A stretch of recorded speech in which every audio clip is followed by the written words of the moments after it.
Alright, everybody, what's up, Ian? Should have some audio coming now.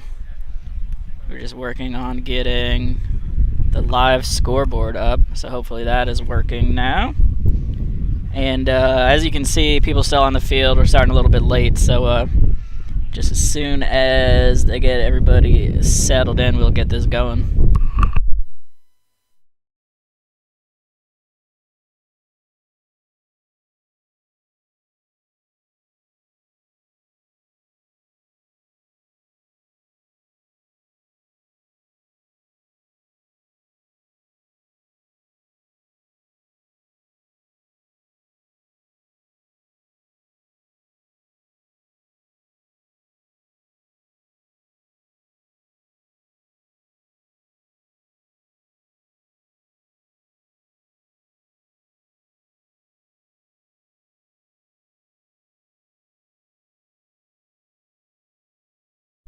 Yeah, alright. So yeah, we'll be getting started here shortly. This is Ninjaball Event 3. We're going to have the D5 tournament. We're going to have the whole D5 tournament. All on the stream. D4, we'll get some looks into D4. We're going to have a drone flying over, so we'll try to get some little bit of the D4 action in for you too.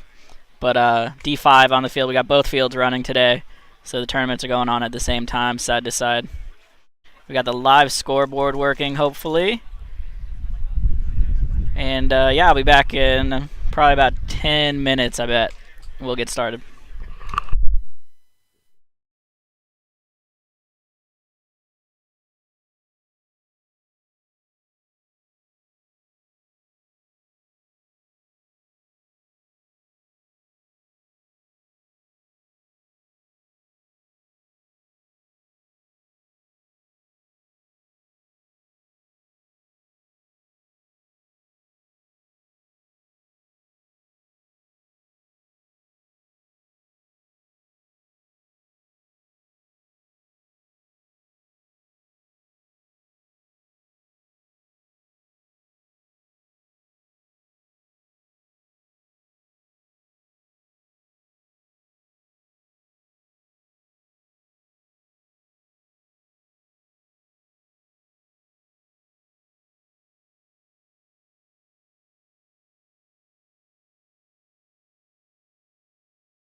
All right, here we go, folks. On the breakout here, this is going to be Havoc and Unforgiven. You can see Unforgiven there on your screen. Ref coming in to check one of their back players. He is out. They did get a body over into this weird Dorito side of the field. It's actually bricks and wedges this time. Havoc just now losing a body as well. So 4-on-4 here now is Unforgiven making a move down this left side of the field, this Dorito side. He's up to the 40 now. You can see him there looking left and right, trying to find something to shoot at. Might have got hit there. Yep, got shot crossfield. I think that might have been Zach from Havoc. Can't quite see from over here, but got a great shot in there on Unforgiven. So 2 down here for Unforgiven now. Maybe 3. It might have been another body walked off while I was talking about it. I see they got 1 in the snake, and they got 1 in this stand-up turret on the snake side. Excuse me. Let's pop over here. Here we go, the snake side view. You can see that snake 1 and that snake turret. Snake 1 just getting shot out as I'm talking about him. So just 1 body left here for Unforgiven. And he's checking his gun right now, looking left, looking right, under a lot of pressure here, looking at 4 bodies from Havoc. And Havoc just trying to figure out where the last of these bodies are right now. And they're going to get a shot from the snake on that last guy for Unforgiven. Plenty of time left on the clock. We're using the PB results kit now, folks, so this is the live score. Shout out to PB results. We have this running on both fields, so we got the actual buzzers you can tag up, timers, all of that good stuff.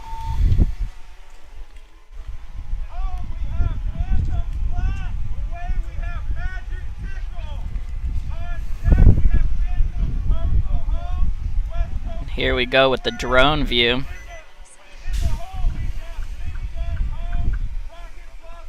So you can see both fields going right now.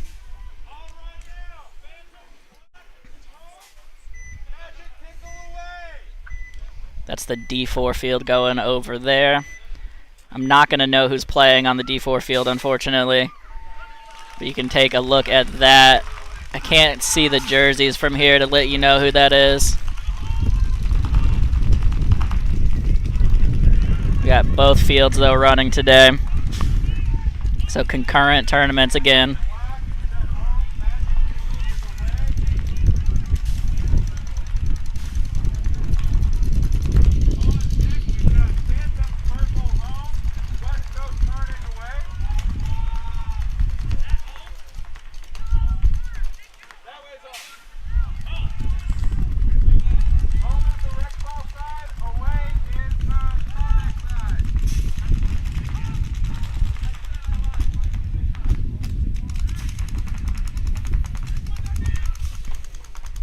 Alrighty, coming up we're going to have Phantoms Black and Magic Tickle. It's a fantastic team name.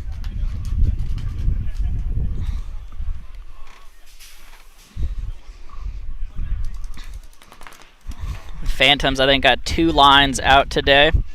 Shout out to Gio and the Phantoms. They're a staple of the Pacific Northwest tournament team, or tournament scene, excuse me. We got a pretty big event here today. I didn't get a final count on both ends, but I think we got at least 10 D5 teams. I'm not sure how many D4 teams we had so far, but I'll let y'all know once I get that.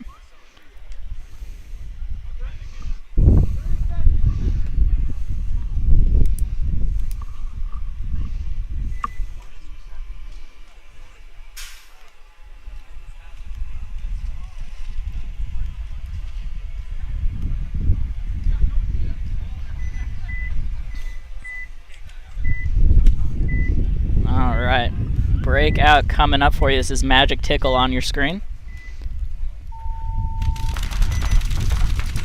Taking on Phantoms Black. Phantoms Black going to lose 1 on the break here. Ref coming in to check a Magic Tickle player there on the snake side. Looks like he is good.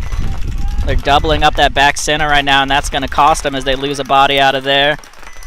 So it should be 4-on-4 here right now. Field advantage to Phantoms Black as they are in that second Dorito side wedge now.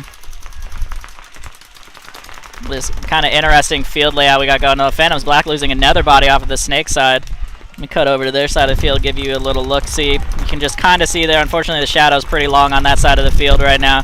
They're all the way up here though to this 40 brick right in front of me on this Dorito side.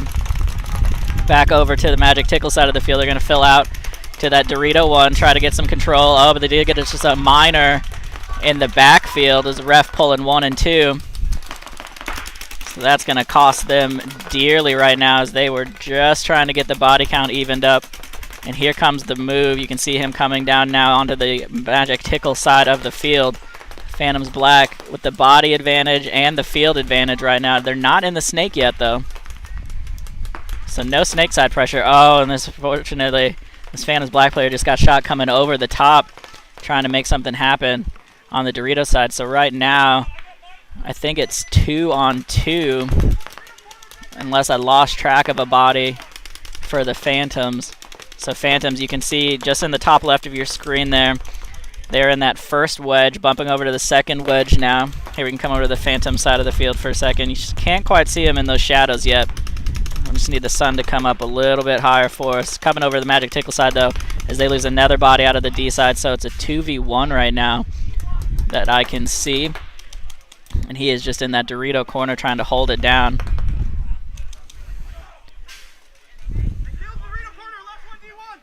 Yeah. And that's going to do it for Magic Tickle. That's going to be the last body for them. This Phantom's just going to run this one in.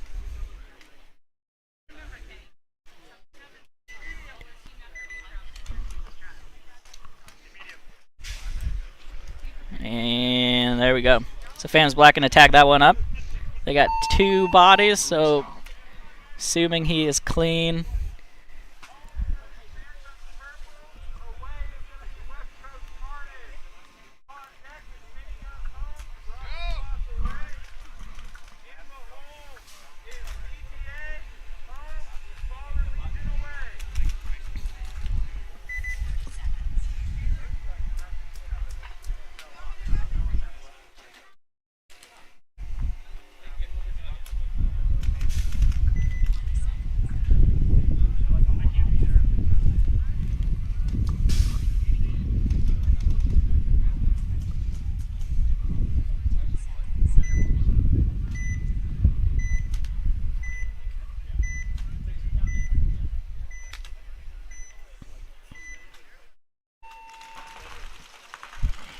Alright, let me cut us over. I think we got the drone up. There we go.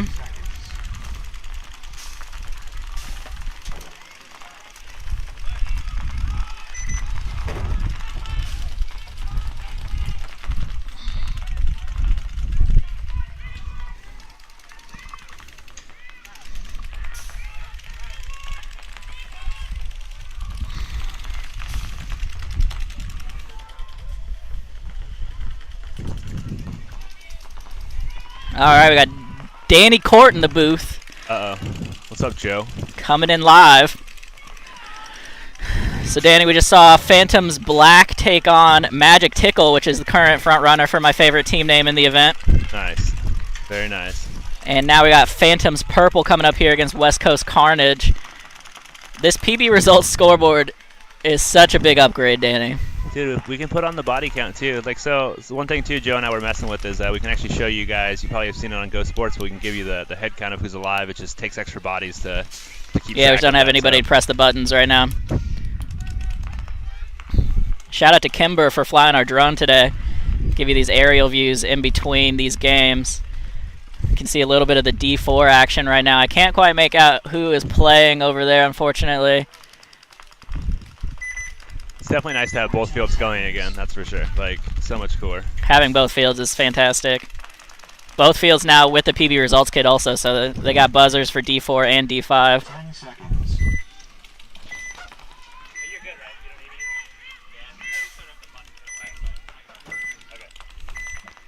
Alright, here we go. This is Phantoms Purple and West Coast Carnage. West Coast Carnage here on your screen. Phantoms Purple going to lose one right away on the break. Barely even made it out of the start box. So 5 on 4 here right now in favor of Carnage. Phantoms breaking out now over to the snake side.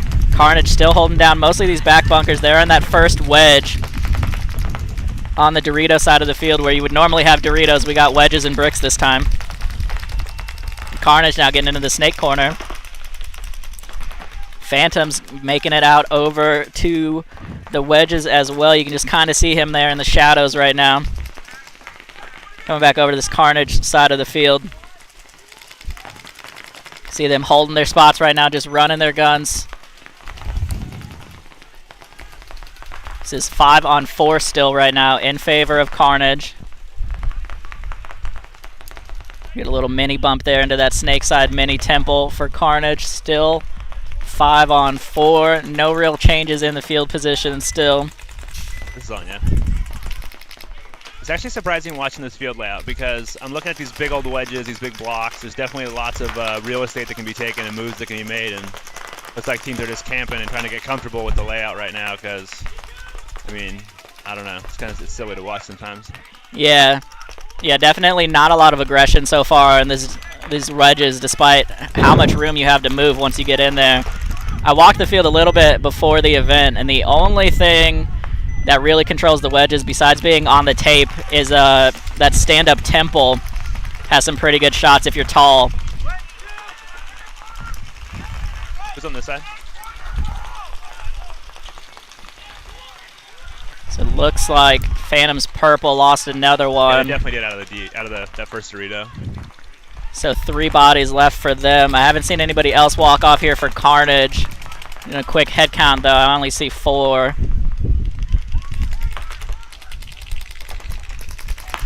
They're up here now in that third. Oh, the brick. Yeah, just got dinked out right as he made the move.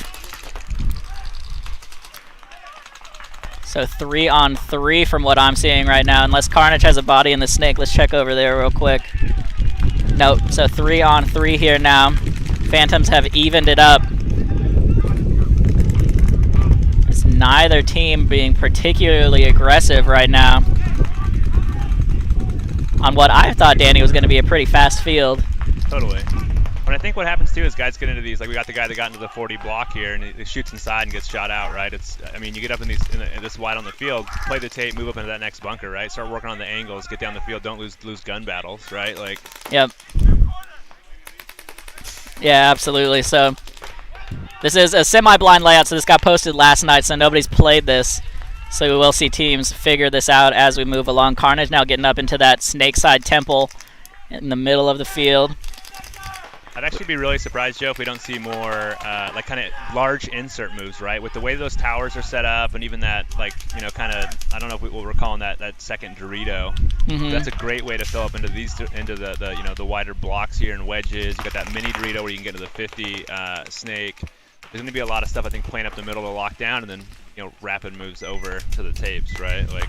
Yeah, absolutely. Definitely some unique plays available here with all these bunkers on the sidelines instead of being stuffed up the middle like we've been seeing a lot of lately. Carnage, though, did just lose their body out of that snakeside temple.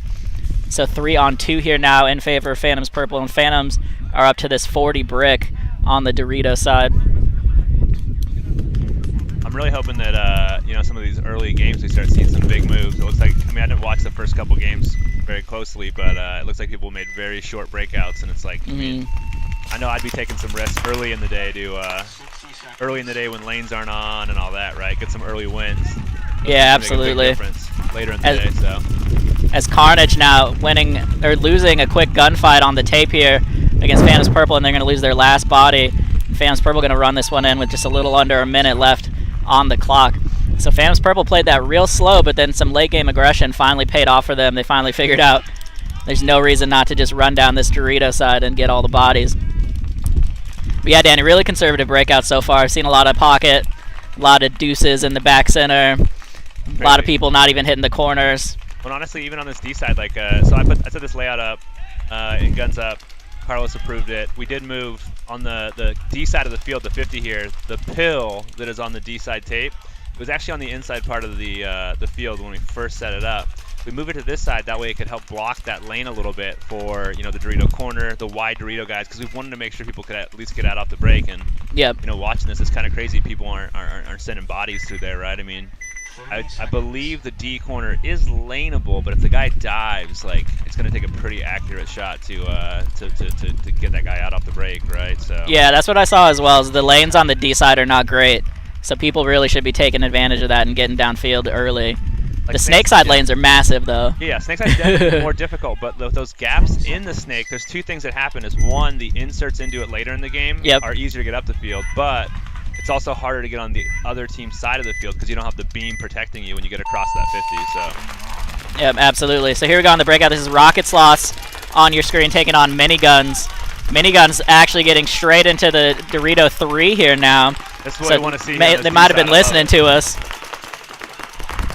And look at this. He is all the way down on the Rocket Sloth side of the field. Only one body coming off so far for Rocket Sloth. Oh, got a second one out of that. So another one coming off now off the snake side. We're gonna see and here he goes on the move. It looks like his air turned off on him. Getting a little gun battle here right now. Here comes the rundown from Rocket Sloth. Finally going to get him out, but he got 2 bodies at least. Another one coming off, another body coming off here for Rocket Sloth. So Rocket Sloth just getting decimated by Miniguns' really aggressive start here, and they're going to lose another one. He just got shot in the head. He's going to get a bonus one there. And that's going to do it for the Rocket Sloth.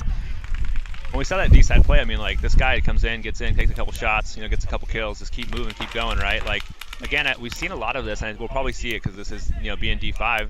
People picking gunfights and, dying out of their bunkers. This guy gets way up on the other team's side of the field. You don't need to battle with that guy. If you miss him on that first shot, play the tape, Go around your bunker, shoot the guy, right? Like, take the surefire shot. Don't lose the battle and then, potentially lose the game for your team, so.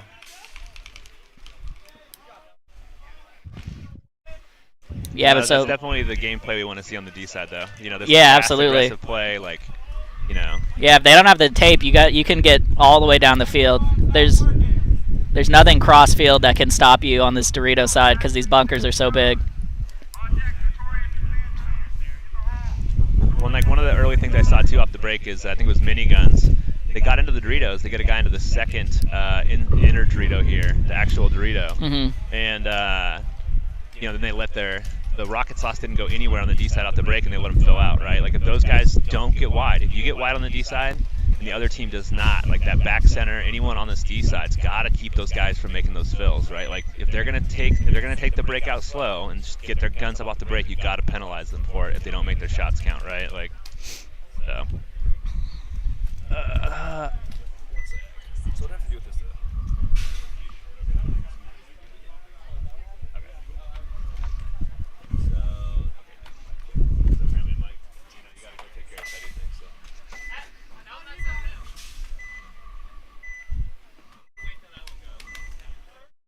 It's not your guys, right? I know. 30 seconds. All right, here we go. It's going to be Fallen Legion taking on BTA. BTA dropping down to D5 for this event. They usually are on the D4 field. Fallen Legion, you saw them last event. Had a bit of a rough event, but we'll see how they can do this time. A few weeks practice. 10 seconds.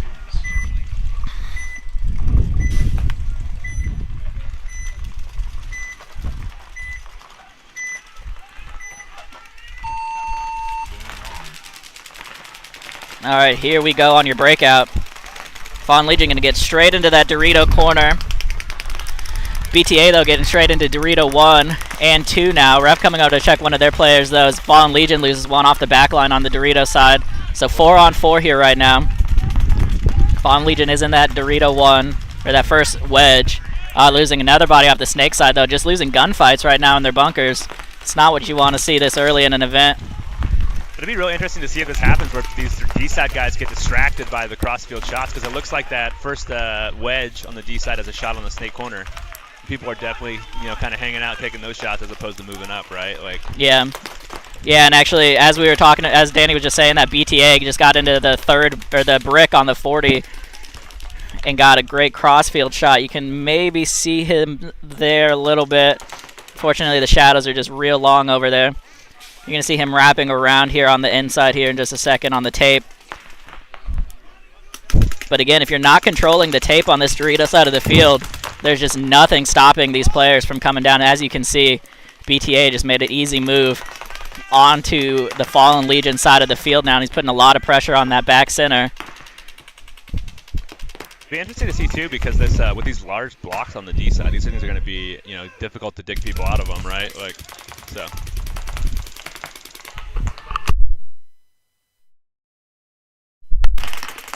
A little gun battle developing here. Fallen Legion trying to control the tape, slow down this aggression from BTA. BTA stacking all three bodies on this Dorito side of the field here. You might have just seen him slide. Here comes the run through. Almost perfect timing on that run through, but the BTA player had just turned, so they do end up trading out. Fallen Legion left with just this back center, looking at three bodies from BTA. They got one on the Doritos in the bricks, one in that 50. You can maybe just see him peeking over that little mini W, and then they got a body in the snake. So really tough to live at in that back center. Big Todd uses his DM5, I think it is, to shoot at the back center. Yeah, I can't quite see what. I talked to him about it earlier in the parking lot. Yeah, it's a DM5. DM5, yeah. Nice. Got to go with the old trusties, you know. He always has something old school. Yeah, he actually, I was talking to him about the DM5, and I asked him why he didn't use his Viking, and he was saying that now that he's getting a little older, his hearing's a little more sensitive, and the Viking's louder. So, like, 'cause those Vikings are definitely. They are poppy, that's for sure. Yeah, but I mean, man, those things you shoot so much paint and. Oh yeah. Yeah, you're never gonna run out of air. That is for sure. All right, so BTA gonna get that one confirmed. Here, watch this. Watch this. I'll fix their megaphone for him real quick. Watch. Is it going right now? Yep. Hey, if you put the little thing, you might have to put it under your mask a little bit. It's because you're not very close to the mic. Yeah. It's definitely not that loud. I feel like I can hear your voice over the megaphone. All right, so on your home screen here is going to be Asylum looking at Wrath. Check the drone shot here in between. Shout out once again to Kimber flying the drone. You're going to get a little look in on the D4 field here, see how they're playing this. 20 seconds.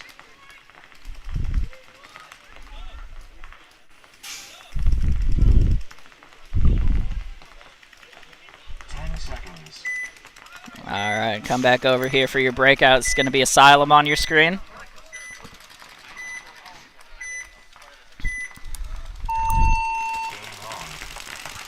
Here we go with the breakout, and Asylum definitely doing it right on the breakout, though they do lose a body on the snake side. We lost our D corner here for Wrath, it looks like. And that guy, I'm pretty positive got shot out the break on the inside, so let's see. Yep, he's gone. So they've lost their whole D side for Wrath, so. Yeah, and you absolutely don't want to lose your Dorito side on this field. 3 bodies down, just left with that snake side. Yeah, just 2 bodies left here on Snake for Wrath. They're going to try to get into the Snake, but there's a lot of guns on that lane. I'm not sure if he made it in alive.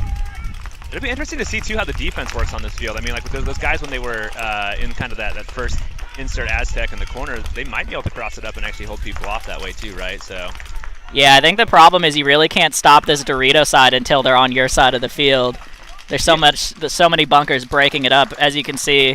The thing is, though, there's gaps between each of them, right? So it's one of those things where, you know, I mean, in a tournament here, you're carrying all this paint. It's like keep some paint between those gaps, just keep them from making those bumps, right? Yeah. Like, you know. Yeah, just a lot of the crossfields are blocked off.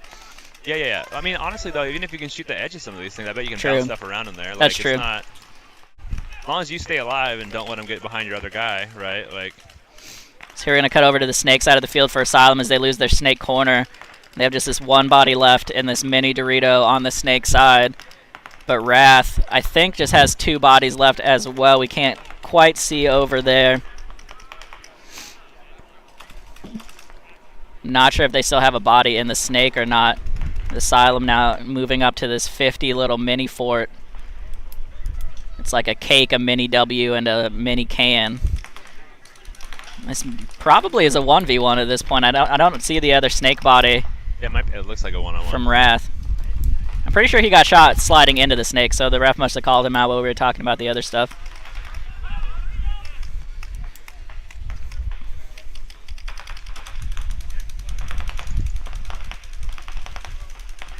Some great aggression here from Asylum, as you can see him getting down onto the Wrath side of the field.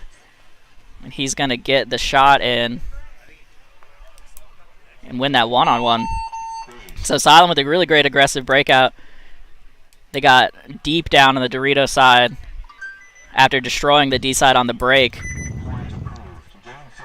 And just unfortunately, their Dorito side runner just couldn't close the game out, so then they ended up coming down to a one-on-one. All right, Danny's got to go do some emergency maintenance.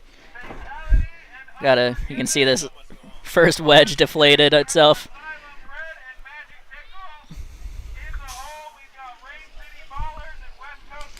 All right, so cut over to our drone view here. You can see both fields running. Well, so you can see our rec ball fields there in the background. We're gonna have a little technical timeout here while they get that bunker figured out.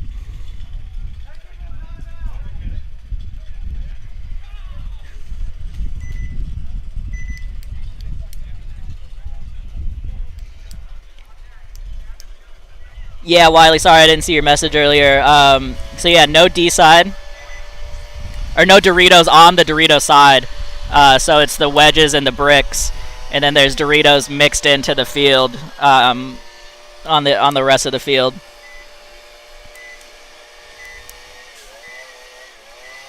Yeah, Ian, definitely definitely trying to give y'all the pickle. For anybody who's ever seen that customer service infomercial or training video, I guess.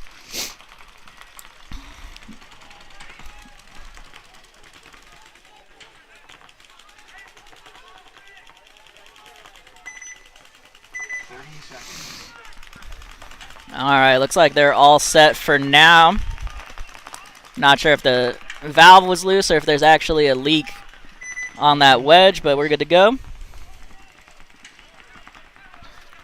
Get a little bit of the drone view here over the D4 field before we cut back.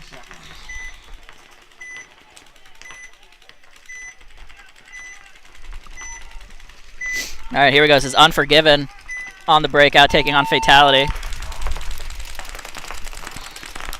Unforgiven with a much more conservative breakout here. Like we were talking about, making it into those Doritos is pretty easy. That's Fatality is showing here. They're all the way down in this 40 brick. You can just see him peeking out there on the right side of your screen. Coming back over here, and there's nobody on that tape for Unforgiven. Here they go, finally getting one out to that Dorito corner now. So there's really nothing stopping Fatality from getting either further down the field. They do get a shot though, crossfield on Unforgiven on the snake side. And unfortunately Unforgiven just hanging out too long, doubling up that back center. They're going to lose another one there. The Dorito corner walking off now as well, so Unforgiven just losing gunfights in their bunkers, unfortunately. And this is the peril of these kind of more conservative breakouts. If you're not getting to that corner, you cannot control this Dorito tape, and there's just free moves down the field. See Unforgiven just trying to hold it down right now. Just that back center, and now that first wedge. Back center getting shot crossfield here, and here comes the rundown. So Fatality going to close this one out. And a nice closeout there from Fatality. Get that tagged up.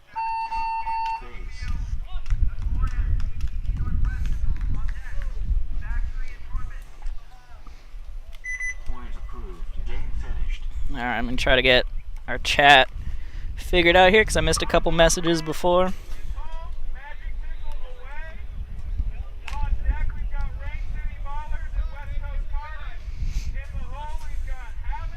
Yeah, Wiley, for sure. I think once they figure out how free some of these moves down the Dorito side bricks are, we're going to see things speed up a lot. Yeah, I think so far all the battles have really been on this Dorito side of the field. There's a lot of shots from the snake, and like Danny was saying, there's some really nice insert moves from the inside of the field into the snake, but we haven't seen really anybody push down the snake side of the field at all. It's much harder to get wide on the snake side. Those lanes are massive. So we'll see how this goes as these teams figure this out a little bit more.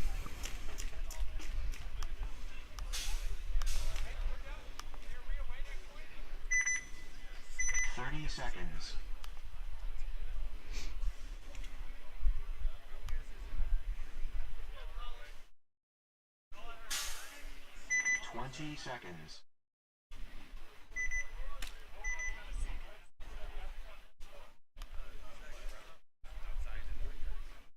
10 seconds.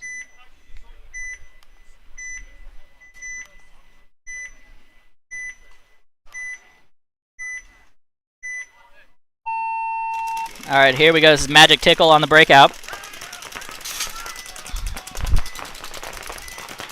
Getting straight into that first wedge, which we like to see as we've been talking about. You want to get wide out there. Asylum Red going to lose a body on that Dorito side, which you absolutely don't want to see. Nobody on the tape here, so Magic Tickle going to get straight into that second wedge now. He's going to be able to keep going, honestly. Like Danny was saying, you can get kind of caught up on these crossfield shots, but if there's nothing stopping you, there's no reason not to just get deeper. I thought I saw something break on the snake corner there for Asylum Red, but it doesn't look like the ref's pulling him out. Quick check here for Magic Tickle. Looks like he is good.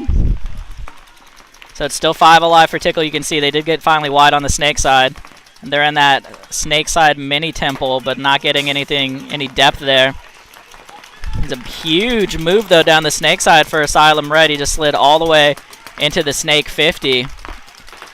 I'm not sure if that got picked up by Magic Tickle. Oh, and here comes a penalty off the back line for Magic Tickle. He's going to lose their snake corner and that snake side temple. Nice quick fill there, though, into the corner from them. Yeah, definitely a body in that 50 snake for Asylum Red. So really great counter push down the snake side for them, though. They did just lose another body off of the back line. He's trying to battle crossfield now, coming over here. You can see Magic Tickle in that second wedge battling crossfield with that 50 snake.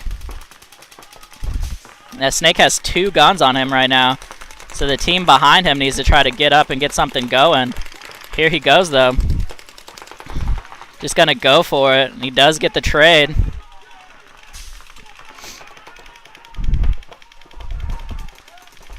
As soon as those guns came off, he launched. That was smart. Not sure if he got shot on the way in. There's a little bit of arguing going on.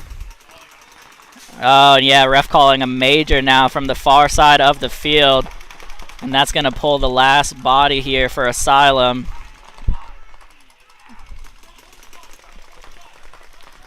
Let me cut over here, see if we can see. Yeah, so they do have this Dorito corner, but he's coming out for that major as well. And that's going to do it. So Magic Tickle, which looks like it's made up of some of the guns for hire guys, from what I'm seeing jersey-wise. Maybe a few others, not sure, but they're going to take that one down. So unfortunately on that run-through, it looks like the snake player must have got clipped on his way in and just kept on going. Hate to see penalties have that big of an effect on the game, but you know, you can't play like that.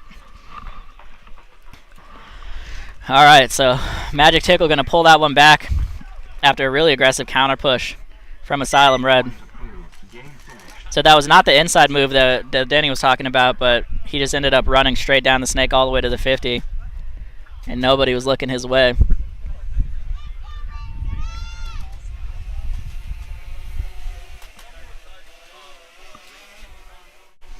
All right, looks like the drone is up. Let's cut over there.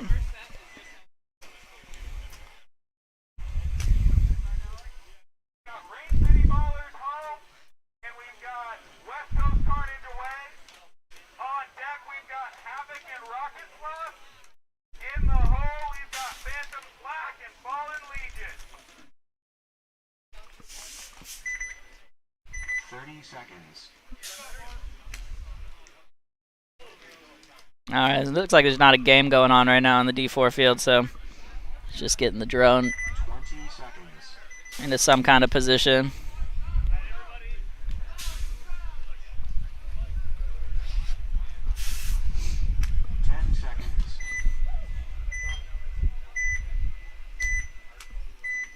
Here we go. This is going to be West Coast Carnage on your breakout, taking on Rain City Ballers. Carnage going to get straight into that first wedge. You love to see it. Rain City Ballers does get into the corner, though they lose a body on the snake side after the breakout. Carnage, though, losing a body on snake side as well, so essentially a trade out there, 4-on-4. Oh, Rain City, though, losing a body out of the back center. They are getting into that second wedge now. West Coast Carnage mirroring that up, so nobody on the tape now for either team. Rain City going to slide in, take a bouncer off the chest. He's going to be in alive. Cutting over here, sorry. You can see on the Rain City side of the field, they're in that second wedge, bumping into the brick now. Oh, and they're going to get shot crossfield, though. Coming over here, you can see West Coast Carnage getting into that 40 brick as well. He's going to go on the inside move, get clipped up before he gets in. Didn't know that Dorito was hot. Ref going to come check that Rain City Ballers player. It looks like he was clean, though. I didn't see that guy shoot once he came in. Ref's going to call him clean, so nothing Dorito side here now for West Coast Carnage. As soon as Rain City figures that out, it's going to be an easy push down the field for them. Cut over Snake side real quick, make sure there's nobody in the Snake. Yeah, so just the one body left alive for Carnage, sitting in that mini cake. He's going to come over to that Dorito. It's a much more defensible position for him. Try to get some pressure on his mirror a little bit. Here comes the rundown, though, from Rain City. He's not even going to see it coming. He's going to hit the loop-de-loop. And they are going to pull a major. I don't think there's any bodies left for them to pull for it, though. So they'll probably start the next game down a body. And Rain City just needs to figure out the field count here. They have at least one body left alive that I can see. Yep, and that's going to do it. So that major, unfortunately, going to finish up that game for West Coast Carnage, but they were in a tough spot either way.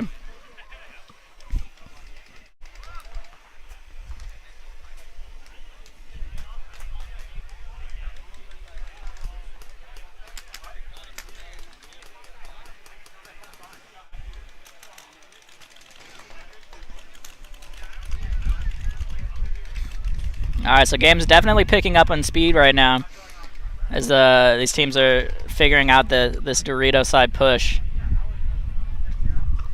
So once again, just really important, it looks like, on this layout to get on the tape as quick as you can on the Dorito side, or get those crossfield shots, try to keep them honest on the Doritos. But so far we've just been seeing the Snake side get chopped up as soon as anybody gets down the field here in these bricks and wedges that have replaced the traditional Doritos. 30 seconds. Alright, so team's getting set here. It's going to be Rocket Sloths.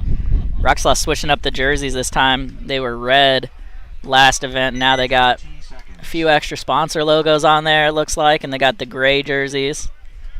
I'm liking it. Shout out to the Rocket Sloths. And Havoc still rocking their leopard print fade jerseys, which I'm a big fan of.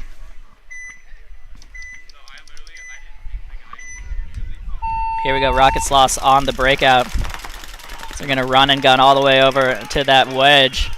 Looks like a mirrored up breakout for the most part here. Havoc, though, I think lost a body on the break. Yep. So 5-on-4 here right now in favor of the Sloths. They're going to slide into that Dorito, this snake insert Dorito, which is a really weird thing to say. Get into that wedge.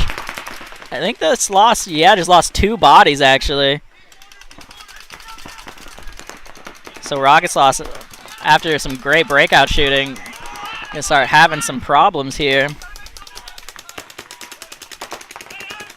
There's 3 bodies, 2 bodies now for Rocket Sloths. As here comes the push down this Dorito side with no Doritos on it. You can see 2 bodies there for Havoc, coming back over to the corner for Rocket Sloths. Just this back center now, and that's a horrible place to be. He's going to want to try to get out of there if he's going to want to have any chance of holding this down. Here goes the move into that Dorito 1. So smart move there, trying to get into a much more defensible position. Havoc, who was in a great spot, just really didn't push out. Oh, excuse me, Rocket Sloths has 2 bodies. They still have a body in the Snake. So great move there now into this first wedge on the Dorito side. They're calling this D2. But Rocket Sloths going to lose their body on the Snake side. You see him coming across. So now just the 1 body left Oh, but Havoc going to lose a body trying to make a bump down and lose another body on the tape. Oh, but it was a trade out. Okay. I thought Rocket Sloths was going to be able to play spoiler there. But it looks like Havoc going to be able to run this one in with one body left alive just as soon as he figures out the field is empty except for him. Some tough play, though, from the Rocket Sloths there. Just about pulled it back. You can see Havoc, their last body, working his way down the field. Finally figures it out.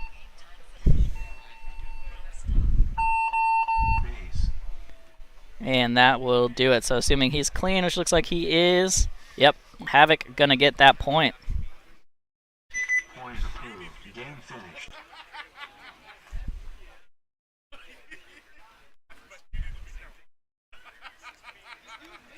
Phantoms Black, home, Fallen Legion away. On deck, we've got Miniguns and Phantoms Purple and Asylum. And then in the hole, we've got Miniguns and Fatality.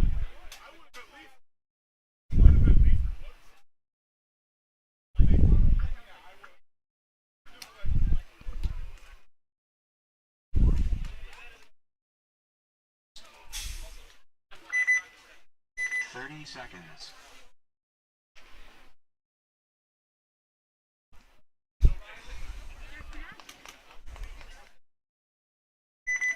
Seconds. All right, here we go. Fallen Legion on your home side, taking on Phantoms Black. 10 seconds.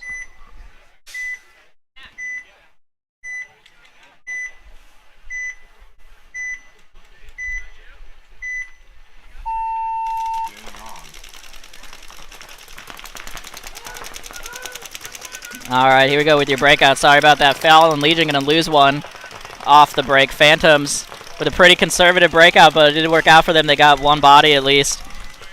And they're going to get into that first wedge now, coming over here to the Phantom side of the field. You can see them in that wedge.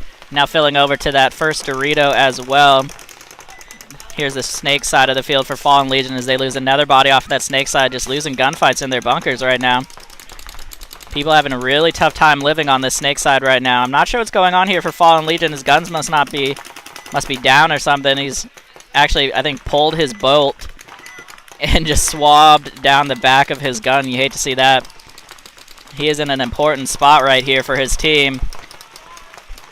Here comes the bump. You can see Phantoms coming down now to the Fallen Legion side of the field. And there we go. Looks like Fallen Legion. The Dorito corner got his gun back up. But the damage has been done. He really needs to get on this tape. Here's the shot over the top, getting pressure on the 2. He's going to get a shot on the home as well. So Phantoms getting straight down this Dorito side of the field. Let me cut over real quick, see if there's anybody on this side for Fallen Legion. Nope, you can just see Phantoms coming down the snake as well. So full court press here from Phantoms into this last body from Fallen Legion, who unfortunately just had some gun problems early on. And there he goes. So Fallen Legion not going to be able to hold off the pressure there from Phantoms Black. And they're going to take that one pretty easily. So there we saw it again. This Dorito side is essential on this field. And the teams that are getting in there early and controlling that tape are the ones with the most success.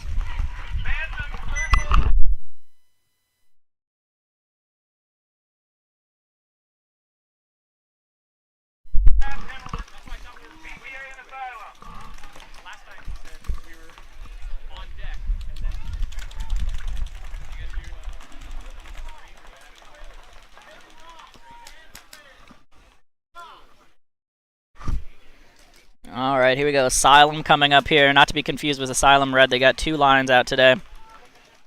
Taking on Phantoms Purple, who also have 2 lines. Shout out to the Phantoms once again. 30 seconds. Bringing 2 lines today. I don't know if they have a D4 line, actually. They might have more. So I'm looking crossfield if anybody has any interest in the D4 games. It looks like DBS Factory just winning a point. I'm not sure who they were playing against, though. 10 seconds. Give you a little drone launch here. See where that's coming from. That's me. You can see the tarp on top of that shipping container. That's where I'm hanging out. Here we go, back to your breakout. Asylum on the screen. They get 2 bodies there wide on the D side. It's what I love to see right here. They get all the way into that snake side insert as well and see nothing stopping him on the Dorito tape. So no reason for him to even stop here. He does get a crossfield shot though. Wraps around, shoots the snake. Or shoots a body off the snake side, excuse me, for Phantom's Purple. Still nothing wide for Phantom's Purple. They're going to lose their body off the back line here. So you can see these 2 bodies here, this mini cake and that's first Dorito, and then they have the back center, which you just can't quite see right now. The camera drifted a little bit. Coming back over here though, putting a lot of pressure on that back center as they move out also now to that snake side insert. Coming over here, no body in the snake for Asylum. They did lose a body, it looks like, off of that snake side earlier in the game. Coming back over here so you can see this Dorito side play. Nothing stopping this Asylum player right now. There he goes. Gets into that 40 brick. Looks down the tape. There's a body on the tape here now for Phantom's Purple coming over the top, coming down the side. I think he has a crossfield shot. I'm not sure from there. You can't see him right now. He's under that second wedge, but he's in that 40 brick looking snake side, putting some pressure on that snake side Dorito for Phantom's Purple. There's another body coming off for Purple.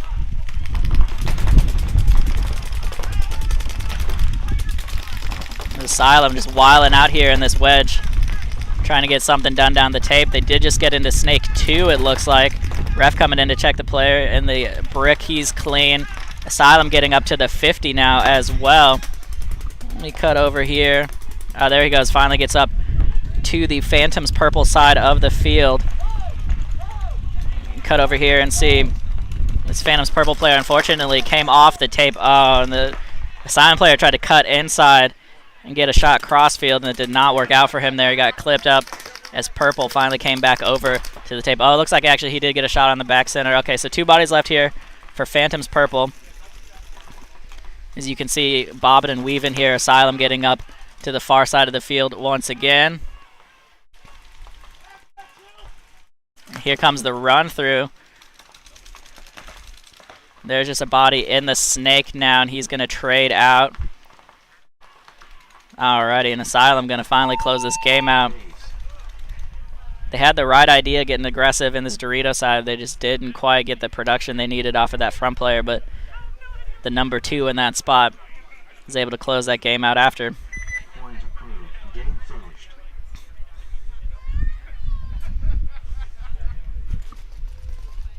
Alright, let's see if the drone's up. There we go.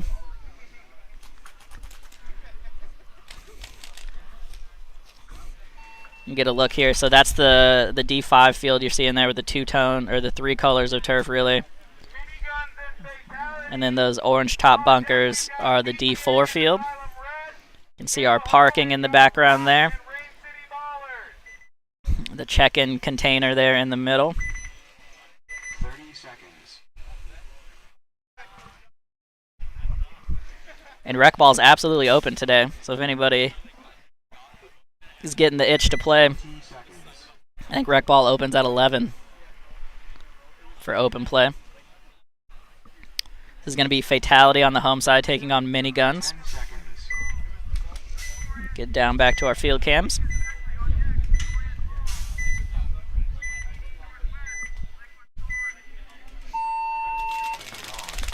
There we go. So Fatality on your breakout here. Unfortunately lost a body there getting into the first Dorito. They killed 2 though off the break, it looks like, for Miniguns. Miniguns trying to fill out wide here now, getting into that first wedge. Oh, a minor penalty cross field here as Miniguns had a hit on the hopper. And they're going to lose another body. So coming over here, you can see this is actually the last body on the field for Miniguns.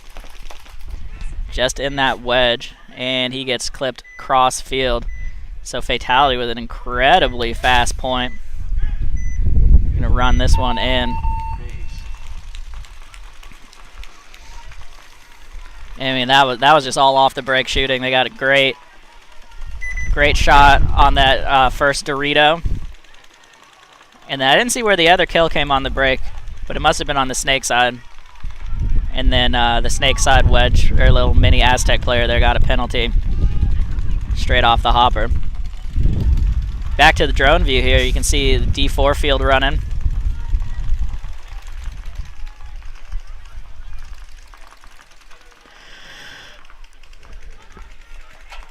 We do have live scores, so if you're following any D4 teams, check out on I think pbli.com.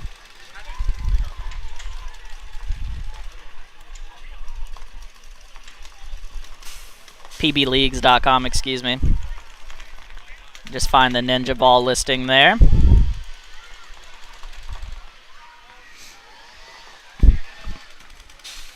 Looks like we got a little short break here for some cleanup.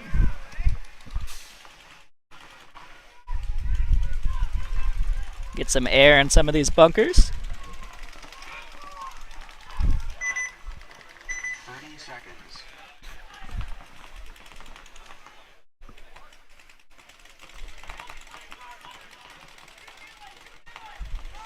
20 seconds. Asylum Red. Acid Racing College is on deck. Rocket Sloths and Unforgiven in the hole. 10 seconds. Asylum Red, are you on? Alright, so Asylum Red, I think, didn't realize they were on the field. They're coming on now. Sorry for the spinny drone shot there. So you can see some D4 action.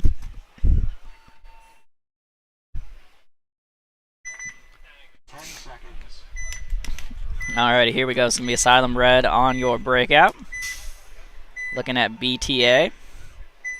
BTA, a fixture of the D4 event usually. Looks like they dropped down to D5 for this one. They're going to have a pretty aggressive breakout here. They get into that first wedge. And as you can see over here, Asylum Red got in as well, but they're looking crossfield. So BTA is going to get into this second wedge, though they do have a body coming off now. So just 4 bodies here for BTA. Still looking at all 5 from Asylum. Asylum coming over the top now, looking crossfield, trying to get some pressure on that stand-up turret you can see on the snake side. Up the middle, though, on the snake side. Popping over here for BTA, you can see they have both turrets. I'm not sure if you can quite make them out in the shadows, but they're both middle turrets there. And then they have the second wedge on the Dorito side, and then they have the Dorito on the snake side. He actually just bumped to the snake corner now. Coming back over here to the Asylum Red side of the field.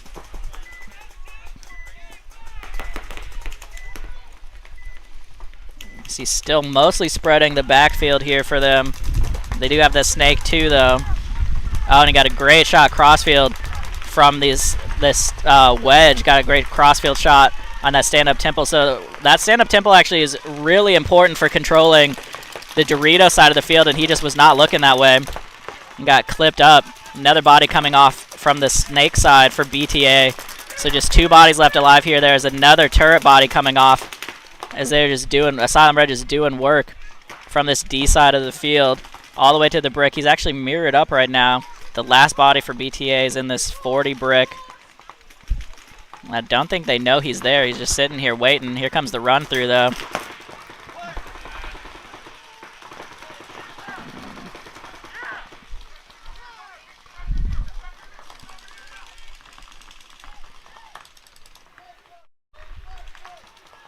I saw a penalty flag go up. I'm not sure who that was even on.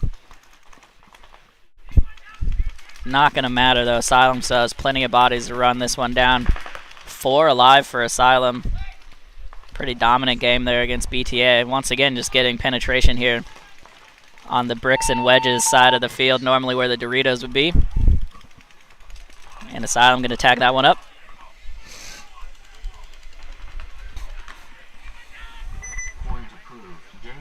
So in case you needed any more reason to come watch these events live besides live paintball, the Doodlebug Sportz Pro Shop is out here. Dusty out here slinging gear.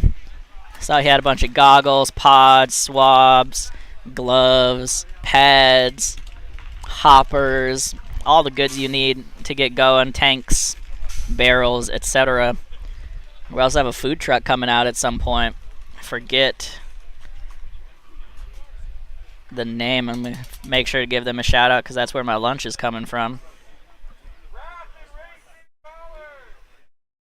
Smackin' Sandwiches. Shout out to Smackin' Sandwiches. They're doing, I think, like Nashville hot chicken style sandwiches.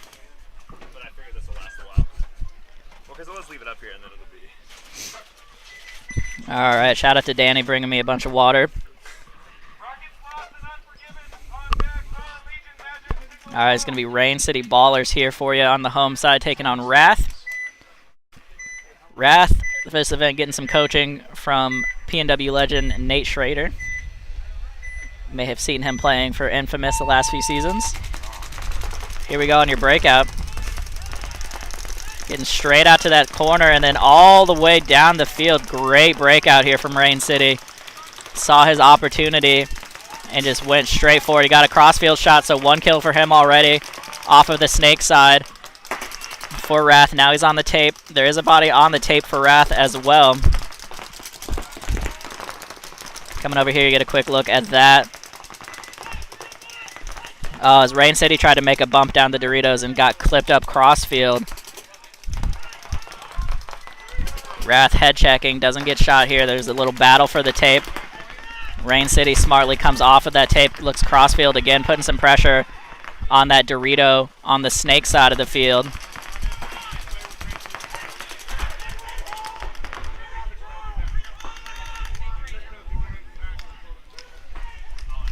Rain City trying to get into that snake, unfortunately getting clipped up, so there's really having some struggles getting into their secondaries and third moves here. Still great position on this Dorito side though, looking down the tape, switching back over now to look crossfield. As Wrath just trying to play as small as possible in these backline bunkers.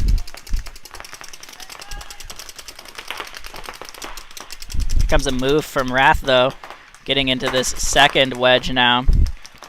So an interesting move there. It's kind of a tough spot. Unfortunately, a minor penalty here coming in for Rain City. He got a shot on the top of his gun, and they're going to lose 2 bodies, or lose a second body off of that. So Rain City, unfortunately, losing a massive advantage in field position. Great crossfield shot there, though, for Rain City. Coming over here, they have a body in the snake. He's got a great crossfield shot on Wrath. I'm not sure Wrath, they do know he's there, okay. Wasn't sure if they knew he was alive.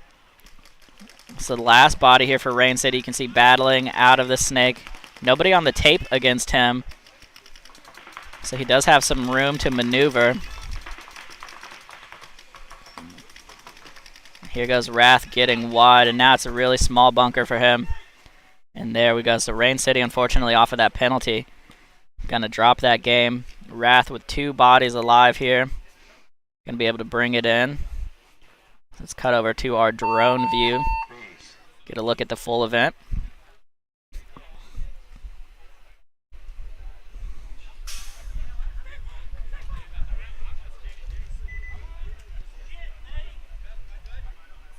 Points approved. Game finished.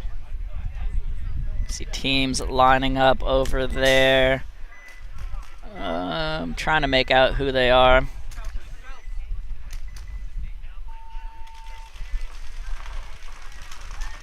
Yeah, I can't quite see, unfortunately, who those D4 teams are from over here.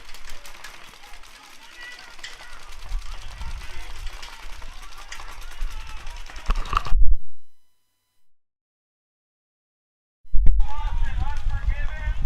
On deck, we've got Fallen Legion and Magic Tickle.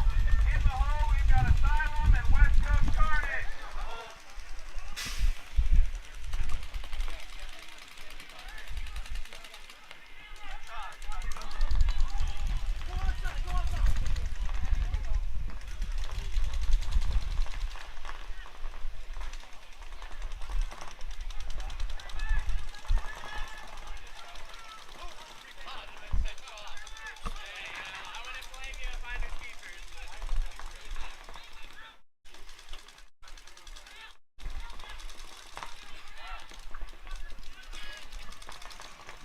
All right, looks like we just had a little technical timeout for the refs.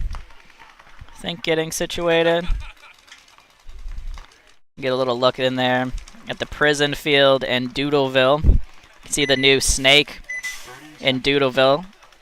Some nice barrel snake there. And then coming over the top, you can see a little announcer booth there in the middle of your screen. And a top view of the D4, excuse me, the D5 field. You can see over there also some piles of turf there in the top view. Danny's going to be working on re-turfing the second field. Get that evened out and cleaned up. Here we go on the breakout. Unforgiven taking on Rocket Sloths. Rocket Sloths got straight up to the second wedge, but unfortunately got shot right as he came around for his first wrap. 1-2 bodies now coming off, though, for Unforgiven.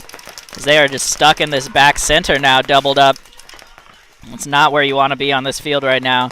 Nothing wide, though. Dorito, excuse me, they do have a body now into the Dorito 1 or 2, I guess you might call that D2. The first wedge on the Doritos. He is mirrored up on the Rocket Sloth side. We'll go check over there real quick. They're in that insert Dorito. And that first wedge. Nice move down to this little mini W. There's another body coming off the back line for Unforgiven. They just cannot live in their bunkers. It's really hard to stay doubled up, though, in that back center for long. Oh, and he just loses a gunfight out of that wedge as well. So nice little insert move there from Unforgiven into the brick.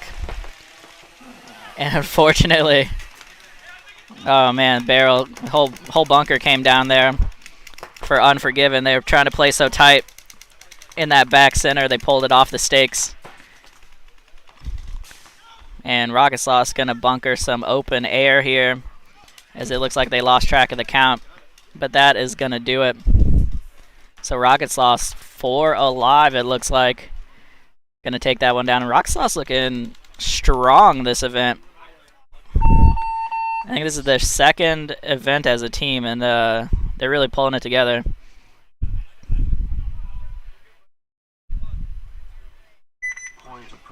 Okay, I don't think the drone is up right now. Nope.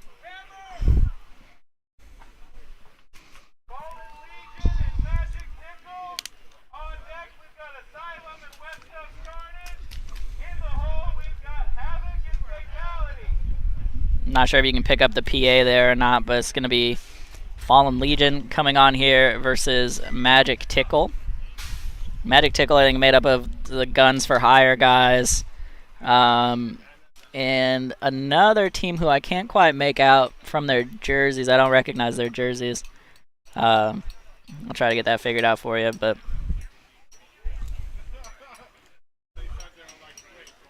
yeah, Wiley. So the scoreboard you can see on the screen is part of the PB results system, and then that goes directly to pbleague.com. It might be PB Leagues. pbleague.com, and there's an event listing for Ninjaball Event 3, so you can see all the scores live if you want to follow any of the D4 teams or check up on any of the D5 teams if you miss their games. All of that gets updated live.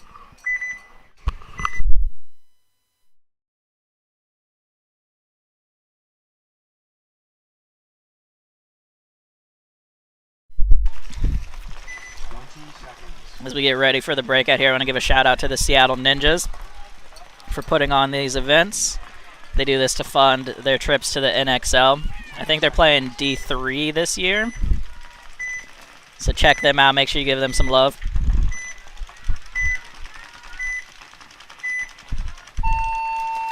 Here we go. Magic Tickle on the breakout. Getting straight into that first wedge. That wedge losing some air again. They're going to have to air that up again soon. I think 5 alive for both sides here. Nope, excuse me. Fallen Legion lost 1 on the break. So 5 on 4 here right now in favor of Magic Tickle. Nothing wide on the Dorito side for Fallen Legion, so this this Dorito side player for Magic Tickle has nothing stopping him. He has a body behind him now in the corner as well.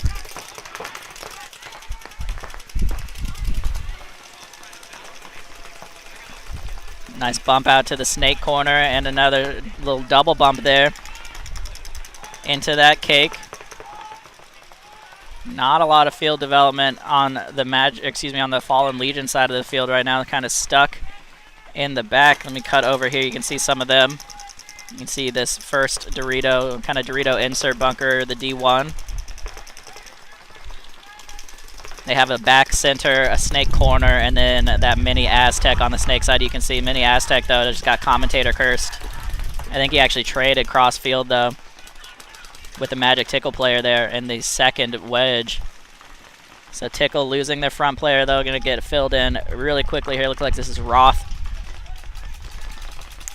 from Guns for Hire. He's shooting cross field now on that snake corner. See the ref coming over to check the snake corner real quick. Another body, it looks like, coming off potentially. I think he was out already actually from Fallen Legion. And a great shot there from Magic Tickle, getting a kill on the Dorito. And the crossfield shot on the snake corner and the back center. And he's going to close that game out. So you absolutely cannot sleep on this Dorito side of the field.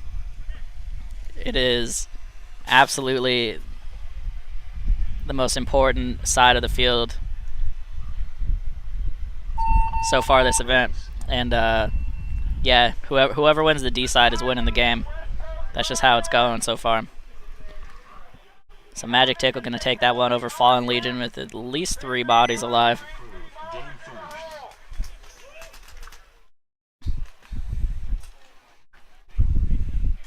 Looks like we got one of the Asylum teams coming on.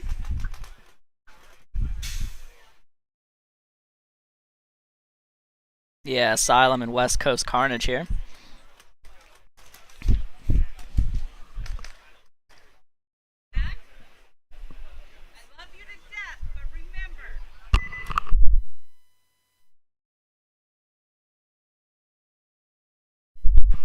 Alrighty. Getting set up here. I think I hear the drone up. Yeah, shout out to Kimber once again, flying our drone today, getting these sick aerial views for us. You can see a breakout coming in here on the D4 field. Unfortunately, I'm looking through a couple layers of netting for my view of them, so I can't see who those teams are. Looks like it's DBS Factory there on the left side of your screen. I can see Jordan's pink Lux. Yep, it's a standout. Alright, coming back over here, the D5 side. Got West Coast Carnage on your home side of the field on that brown turf.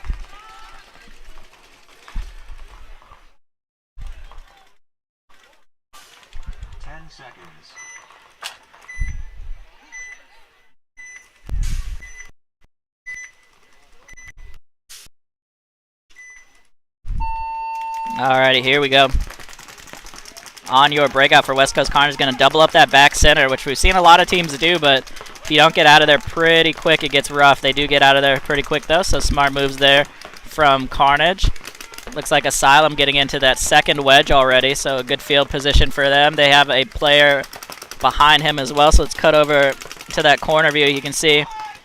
And this is what you want to see on this field here right now. You got a body downfield on the Dorito side, and then you got a tall guy playing that cake, or excuse me, playing that can in the corner. Here he goes, see, getting in for free to that 40 brick now, coming back over here.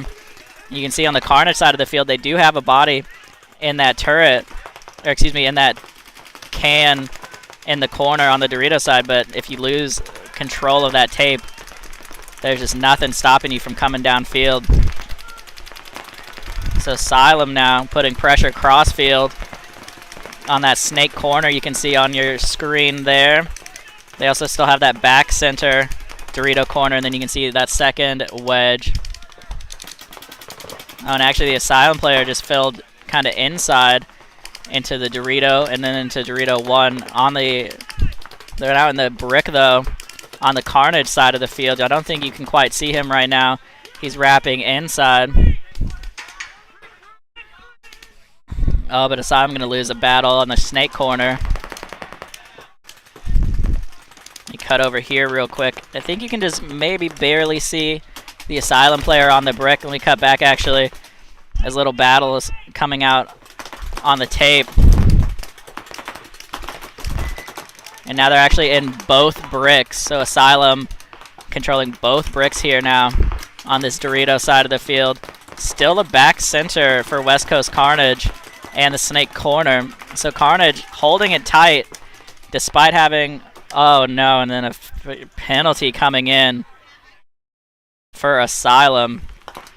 Just some disaster after a really advantageous field position for them. And West Coast Carnage, though, playing small, playing smart, going to stay alive. He's going to run it down this Dorito side, get the trade.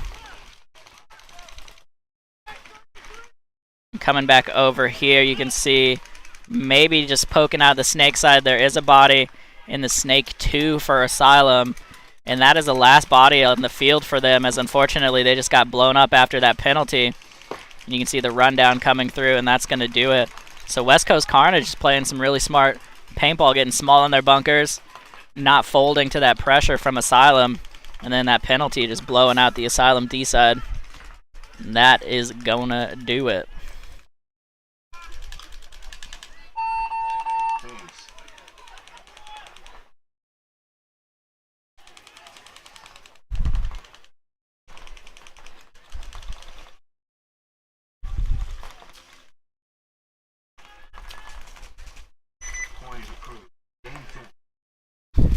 All right, and Carnage is going to get that one approved. Looks like we got Fatality coming onto the field here.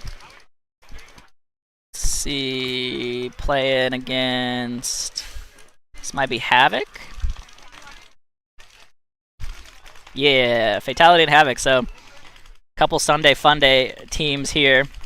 For anybody who might be interested in coming out to play Sunday Fundays, we run matches in the morning. So if you have a team and you want to get some organized practice, we got morning matches for Sunday Funday, and then after that is open play. All right, and refs trying to start up a leaf blower over here, get that bunker aired up. If you're wondering how many refs it takes to start a leaf blower, currently the count is 3.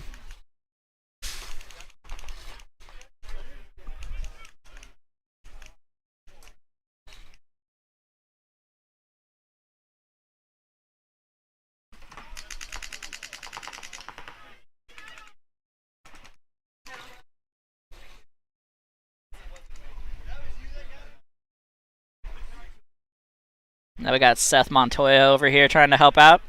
Shout out to Seth doing photography today. Check him out at SM Photography on Instagram or Facebook. We also got Gerard out here for Rated PB for Everyone, doing some photos and I think video.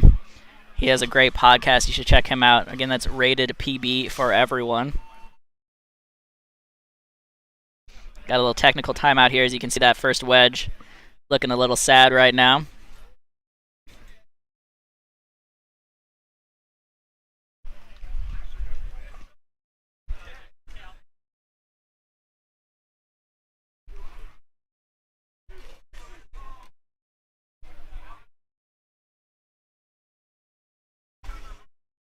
Unfortunately, yeah, the drone's not up right now. I think swapped around. If anybody has any experience with flying drones, you know those batteries, unfortunately, don't give you too much flight time.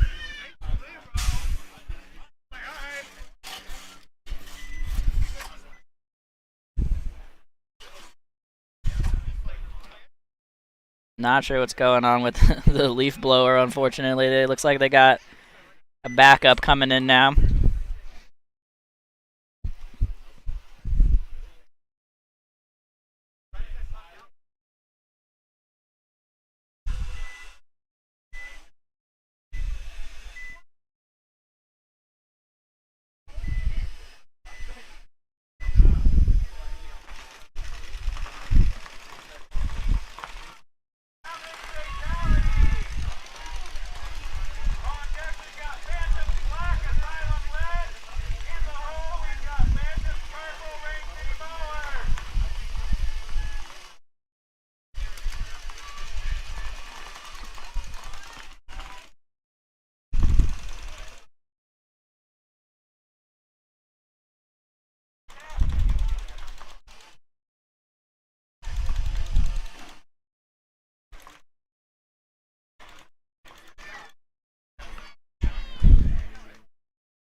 All right, so just a quick check-in here for you on the D4 field. Looks like right now Torment and DTD Northwest are playing. Right before that, Notorious took a win over Liquid Swords. You can see all of this on pbleagues.com. Just find the Ninjaball Event 3 listing there. And then there's actually a live view, so you can see point by point here as they play out those games. It's not the stream view, but it does at least show the scores. All right, looks like we finally got that bunker aired up.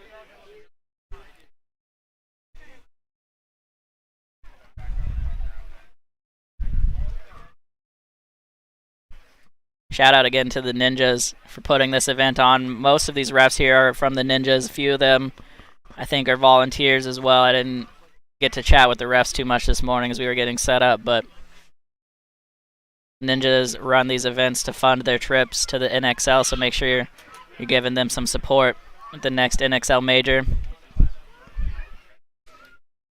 Shout out as always to the Court family who runs Doodlebug Sportz, Danny and Dusty, running the field and the pro shop respectively, and Big Don, the big boss of everything.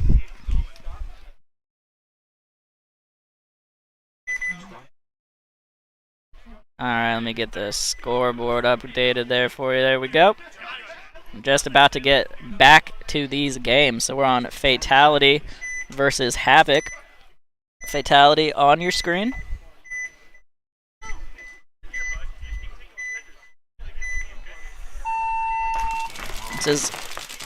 Here we go. Fatality getting a quick bounce there, trying to get to that little mini cake. He makes it in clean. So they're in that Dorito gateway. You can't quite make out. He makes a little kind of side fill there to the Dorito 1 now. Havoc looks like are 5 alive as well. Let me cut over here for them. You can see them in the wedge and this first Dorito. Now doubling up the wedge. Nice little double bump here. He gets into the wedge. His front player gets into the second wedge. Coming over here, Fatality is finally in that first wedge. You really got to get in there earlier, though, and try to control that tape. Havoc, though, losing a body off the back line now. Fatality with a nice little move over to the Dorito side out of that back center. They also get into that snake side insert bunker here. You can see they're in snake 2 as well. So Fatality just really taking advantage on this field right now. Havoc with some good field position, but not really doing much with it, as they're actually doubling up the 40 brick right now. Might have just got clipped in the pack, though. Ref coming in to check him. Oh, and he got shot in the hopper while he was getting checked. So it's an unfortunate turn of events there for Havoc. I'm going to cut over here. You can't really quite see him in the shadow, but there's one body there in that brick on the right side of your screen. Then you can see that mini Aztec, and they're in the Dorito on the snake side as well. Coming back over here. Fatality side of the field, you can see them 3 bodies heavy on the Dorito side, recognizing how important that Dorito side is on this layout. And there's nobody on the tape right now for Havoc. Actually, they're just now finally switching the gun over. You see they're getting a little hop over the top, trying to find some action here.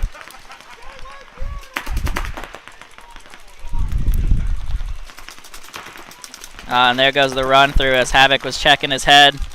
And Fatality actually going to make it alive all the way to the corner.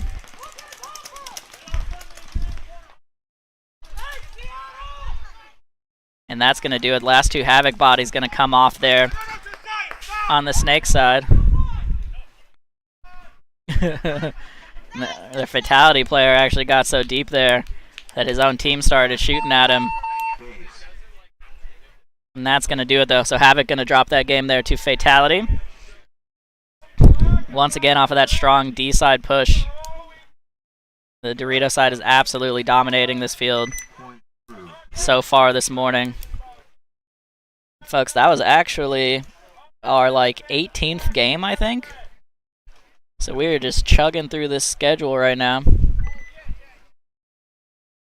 Thank you all for joining us so far. Again, this is Ninjaball Event 3. At Doodlebug Sportz Snohomish. You probably all know that since you were following us on social media. to get the link in the first place. But hey, while you have a free second in between these games, if you don't mind, give us a share. Spread the good word. Try to get some more viewers in here. Get some more love for Pacific Northwest Paintball. We got teams from all over the state. Certainly some teams from Oregon as well. Haven't seen any teams from further out yet. But I know at least for D4 we've gotten some teams from NorCal. Got a couple teams from Hawaii last season. Shout out to them. So definitely some big events in the pipeline. And once again, these scores are all available on pbleagues.com. If you want to check out scores for any of the D4 teams or check on your boys in D5, give that a look. All right, breakout coming up here. Asylum Red on your screen.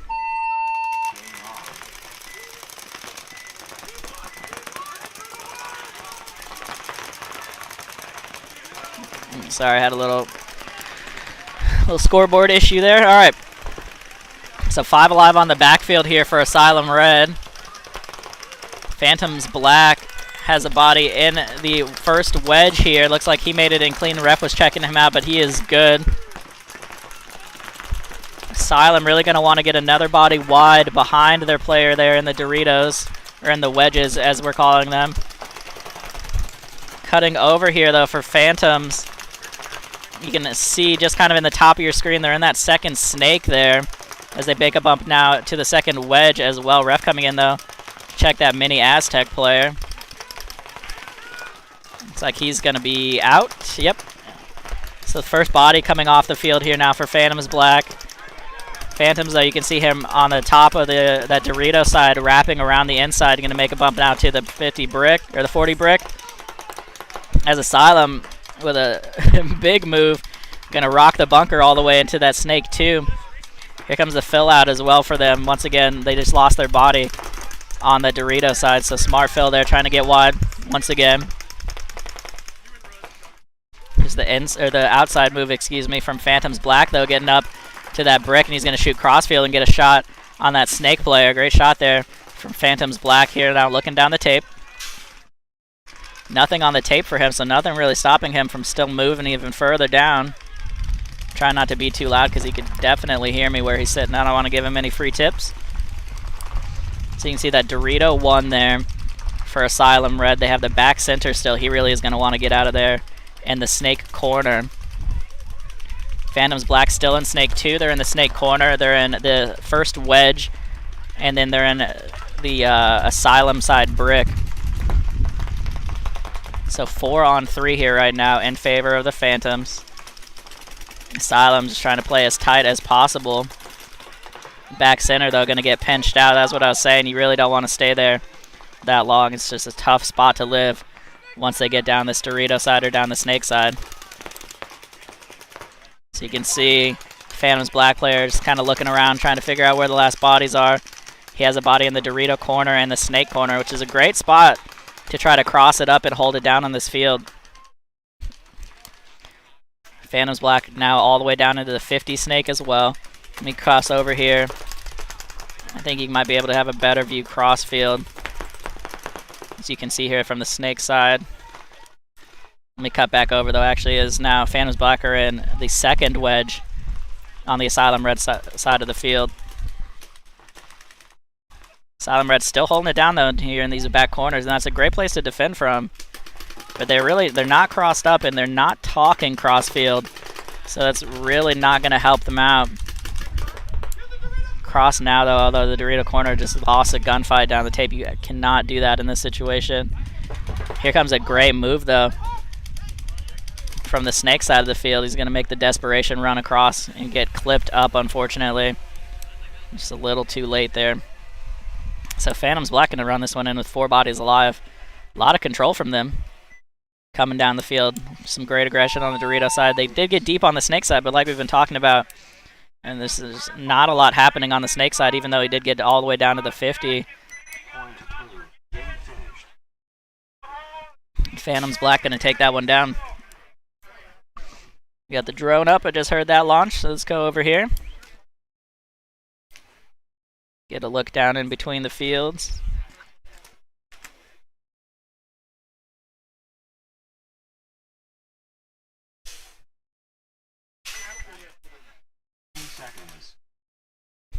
Coming up on this next game, we can see Rain City Ballers on the home screen.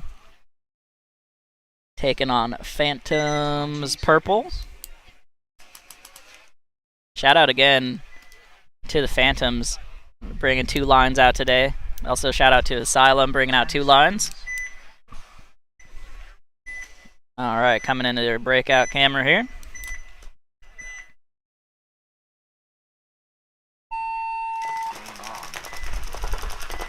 There we go. So Rain City on a breakout here. Going to get 2 down onto the snake side, or excuse me, the Dorito side tape. Strong breakout plan here for them. Phantoms looks like still holding with 5 alive right now. You can see all the players there for Rain City. Phantoms just now getting into the first Dorito. I don't think they have a body. They do have a body in the wedge, excuse me. So 2 bodies wide on the D side for Phantoms. Rain City, though, into that second wedge now.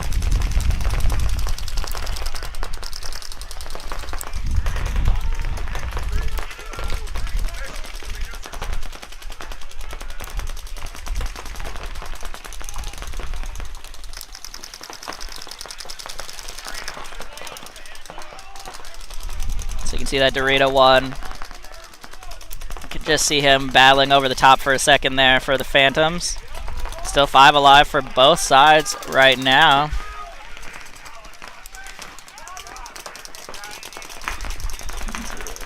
Nice bump there from Rain City into that second, or excuse me, that first brick on the 40 there, and into that second Dorito there. Body just got into the snake for Phantoms, but they lost a body behind him on the snake side. Quick fill out of the back center for them. Let me cut over here. You can get a quick look on the Phantom side of the field. You can see that Dorito 1 and 2 and that mini Aztec, which is where they just lost a body, but then he got quick fill back in. They just moved into snake 2 as well, so it's some advancement. Snake 3 now, actually, so the first time we've really seen some production out of the snake is he's actually standing up over the top shooting crossfield. He gets a great shot on the brick. And there's just the corner there for Rain City. So Rain City actually getting completely blown out on the snake side of the field. The first time we've seen that today. That was, I think, our 20th or 21st game. That's the first game we've seen really get won by the snake side. So Phantoms taking advantage there. And they're going to get that one down. So smart moves there from Phantoms.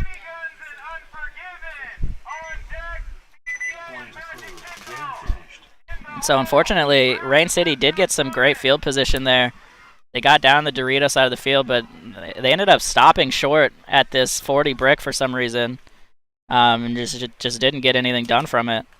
And then Phantoms got into that snake 50 and just tore up that Dorito side.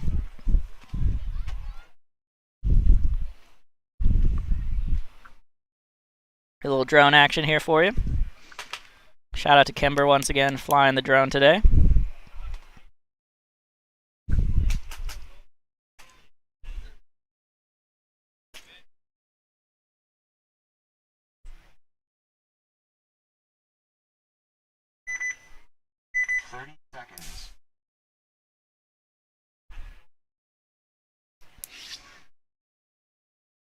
All right, we're going to have Unforgiven on the home side of the field.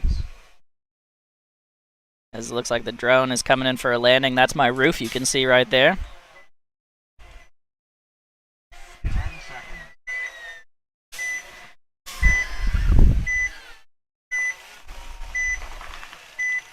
A little false start there as both of the fields are starting at a pretty similar time.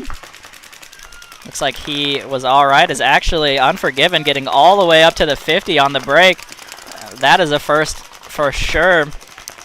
You could see him slide in there. There's a little like mini can, mini W, mini cake 50 bunker there. And he's up there looking D side. Let me cut over the snake side, see if you can see him. There you go. You can see him kind of in the middle of your screen there. So Unforgiven with some great field position now, getting into snake 1.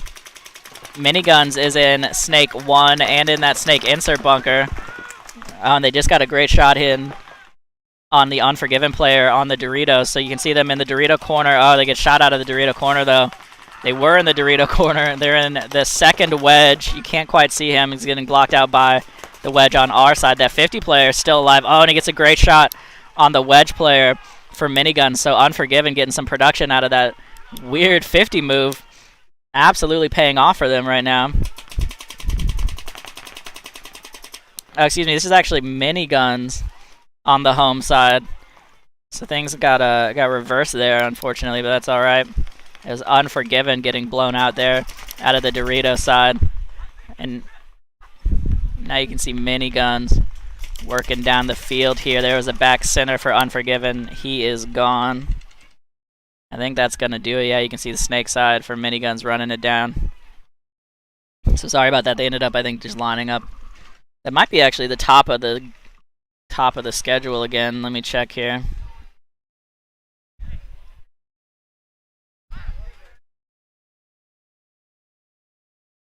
Nope, not yet. I think they just got lined up on the wrong side. That's okay. Minigun's gonna take that one down.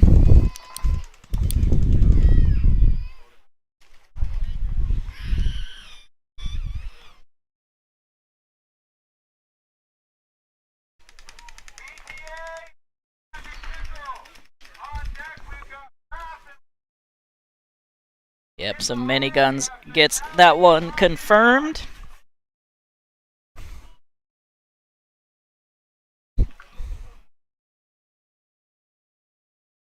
Drone is getting recharged right now, so I'm going to stick to this view. Looks like Magic Tickle on the field here, taking on BTA. And they are on the correct side of the field.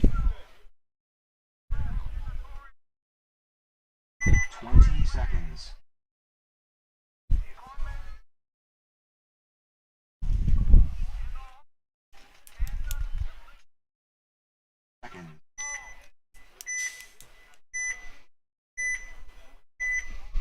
Alrighty, breakout, coming up here. Magic Tickle on your screen taking on BTA, sorry. BTA getting straight into that first wedge. Nice double bump here. Looks like Todd rocking the Viking again.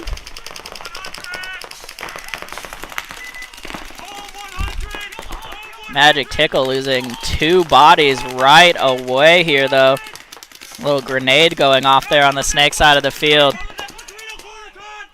As there is a player on the wedge here. He just got bullied off of the tape, though, and you can't do that right now, as there are 3 bodies coming down that side of the field from BTA. The back center are going to have a really tough time here shortly. On the wedge here getting shot out as well, so Magic Tickle just falling apart here to the full court press from BTA.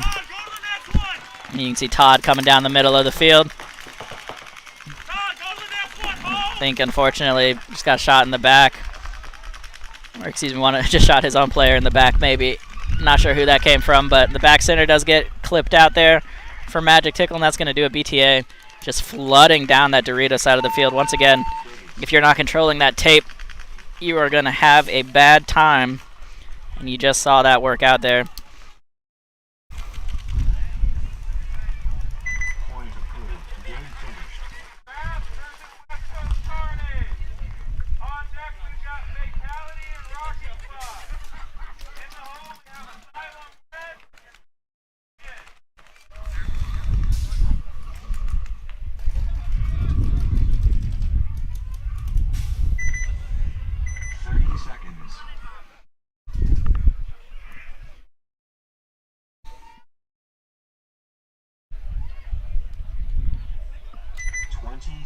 Alright, we're going to have West Coast Carnage here for your breakout. Taking on Wrath. 10 seconds.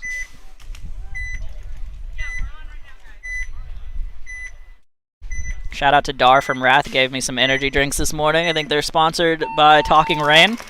So he brought out some Talking Rain trays.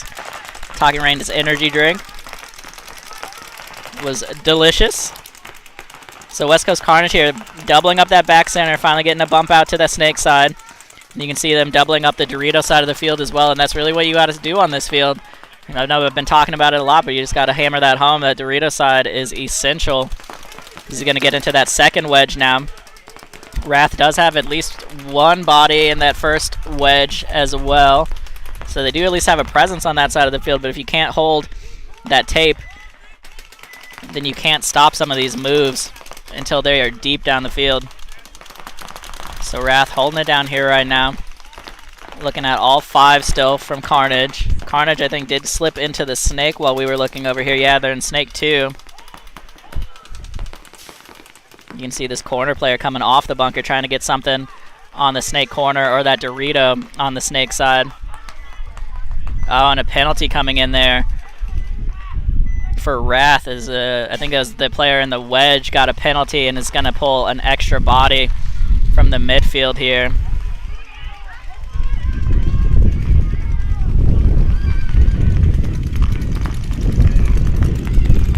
You can see him coming around now. Let me cut inside here.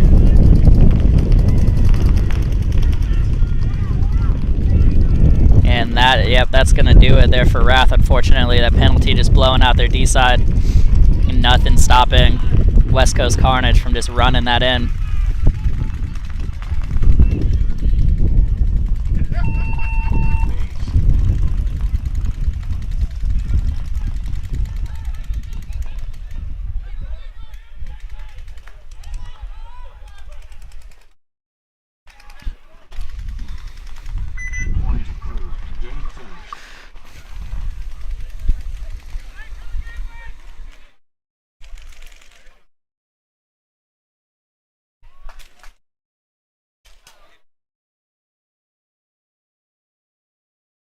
Seeing a lot of penalties coming in off this Dorito side, which makes sense since, as we've been talking about, it has really been a key side of the field here.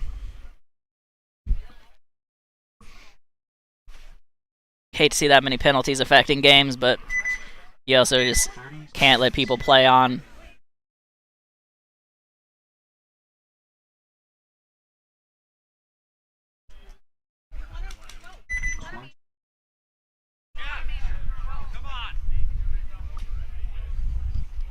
Alrighty, Rocket Sloths here. Looking at Fatality.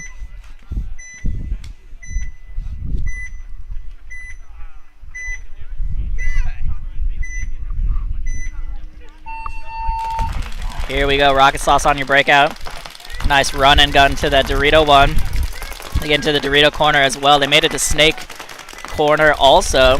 Seeing a lot of teams making it in that Snake corner. It's a massive lane though, so pretty surprising that they're making it in so successfully. I guess these D5 teams just haven't gotten that lane locked in. So the ref here having some back and forth with his Dorito 1 player. He had initially called him out. I thought he ended up letting him stay in clean, with another body walking off here for Rocket Sloths anyways. Coming over to the Fatality side of the field for a look here. You can see them in that Dorito 1. Bumping into that first wedge now, so really not a lot of wedge side presence for them until just now. Rocket Sloths, though, were not able to take advantage of that with some confusion with the refs. So you can see them still in the back center, which is a tough spot to stay in. They are in Snake 1, it looks like right now. Ref checking him, but so far he's clean. Fatality going to make a bump out to the Snake corner, try to hold him down. Let me cut over here. You can see the Snake battle a little bit. Fatality's now in the Snake side stand-up turret, which has a really great view crossfield into the wedges. You can see the Snake shooting crossfield now, trying to get something on the wedges there for Fatality. Doesn't get anything going yet. I wasn't able to really look at the shots from the Snake when I could walk the field this morning. Oh, and he gets a great shot on the foot, it looks like, for the Fatality player. So the Snake player getting a nice kill there.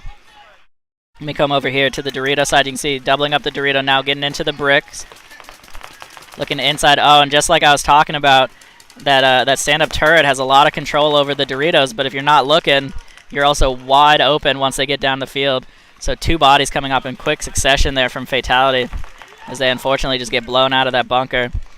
And coming over here, you can't quite see the last. I don't know if there's a last body for Fatality or not. I can't see from my angle up here, and the camera unfortunately drifted off to the side a bit there.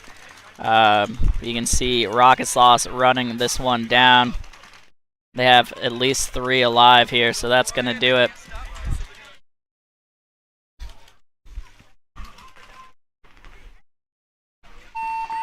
Shout out to the Rocket Sloths.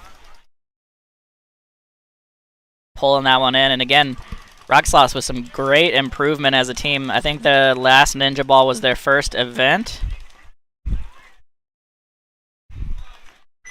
And so coming in now, it's really looking like they're gelling as a team. And that's what happens when you're getting in practice every weekend. You can see them out every Sunday fun day pretty much. They've been getting, I think, some Saturday practices in when the airball field is up on Saturdays. And that's what you got to do. Shout out to the Rocket Sloths putting in that work.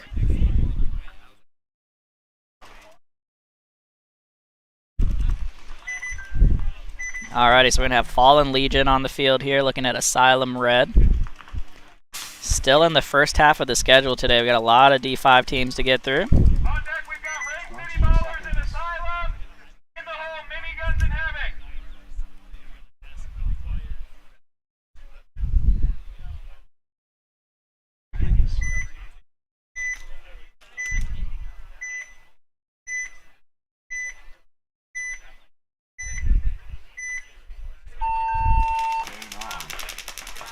And there we go with the breakout. Fallen Legion gonna bump into Dorito one. Unfortunately, kind of awkward slide there, and he got shot on the way in. So down 1 here. And Asylum Red wasting no time taking advantage of that. They're all the way down in the 40 brick here. They have another body behind him in that wedge. He is wide, wide, wide. It gets all the way up to the 40 brick. Unfortunately, got blown out there.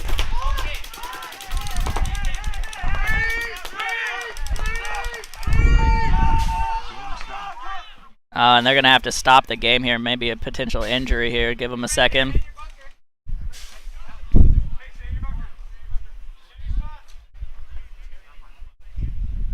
Alright, looks like the goggles came off, so they had to stop the game there.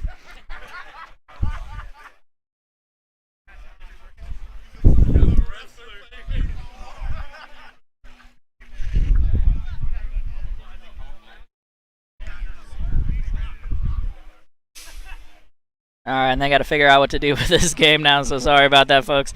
Yeah, that bump into the Doritos, or into that 40 brick, he got shot running in, tried to stop, and then couldn't hit the brakes hard enough.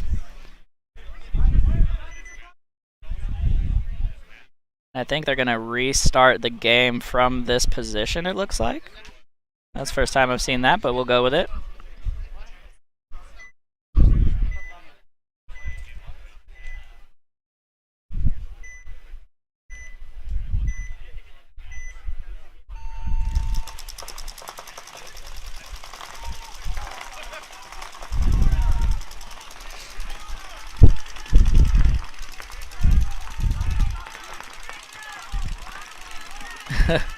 And just some mass confusion here, folks. Sorry about this. The ref's trying to get this figured out.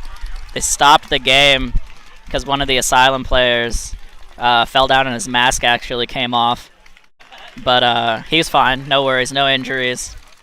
The ref got him covered up really fast. And now they're just trying to figure out what to do with this game.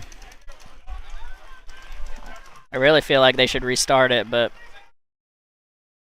we'll see what they figure out. So sorry for the little pause here, but safety always comes first.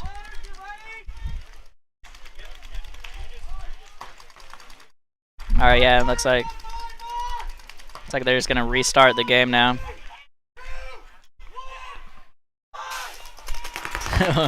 Very weird scenario. It's the first time I've ever seen a game actually get paused mid-game and then restarted, but they're going with it. So Asylum Red still has a body in this 40 brick. Fallen Legion has the first or the second wedge here now, so you can see him on your screen. They also have that snake corner in the back center.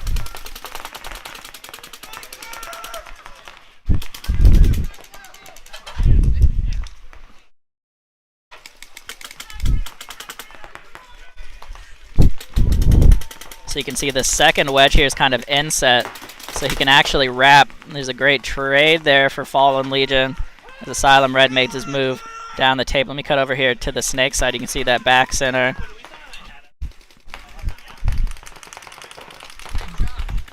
He's looking at least 3 bodies, though, from Asylum Red, so really tough position here for Fallen Legion. He's going to want to get out of that bunker ASAP as Danny is back in the booth. He's probably going to have to leave any second now as soon as something breaks.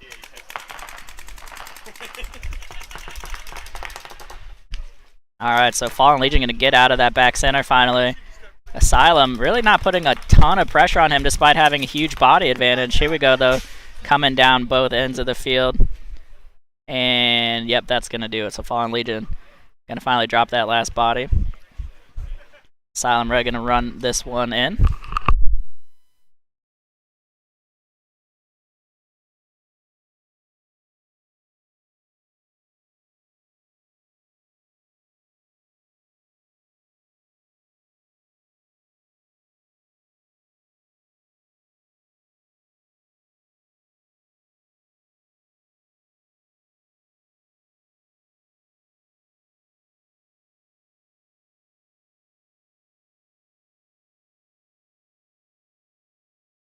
Alrighty.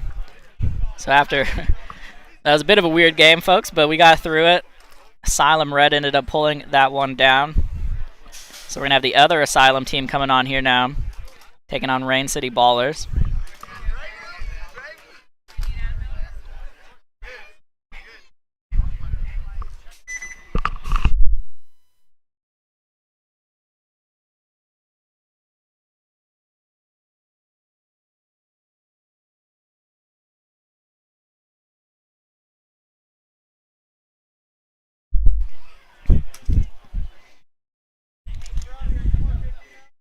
Alrighty, and getting set up here. The 10-second warning just went off.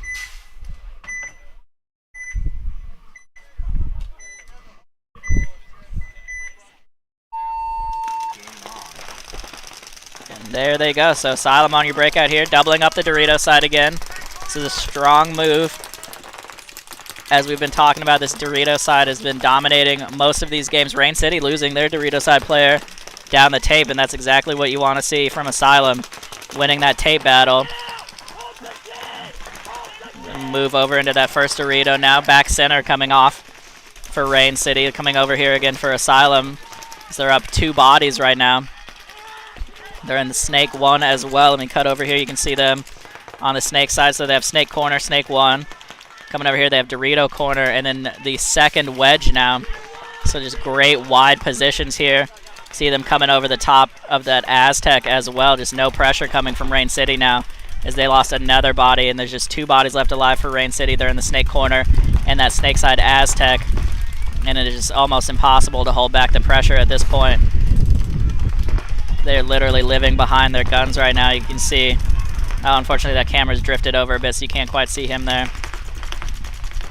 So just a snake corner here for Rain City. As you can see, the full court press coming in from Asylum. And that's going to do it. So Rain City going to drop that game there to Asylum. Asylum 4 bodies alive, it looks like. It's a really strong position from them.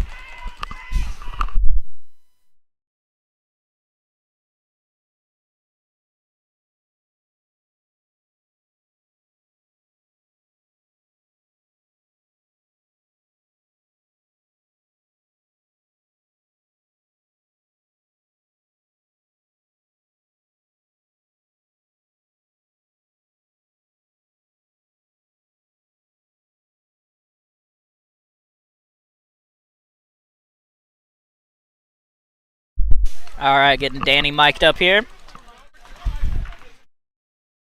Done or not? Here we go. What do you think so far, Danny? Did you watch any of those games while you were working, or too busy? Beautiful day. Beautiful day. Games look good. I mean, people are starting to move around more. actually do stuff, so that's good.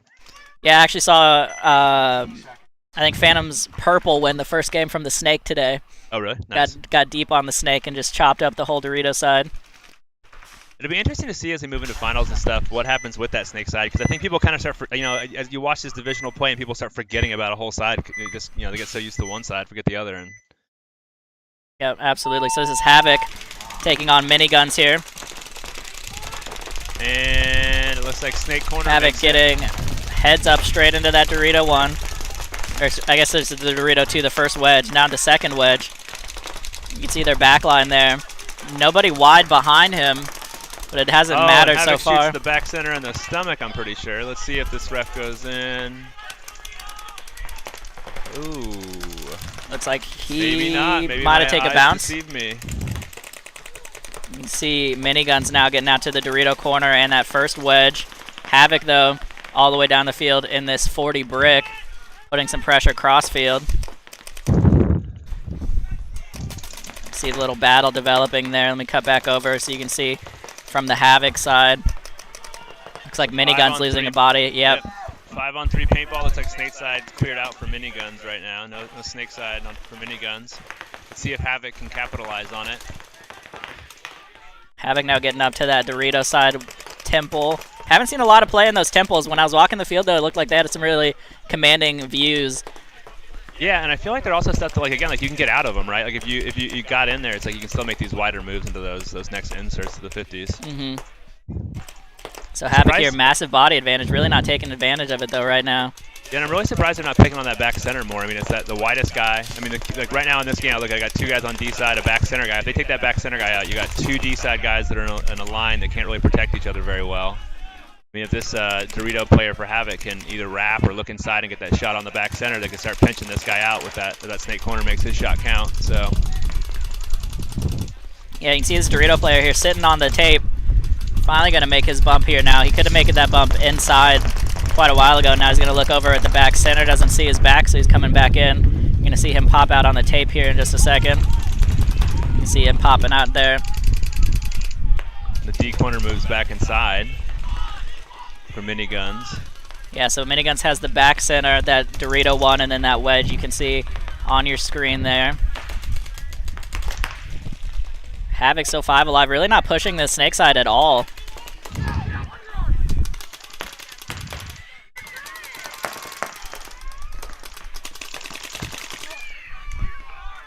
Miniguns gonna get over here. They'd lose a body in the backfield on the D side. Ref checking out the player in the wedge right now. Taking his time looking him over. Looks like he is clean though. We got another move He's here. Gonna make him stay nice and quiet here. You can see the sneaky move around there. Looks like Miniguns might pull this out. It's a 2-on-2 right now. Yeah, and Havoc just came off of that tape. D-side's just 1 bunker away. Yeah. He's making his move now here. Noah from Miniguns makes his move. Let's see if we get this last snake guy out. And Havoc just fell apart there in the late game. Noah definitely picked up the slack in that one. Yeah, absolutely. Put his team on his back right there.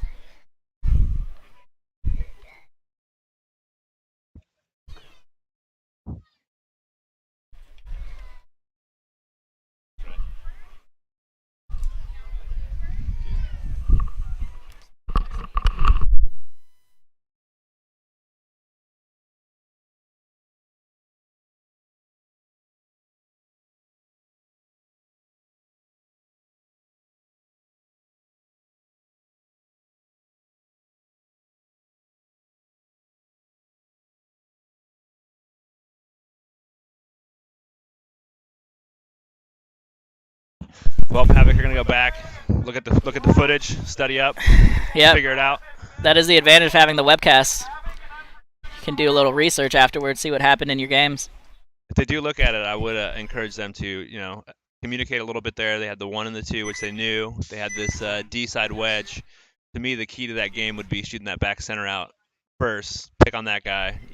Obviously, if your middle guys don't let these D side guys move up, and then we'll pick out the last 2 guys. So.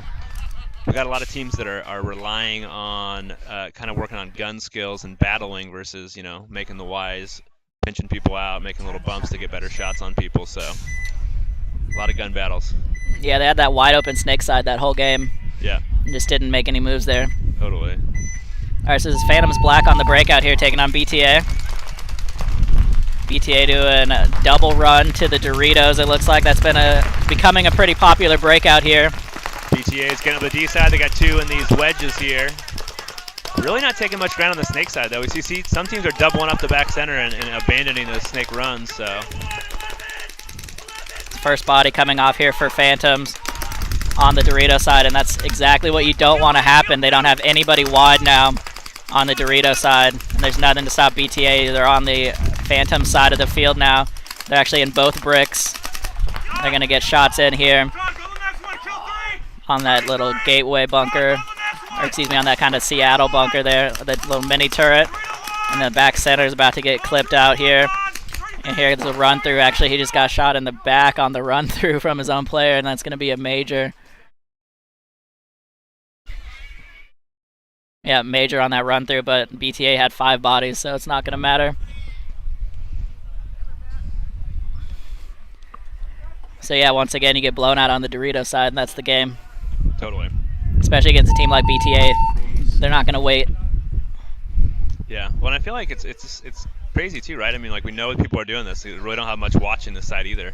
That guy that's in the first Aztec on the snake side gets shot by guys moving up the D side. You just got to play tight in those bunkers, right? You lose a couple bodies, people are coming down the field. Like, get tight, keep your eyes up, right? Like, absolutely. Looks like the drone's going to be down for a little bit. I think Kimber went and took a little break. Yeah, he's having a little interference, so.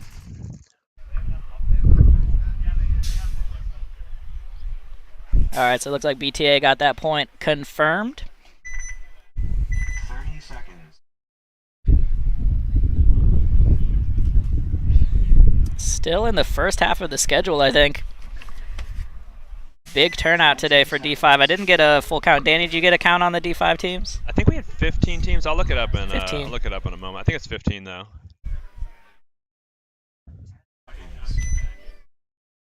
Definitely a beautiful day out here today, like perfect weather. Absolutely perfect weather for paintball. Nice little breeze, not too windy. Full sun. It's not too hot though. And Wrath actually goes to the gateway off the break and doubles up the back center. They get a little ground on the D side. Wrath's got a good spread here. Yeah, Phantoms with no Wrath pressure on the the Dorito field, side, and Jeff now coming let's all see the way down the snake Dorito side now. Let's see. Wrath is in the brick on the Phantoms purple side of the field here right now. Nothing stopped him from coming down the field. Phantoms just now finally getting into the first wedge, trying to control that tape now, but it's a little too late. As Jeff is all the way down, you can see him poking out right there down the tape. He's going to make his bump. Oh, and he got shot in the back. His own player. And he's going to get a massive major there. Well-deserved yeah. major. Absolutely earned that major, unfortunately. He got shot in the back. He just kept walking. That's a tough boat, too, because that's definitely shot in the back by your own team. Yeah, really unfortunate there. Got shot down the tape by his own player after he made a great move down the Doritos. You can see here now Phantoms getting to the brick. Wrath lost 3 bodies off of that penalty, and then another body just got shot out running down the field. And that's going to do it. Wrath just absolutely imploded off of that penalty, unfortunately. So some penalty-heavy games today. Not gonna lie, I thought off the break, I thought Wrath had it. They shot a body out, getting down the D side, had good snake presence, and then yeah, and it's just a disaster on that penalty.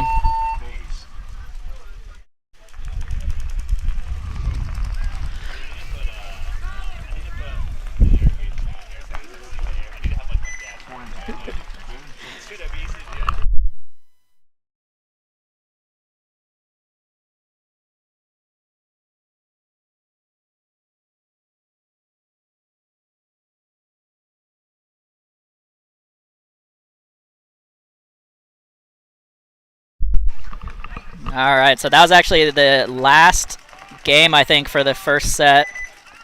So we're now in the second half of the schedule. It's actually pretty awesome because they're making good time. We started a little bit late at the beginning because I mean Carlos does a really good job of trying to organize the refs and organize all the stuff. So we did start a little late, but I think it set a good foundation for the the time we're making now. So yeah, absolutely. Shout out to Carlos, leader of the Ninjas, fearless running leader, these tournaments. Absolutely fearless leader. AKA Tuco. It looks like teams getting set up here. This is Unforgiven and Havoc. And that reminds me, I need to reverse the scoreboard now.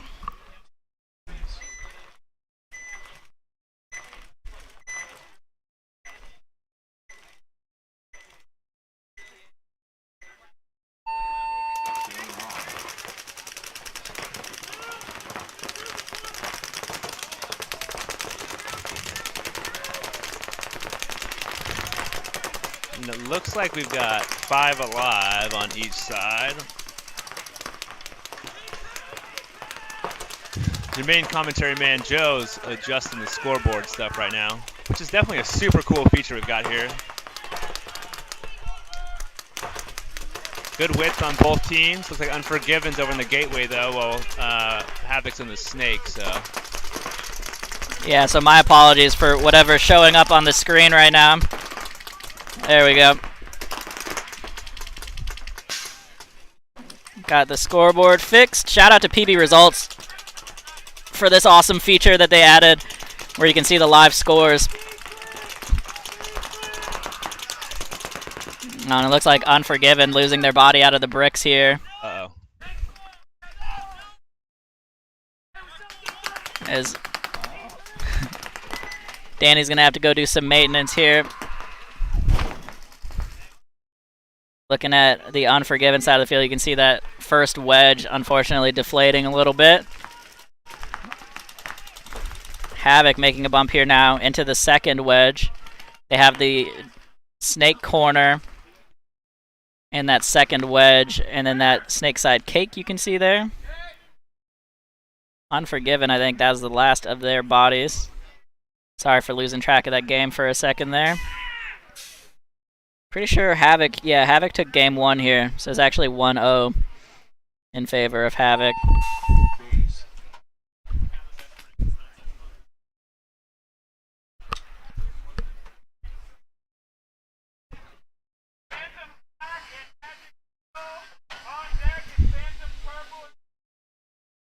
Get a little live look at the refs refilling that bunker for you for a minute.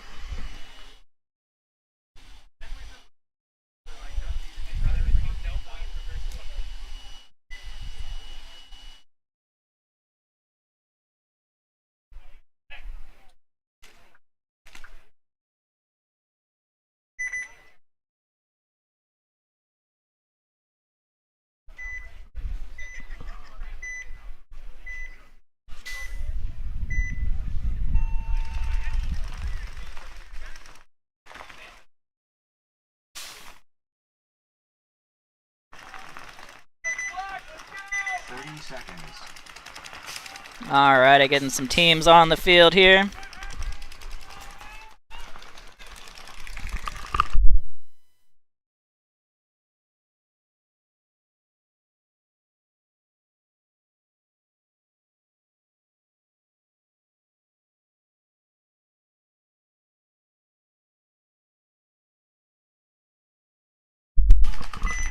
Alright, here we go. Breakout for Phantoms Black. Not sure why the score's not updated. This is actually their second game. Let's try to figure that out. Let's see, Phantoms Black here.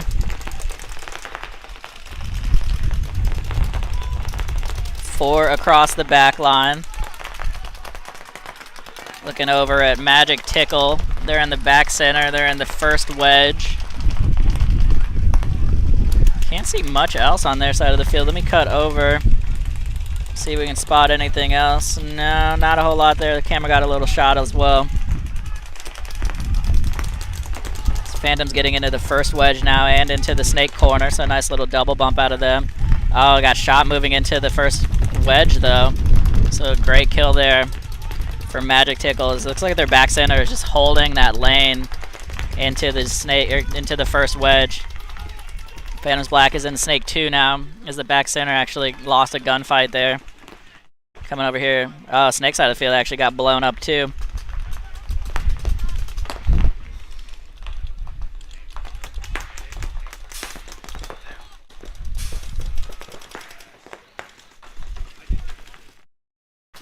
Tell my maintenance man Danny about that camera getting shot. So we're down to kind of one camera right now, unfortunately. But you see Magic Tickle here. Down, the last body just walked off. And that's going to do it. So Phantoms Black 4 alive here. We're going to walk this one in.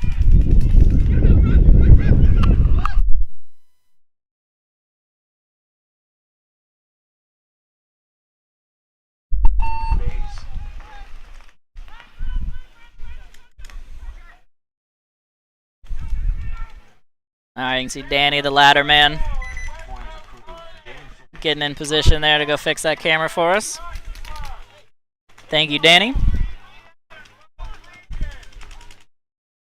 So,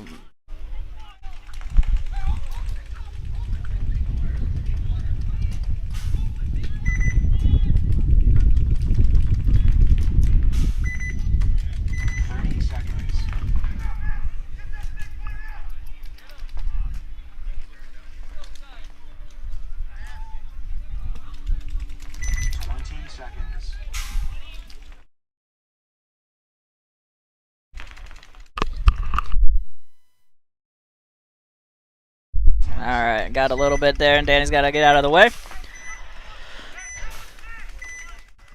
Phantom's Purple here coming up on a breakout.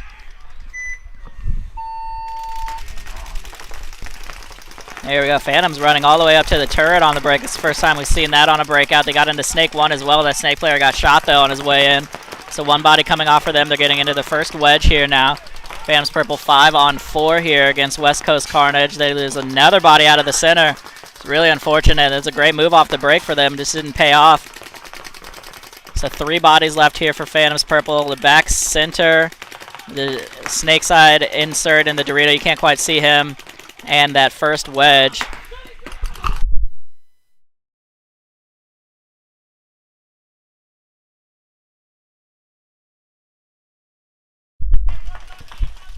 Comes the press here now from West Coast Carnage. They're down to the 40 brick. They're also in the Snake 2 stood up. Sorry, I can't cut over there. That camera is a mess. You can see them peeking around the tape there. Just looking at the Snake corner, and actually the Snake corner coming off right as I say that. So that should do it. West Coast Carnage is going to have 5 alive here. Once again, just running down that D side of the field.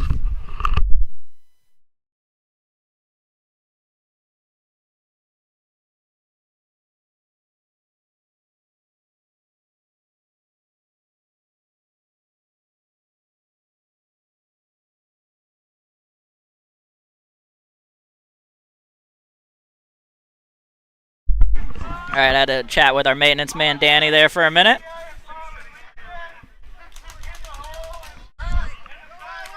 Shout out to Danny. We jokingly call him the hardest working man in paintball, but it's kind of true, actually.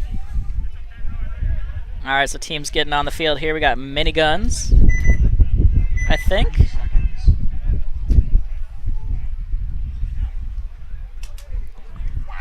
Taking on the Rocket Sloths. 20 seconds.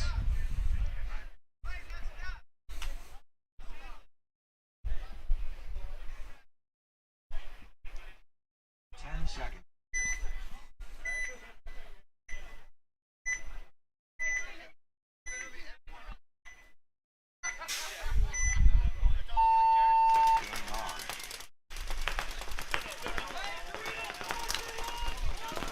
There we go, your breakout Miniguns getting into that Dorito corner. Got a body in the back center, that mini cake, and the Dorito one. So you can see heavy emphasis there on the Dorito side once again. They do have that snake side insert bunker as well. And cut over, you can see a little bit of the Rocket Sloth side of the field. You can see the Dorito corner there for them. That mini cake, the back center. They have the snake corner as well. I'm not sure if they lost a body. I only see 4 for them right now. They might have one in the snake. They have one in the snake now. Just slid into snake 2. They're also now in that second Dorito on the inside. They cut back over to the minigun side of the field here. Still holding it down in this corner and the first wedge. A little ball bouncing up there. They have the back center and that mini cake still, and still the snake side gateway, so no snake tape presence for them. Shooting crossfield now at this Rocket Sloth player in the snake, and he is hit on his hopper. I'm not sure if the ref's going to be able to see that. Oh, he just got chopped up anyways. So he is a goner.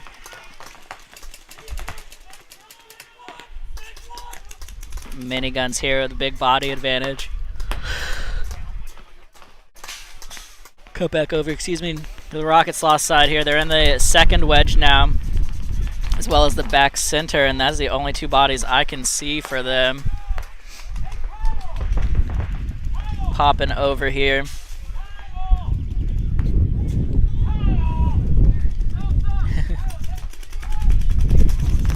So Miniguns now actually in the snake 50. You might have seen him slide over there.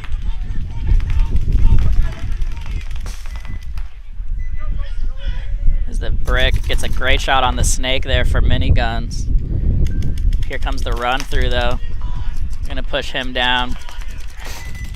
And Minigun's gonna be able to pinch out that last Rocket Sloth player. Unfortunately, just not watching each other's backs. It's the last 2 bodies alive. And Rocket Sloth's gonna drop that game.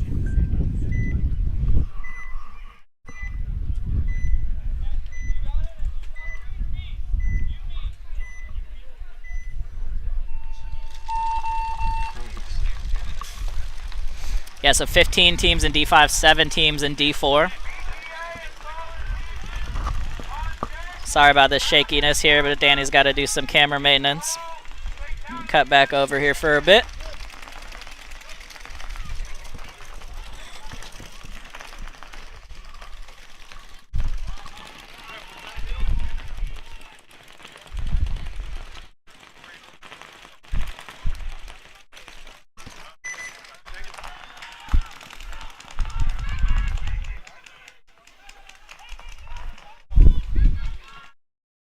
See how we're looking. Shout out to Danny.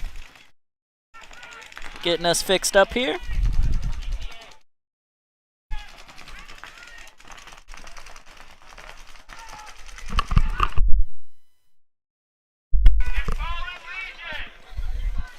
BTA, waiting for BTA to get on the field.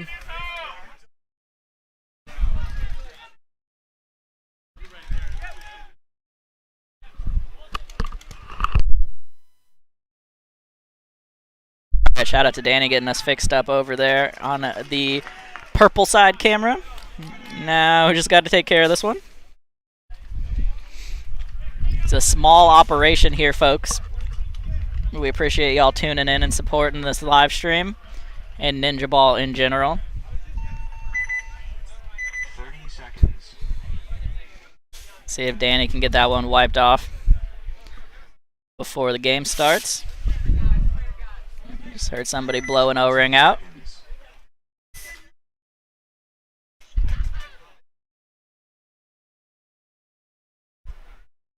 All right, Danny's Superman.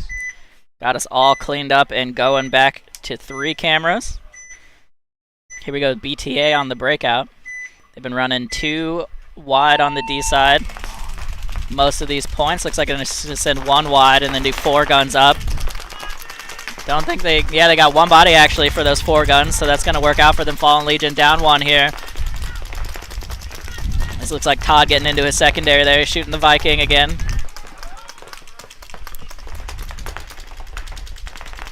It's like maybe a gun down here for BTA as he's hanging out in his bunker, not doing much. Ref checked him out. Actually calling him out, he was hit, he was waiting on a check there, okay. So BTA gonna lose a body 4 on 4 here now. Let me cut over here to the Fallen Legion side of the field. You can see them in that second wedge now. The back center, the snake corner, and that snake side temple. Cutting over here, actually BTA just loses a body trying to run all the way up to the middle 50. They're now in that first that second Dorito now in the middle field, and then that second wedge. They just made a move over to the snake gateway as well. Let me cut over here. You can see the snake side real quick. So still not a whole lot moving here as Fallen Legion now getting over into that 40 brick. As our hero Danny comes back up to the commentary booth. Yeah. BTA losing another body off of the snake side, and Big Todd himself coming off now. Here comes the desperation run through here from BTA. They're going to trade out. And that is going to do it. So Fallen Legion going to take that one down. BTA just getting chopped up out of their bunkers. You don't see that too often.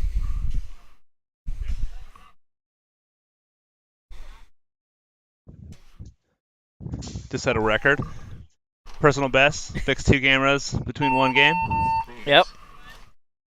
Casualties of war. They get shot. Shout out to BTA for being a little slow to get on the field, giving us time to fix that. Definitely.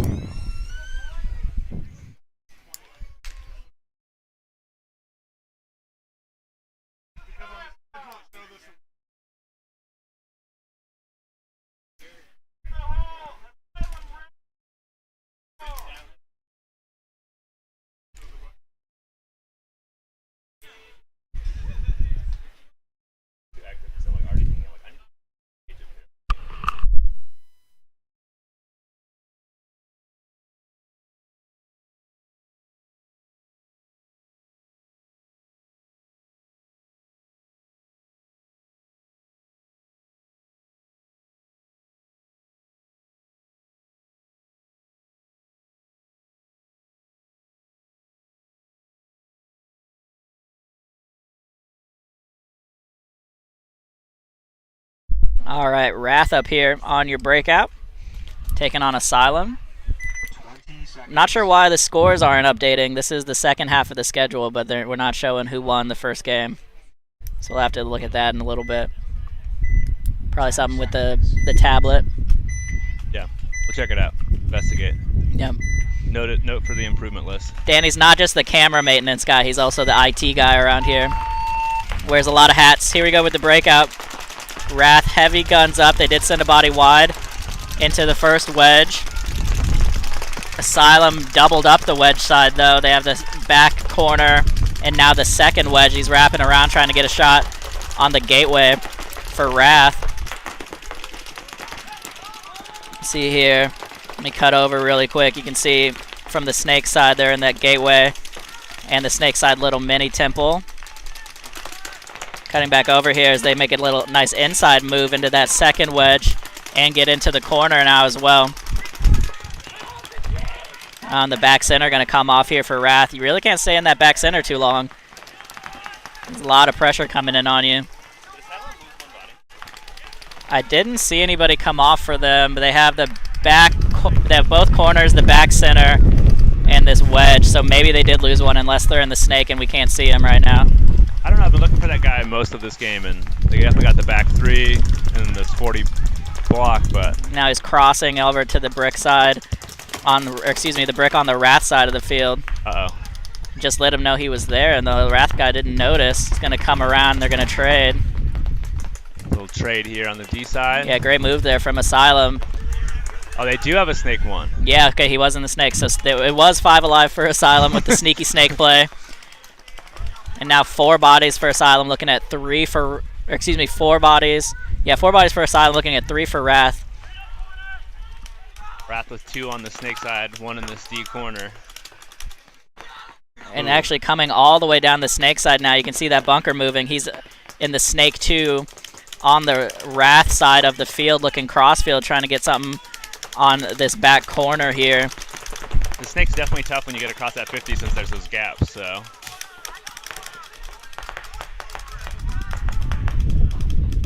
They know he's in their snake 2 now, so you can see some pressure coming in on him. Well, Asylum's got both corners here still, that center tower. Yeah, Asylum needs to get out of these corners, start coming down the field. Oh, great crossfield shot there from the turret. So both teams lose a body as Asylum loses their snake player. So we just got 2 bodies left with Wrath on the snake side. You can see Asylum pushing up to that little 50 now, and he's going to go for the run through maybe. Nope, he's going to stop short. So just the 2 bodies there. He's going to have a nice little snapshot. Going to shoot that mini Aztec. Let me come over here so you can see here. Ref coming in to check him out. I saw him get shot. Maybe I didn't see it. So you can see just that snake corner and that little Dorito here battling against that turret. And these Asylum corner players. There he goes, the gateway getting shot out. Here. Yeah, both Asylum corner players just stayed in their bunkers, and then finally here comes a big... He must have heard me because now he's definitely going to give support. His ears must have been burning. Finally comes down the field. He's going to shoot out that snake corner, and that's going to do it. So Asylum kind of just sent two lone gunners down the field, and they ended up working out. Yeah, I told you what happened to the button, right? Mm-mm. So just for the record, the PB results kit, if you knock the button over and it slams into the ground, the battery may become dislodged. That's why they couldn't and then tag up. The button will not work. So that makes sense. Yeah. That makes sense. Basic electronics. Yeah. Electronics 101. Power. I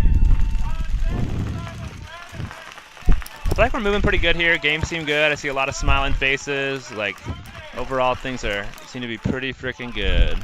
Paint seems to be shooting well. What were the paint grades today? So there was an Empire. It's a custom. It's an orange fill. The orange fill is the upgraded stuff. It's the Magna orange fill, and then we had the super popular ball that we've been using out here pretty frequently. It's a Empire Premium. It's a carbon fiber shell with the pink fill. We actually use that stuff for the X-Ball event too, and like definitely very impressed with that. Like, yeah, I shot some the next weekend after the X-Ball event, and it was shooting really well. It's been a little difficult to get, but we got it for this event. And, I mean, I've been using it for practice stuff. It's definitely no bounces and no breaks, so kind of best of both worlds. All right, here we go. This is actually Fatality on the breakout. I think they might have lined up on the wrong side. Fatality, though, trying to get into that first wedge, and he's going to get shot on the run. So 5 on. Tries to take a lot of ground going 2 wide on each side. They do lose 1 body, though. Now 2 bodies now, yep. Snake corner walking off there for Unforgiven. So Fatality up a body right now. They're still doubling up the back center, which is really not where you want to be on this field for too long. They do have the Dorito corner. He's not on the tape. Unforgiven has the Dorito corner as well. Not really doing much out of that corner right now. Let me cut over there for you so you can see the back center for Unforgiven and the Dorito corner. Oh, and actually he just got a great shot downfield on the on the Fatality corner. So Fatality losing some gunfights after going up bodies off the break. So you see the back center here, that mini turret, or excuse me, that mini Aztec. Let me cut over here and you can see the snake side gateway as well. Unforgiven now. Coming down the field, you can see him now at the 40 on that brick. Now crossing onto the Fatality side of the field. Nobody looking at the bricks. He's going to shoot the back center. He's going to run and gun, shoot out the Fatality insert player, and then he's going to shoot the Snake 2 player in the back of the head. So Fatality just absolutely forgot about the Dorito side of the field, and Unforgiven just gets to walk down and shoot their last 3 bodies. Dang. It looks like not that Fatality had the game in the bag, but they definitely had the early advantage. So. Yeah, absolutely. 2-body advantage early on and just died out of their bunkers. Actually, 1-body advantage. Sorry, they did lose 1 on the break. Shot 2, lost 1.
Hey, say that again. You're going to be on the live stream, maybe. So B-Dub just called me. I have him on the mic. He might be watching at home and be able to hear himself. What do you think of the webcast, B-Dub? You're live, I think. I thought the webcast was first rate. You know, how you could switch views. I thought the commentary was good and accurate, and really impressed. Usually I'm on the paint truck, but this time I got to see it, and it really, really looks professional. Nice. All right, I'm going to go mute it so I can talk to you, so we can talk smack. Just kidding. All right, shout out to BW Dunn, who's our paint rep for GI. Drove the paint out yesterday. He usually hangs out at these events. He couldn't hang out for this one. But it's absolute legend, BW Dunn. All right, so getting into this game here, Magic Tickle on your screen. Looking at Asylum Red. I'm not sure that... Yeah, okay, actually, they are reversed again. I'm sorry. So Asylum Red with a great run down the field there. Shooting a body there for Magic Tickle. You can see Asylum now. So this is actually Asylum on your screen. They're in the back center. They're in the gateway. And they're in that turret on the Dorito side. Cutting over here to the Tickle side. You can't quite see him. There's just the one body left, though, for them. And he's in the gateway Dorito. And here comes the hammer for him.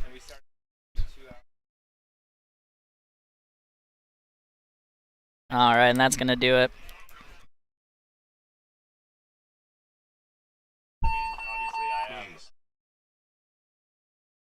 All right, let me try to fix the score here because they flipped the teams.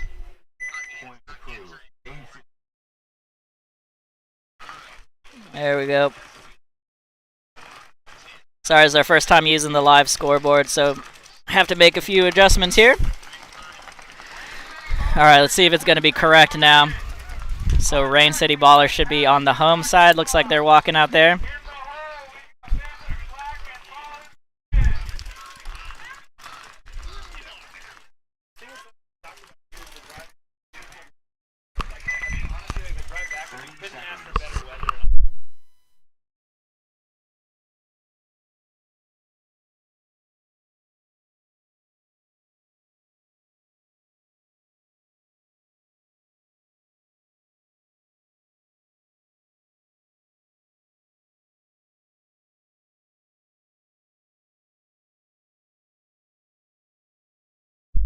All right, here we go. Rain City. Looking at West Coast Carnage. Rain City on the breakout. We finally got the scoreboard. Showing the teams in the correct order here. They do get into the corner here. West Coast Carnage lost their body running to the snake corner, though, so 5-on-4 here right now in favor of Rain City. Got a couple players, at least one on each team, rocking those all-white Pro Flexes that just came out, looking swaggy. Rain City with a nice slow crawl into Snake 2 here. Makes it in clean. There's nobody to shoot that gap for him, so smart move. Coming over here, this is the Carnage side of the field. You can see them in both Dorito bunkers. Now into the second wedge on the outside move. They're in the back center as well, and that Snake side mini temple. Coming over here, you can see Rain City still holding down that corner. But actually, West Coast Carnage just got into the brick now. Just makes a bump up to the first wedge. Might have actually got a shot on the elbow there for Carnage. I don't see him getting pulled, though. So Rain City here. Still decent positions. There's definitely a ref right here, though, so. Yeah. Shout out once again to BW Dunn calling us on the webcast. We don't usually accept live callers, but we make exceptions for living legends. Rain City here getting dinked out, actually, of the wedge. You hate to see that for them. And now this whole Dorito side of the field is going to be wide open for Carnage. Man, I feel like this field is actually playing really well. Like, control the tapes. Like, you know, now you look at it and it's like these other guys lost their width, right? And attention to the... The drone is launching, so we'll get some drone shots here for you in a second. Rain City feeling the pressure right now as Carnage is on their side of the field in the brick. They just lost another player out of the backfield, though. And Rain City doing a full rundown on the Snake side, and unfortunately he's going to get clapped crossfield. He didn't even try to shoot inside at this Dorito player. Dorito player now here, you can see battling it out with the Dorito 1 for Rain City. Rain City in a really tough spot, the back center. Going to get pinched out as well if he tries to look over. There he goes, getting shot in the back. Rain City, though, great move coming through. Going to trade out. Just too little, too late for them, unfortunately. And Carnage going to have 2 bodies left alive here. Going to try to be quiet for a second so I don't give that away to them. All right, and Carnage is going to run this one in. They got 2 bodies left, so they should be able to close that one out. Let me cut to the drone here. Actually don't have any drone footage. Unfortunate.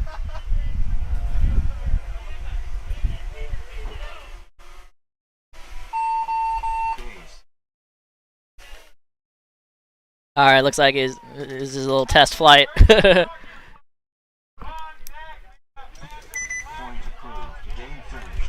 Alrighty, and they get that one approved, so Carnage is going to take that one down.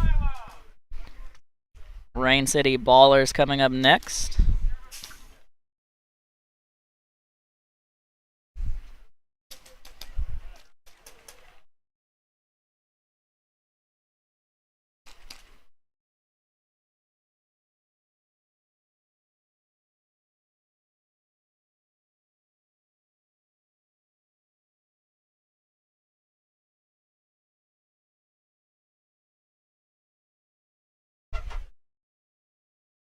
All right, we got another bunker, unfortunately deflated.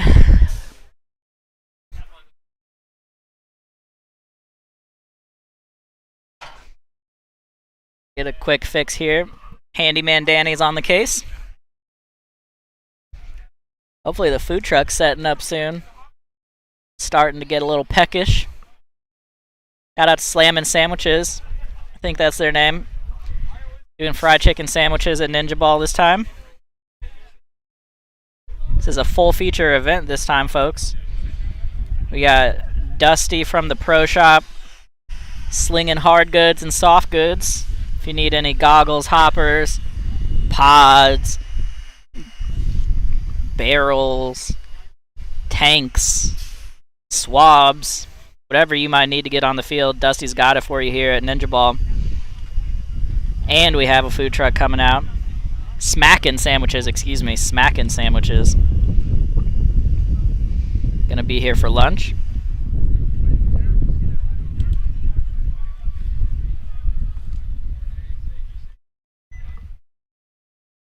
And you got 2 fields of paintball running. All the paintball you could watch today.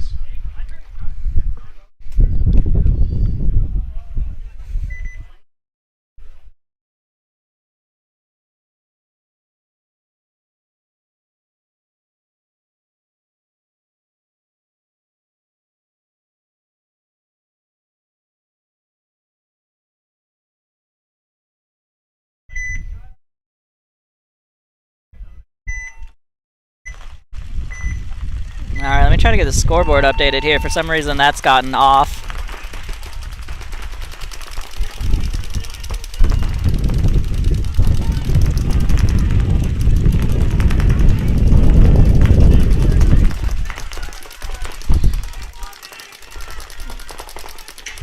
Uh-oh. Alright, we lost the scoreboard for a minute. I'll try to get that fixed here.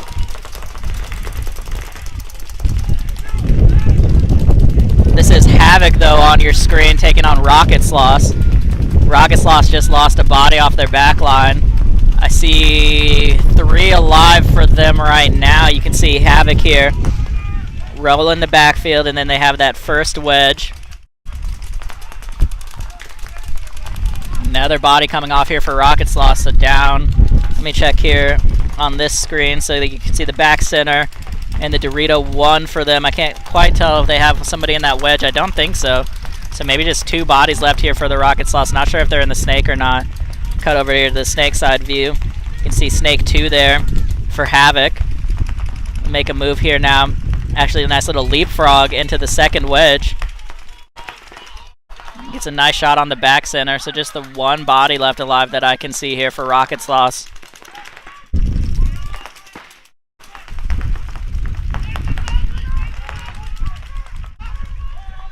And Havoc just coming down the snake side here now. Gonna get that crossfield shot on the last body there for the Sloths. And the drone is up right now, but I don't have it. I'm not getting any video off of it, unfortunately, so we'll try to get that figured out too. We're balling on a budget here, folks. The stuff goes out every once in a while. Get that fixed up as soon as we can. Actually, I'll be right back. I'm gonna go try to get that sorted real quick.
Alrighty, sorry about that, folks.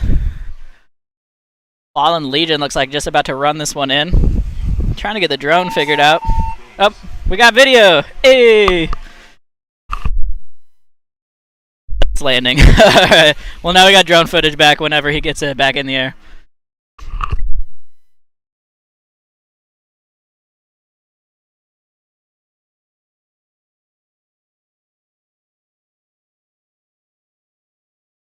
Alright, looks like Fallen Legion took that one down over Phantom's Purple.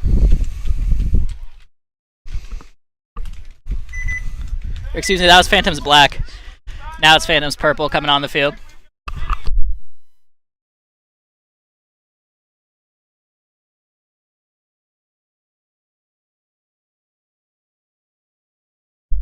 I don't know if you guys could hear that one. The PA announcer throwing some nice shade on BTA. Shout out to BTA though. Fixtures of the PNW tournament scene, certainly fixtures of Ninjaball. Here we go with your breakout for Phantom's Purple. Gonna spread the backfield and run straight up to that turret. He's looking hard at the D side. Might have just got a shot in on Asylum. Asylum just got bounced in the head. It looks like in the second wedge here, cutting over here. The Asylum side of the field, you can see second wedge wrapping in the inside. Making the inside move there now. And now he's going to get some pressure in on that turret. So unfortunately, the turret did not get the shot in that he needed. And now Phantoms on the back foot here. They do have the second wedge and the wedge corner now. They have snake corner as well and the back center on the turret. There he goes, going to get chopped up. So that turret has a really great view on the inside of the Dorito side. As Asylum actually losing a body out of the snake. But the Asylum player just slipped through. If you come off that lane and they get deep on you, then you just have no chance in that turret, unfortunately. So both bricks hot right now for Phantoms and Asylum. I'm going to try to get quiet here. Actually, Snake Corner just got shot in the hopper crossfield. Great shot there from Asylum's Purple. Oh, and he tried to make a move on the inside. Asylum tried to make that highway run and got clocked by the back center. Great shooting from him, watching his guy in the bricks. And now coming back over here, you can see this first wedge, the last body alive for Asylum.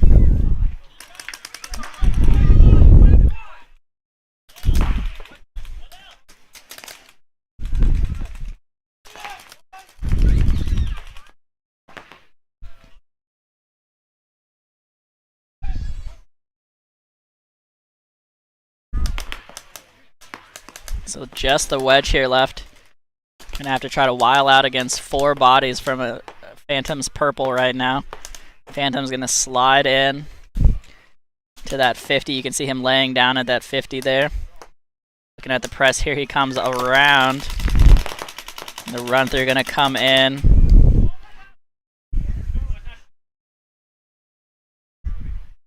That's gonna do it. Alright, so Asylum's last body gonna fall down there.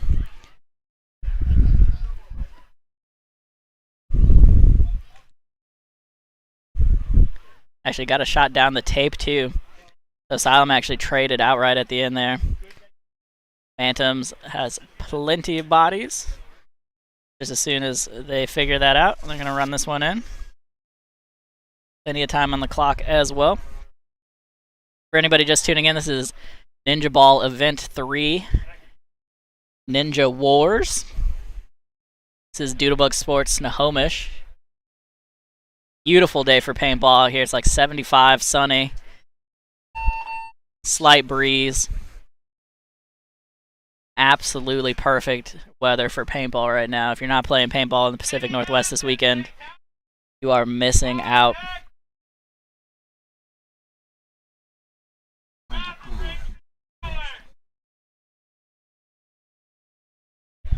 All right, Phantom's Purple going to get that one approved. Paint is GI today. We got Empire Premium and Empire, I think, or GI Special, which is that orange fill you can see on some of these bunkers. And then the Empire Premium is a pink fill, carbon fiber shell. I've shot that the last couple weekends. been pretty excellent, honestly. So shout out to GI Sports for the paint hookup today. BW Dunn dropped it off yesterday for the event. So nice and fresh. Alright, this is Miniguns on your breakout, taking on Fatality.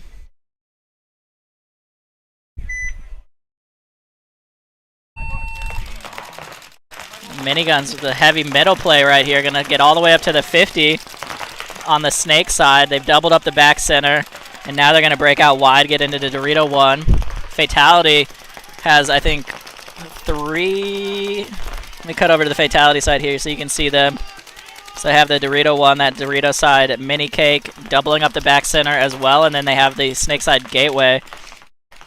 Coming over here is Minigun slides into the first wedge here. They also get into the snake side gateway.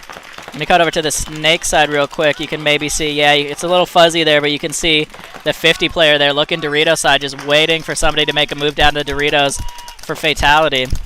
Coming back over here for Minigun's corner on the snakes or on the Dorito side. They have a little battle going down the tape here now.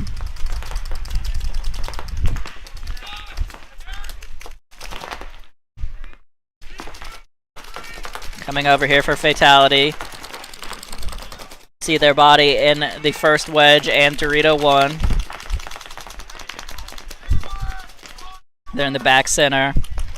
The snake insert and the Dorito side temple. So both teams still 5 alive. Coming back over here to the Minigun side. Oh, and there we go. The 50 player waited for that shot and gets it on Fatality after he tried to bump into the second wedge. So 5 on 4 here right now in favor of Miniguns. They're going to slide into the first snake now. Still in that first Dorito.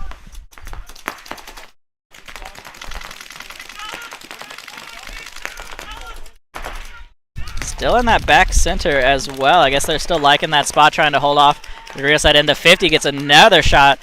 So just really smart play here for Miniguns. They had this 50 player sitting on that Dorito side lane waiting. He's gotten 2 kills off of it now. Just waiting for them to bump into that second wedge. And I don't think Fatality knows he's there at all. Fatality going to lose another body out of the back line right now. So just 2 bodies left for Fatality. Still looking at all 5 for Miniguns. And the Miniguns player in the 50, you can kind of see him on the snake cam. But he's in that 50 just completely posted up on that Dorito side. Coming over here, you can see the Dorito 1 still hot for Fatality, and then they have the snake gateway. They're kind of crossed up right now. Tough spot to defend right here for them. Battling on the tape a little bit. Let me come back over here. You can see Miniguns in that 40 brick. It's going to make a bump down the tape. Makes it. He's going to try to get a shot crossfield now on that player in the gateway. Coming over here behind Fatality as the gateway player going to get clocked crossfield. And just the gateway here now, he's going to get run down pretty quick. And that's going to do it. He did get a nice trade, but it just doesn't matter at this point. His Miniguns has too many bodies. I don't think you can see it, but the ref was doing a nice little floss there, waiting for them to tag up.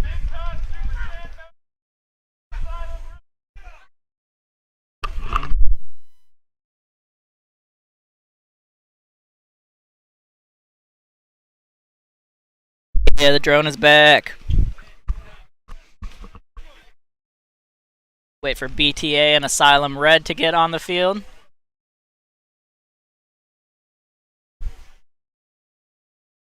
Nice top-down view here of the layout.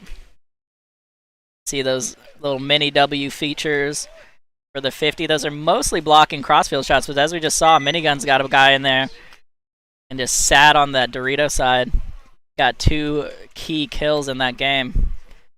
See if anybody decides to replicate that. Alright, coming back over here for your breakout with BTA.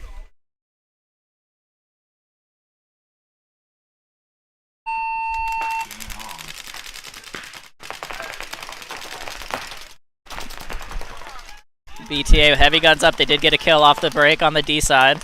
So Asylum Red down 1 right now. Even it up though, actually, as BTA loses a body off the snake side. 4-on-4.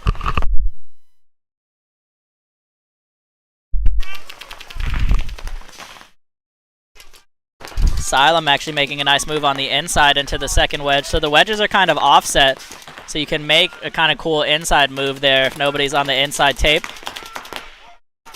Now you can see BTA actually just did the opposite, made the outside move into the second wedge. So they're doubling up the wedges right now. They have a body in the wedge downfield from them. They're getting into that brick now, though, as Todd comes off the back line.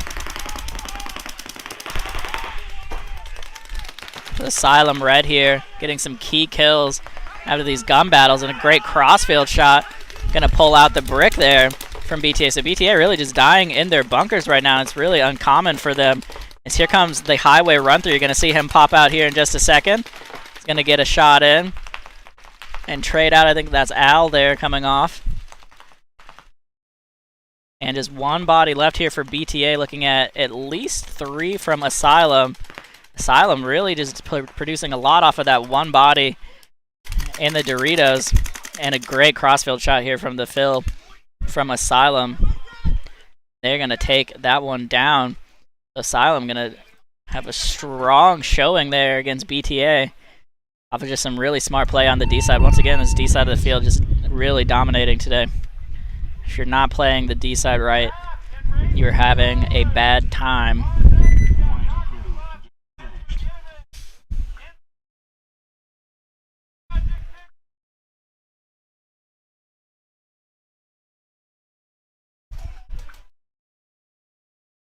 Looks like Asylum Red got approved there.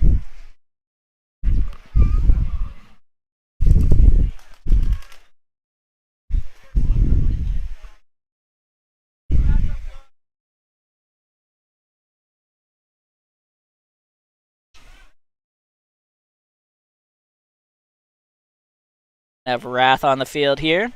Looking at Rain City Ballers.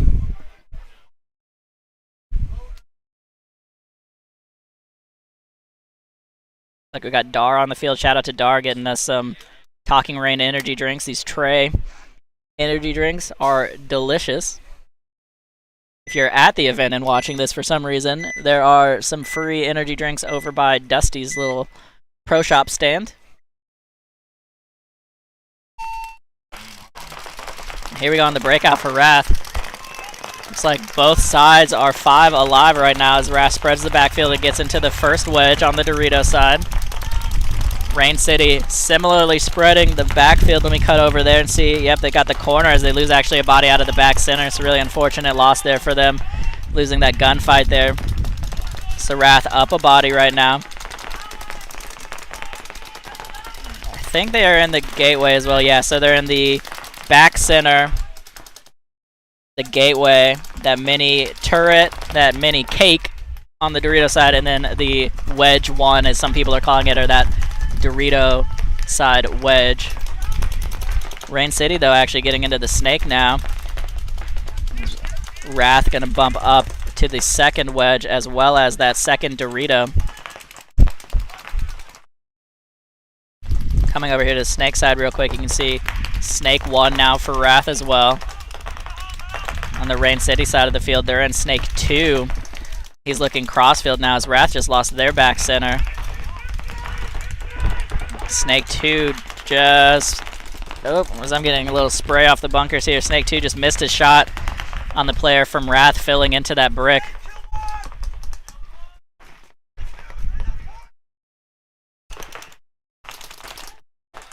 The fill in behind them now for Wrath, getting into that first wedge behind his brick player now. Oh, and the snake player unfortunately just lost his gunfight down the tape, it looks like. Yeah, lost his gunfight to the Wrath player down the tape. So Wrath once again up a body. As you can see, you can kind of see it there. The Wrath player stepping back off of that brick, which lets you get a shot on the gateway. The gateway, though, just lost a gunfight with the snake 1 from Wrath. So Rain City down just to these last couple of bunkers here, and you can see the run through coming in on the inside there. Highway run going to trade out, and now it's just the back center for Rain City, and that's a horrible spot to be in. Looking at 3 bodies. Going to try to be quiet here so I don't give too much away. Is Jeff going to get the over-the-top shot from the brick and kill that last body for Rain City. And that is going to do it. So Rain City going to drop that one there to Wrath. Just heard the drone take off, so let's get up there again.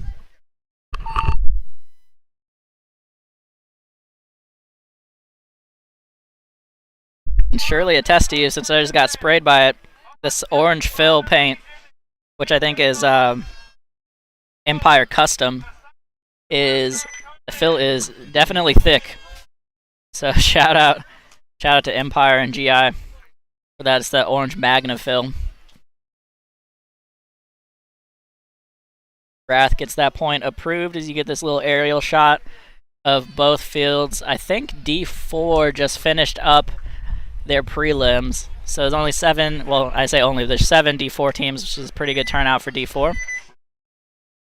And a little over double that, 15 D5 teams. So still working our way through the prelims for D5. We're in the back half of the schedule right now. And it looks like D4 finished up and are having a little break before they get into their elimination round. If you want to see the D4 scores, those are getting updated live. So check them out on pbleagues.com. Just find the Ninjaball Event 3 listing, and you can check your favorite team scores. Here we go on the breakout for the Rocket Sloths. They're going to get straight into both corners, it looks like. Made it into both clean. To get a kill off the break as well, and a penalty coming in here. Going to pull 2 bodies at least for Unforgiven. Might be 3. Yeah, it was 3 and another body walking off for Unforgiven. Just had an absolute bomb go off in their backfield. And I'm not sure, you can't even see him from this view, unfortunately, so I'm going to cut back over. But there's just the gateway, and he just got shot trying to while out, get something going from there. And that's going to do it, Rocket Sloths. As soon as they run this in, this will be one of the fastest points of the day.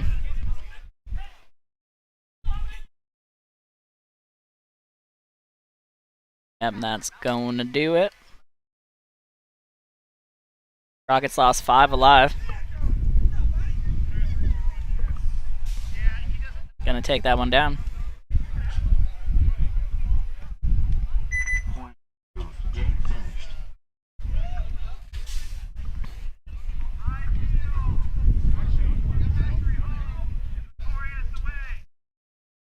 Yep, 5 alive there for Rocket Sloths. Good looking out for them.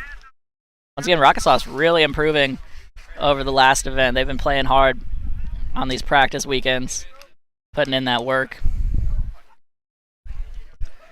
And while we got a little break in between games here, I'm going to give a shout out to some of our photographers on the field. Got Seth Montoya, SM Photography. Check him out on Facebook and Instagram. Sells team packages for these events. Puts up some excellent photos. And then Gerard from Rated PB for Everyone out here. I'm not sure if he's doing photos or video, but he did the video for the PNW X Ball event we had a few weeks ago, and that was excellent. So check him out on Instagram, Rated PB for Everyone. He also has an excellent paintball podcast. All right, coming back over here for Fallen Legion versus Magic Tickle. And have Fallen Legion on the breakout here.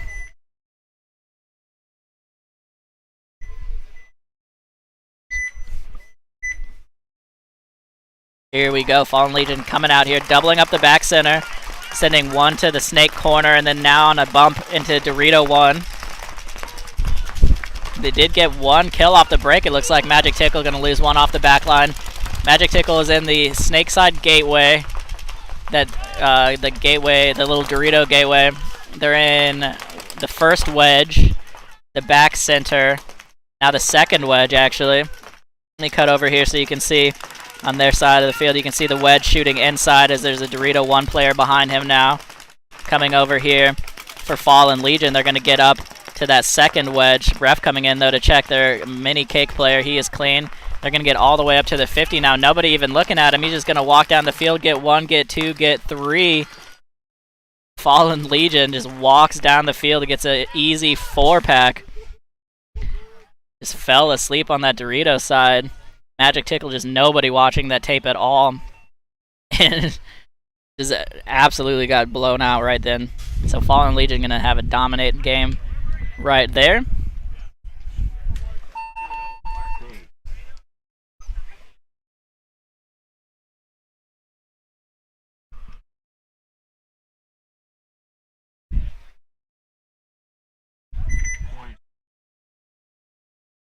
See where the drone's at. There we go. Oop.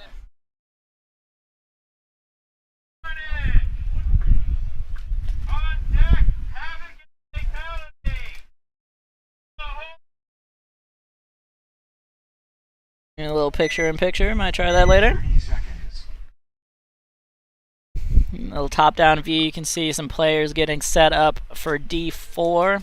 I think they should be going into the elimination rounds. They probably cut to a top 4 would be my bet. So you can check them out on pbleagues.com. See who made it. I'll give you an update in a little bit on that as well. We cut back over to the breakout cam. It's going to be Asylum on your screen. Taking on West Coast Carnage. West Coast Carnage wins the award for most syllables in their team name, as they did just get a kill on the break on the Asylum Dorito runner. Asylum going to fill in to the Dorito corner right behind him. Carnage going to lose their Dorito corner right after that, so 4-on-4 right now. He's all the way down to the 40 here now for Asylum. He's going to shoot crossfield, try to get that snake corner, doesn't get him. He's going to come back into the tape. There's nobody on his tape right now. I'm not going to be trying to be a little quiet so I don't tell him that from up here. Here comes the bump out though into the Dorito corner now for Carnage. Asylum now on the Carnage side of the field. Ref coming in to check out the player in the brick. He's good. So Asylum now on the Carnage side of the field in the brick, shooting down the tape.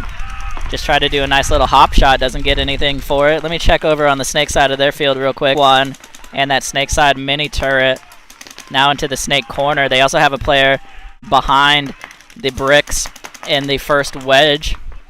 Trying the jump shot again. Now he's going to come up over the top, just walk it in. Gets that player out from the turret. And that's going to do it here for Carnage, as they just got chopped up down the Dorito side of the field. Lost a couple gunfights there as well. And Asylum going to tag that one up.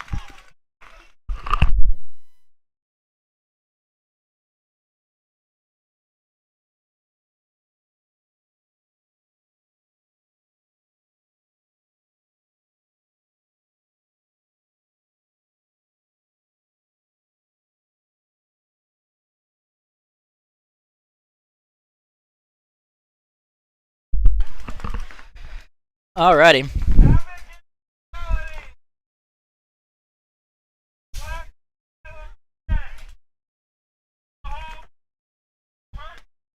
Coming in here is Havoc. Havoc, another fixture at our Sunday Fun Days. Taking on Fatality. We're also a fixture at our Sunday Fun Days.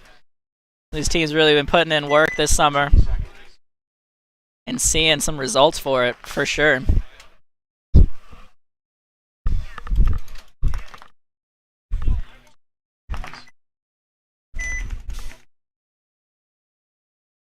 Here we go, getting settled in for the breakout.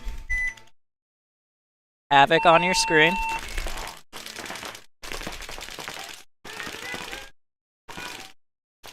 Havoc gonna get straight into that first wedge.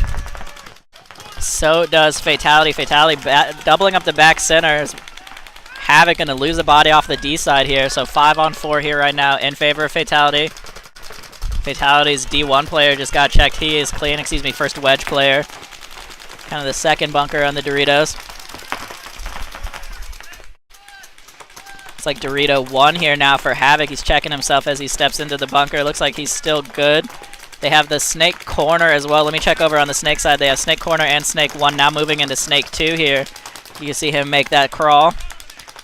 Coming back here to the Dorito side, they have the Dorito 1 and the first wedge still. Fatality is in the Snake gateway, the back center, the Snake side mini turret. And you can see here the Dorito 1 and 2. Dorito 2 battling down the tape right now. Tape dominance really important on this Dorito side of the field. Fatality just lost another body out of the back line. They did fill into the snake corner though. So 4 bodies here for Fatality, looking at, I believe, 4 for Havoc. And check here on the snake side, see if the snake body's still alive for Havoc. Yep. So 2, they have both corners kind of, and then a couple forward bodies. This Dorito corner getting shot, actually D1 getting shot out right now for Fatality, as they did get into the second wedge there. Can't quite see him because it's inset. Coming back over here to the Havoc side of the field, they're going to make a bump into the second wedge as Fatality gets into the 40 brick now. So Fatality still playing aggressive despite being down a body here. Havoc moving up again to the brick as well, so mirrored up in the bricks. Not sure if he knows the brick is hot. They're sharing a bunker right now. He's going to get the surprise and the trade. A great trade there out of out of Havoc, as another body walks off the Fatality backline. Coming over here, you can see on the left side of your screen, that's the last body for Fatality just sitting in the corner, and he's going to trade out, it looks like, with Havoc. Havoc, snake player running it down. And the last 2 bodies here just in each corner for Havoc, going to have to run this one in. Like, yeah, it's Maynard. Not sure who the other guy is across the field. Here comes Havoc, running this one in. All right, so Havoc going to take this one down. These teams have played each other countless times at Sunday Fun Days and Saturday practice days. If you're looking to improve in tournament paintball, Sunday Fun Day is the spot for you.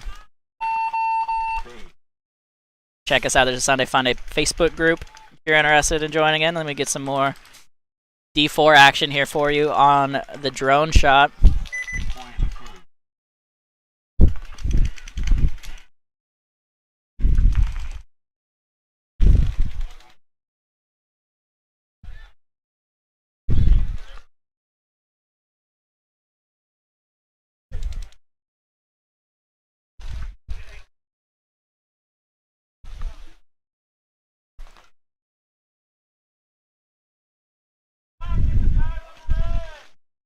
See a little top-down view of the D5 field there.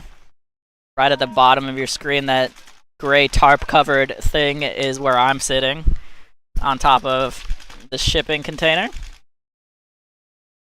Definitely the best view at the field for me right now. Got a nice little cross breeze going, some shade.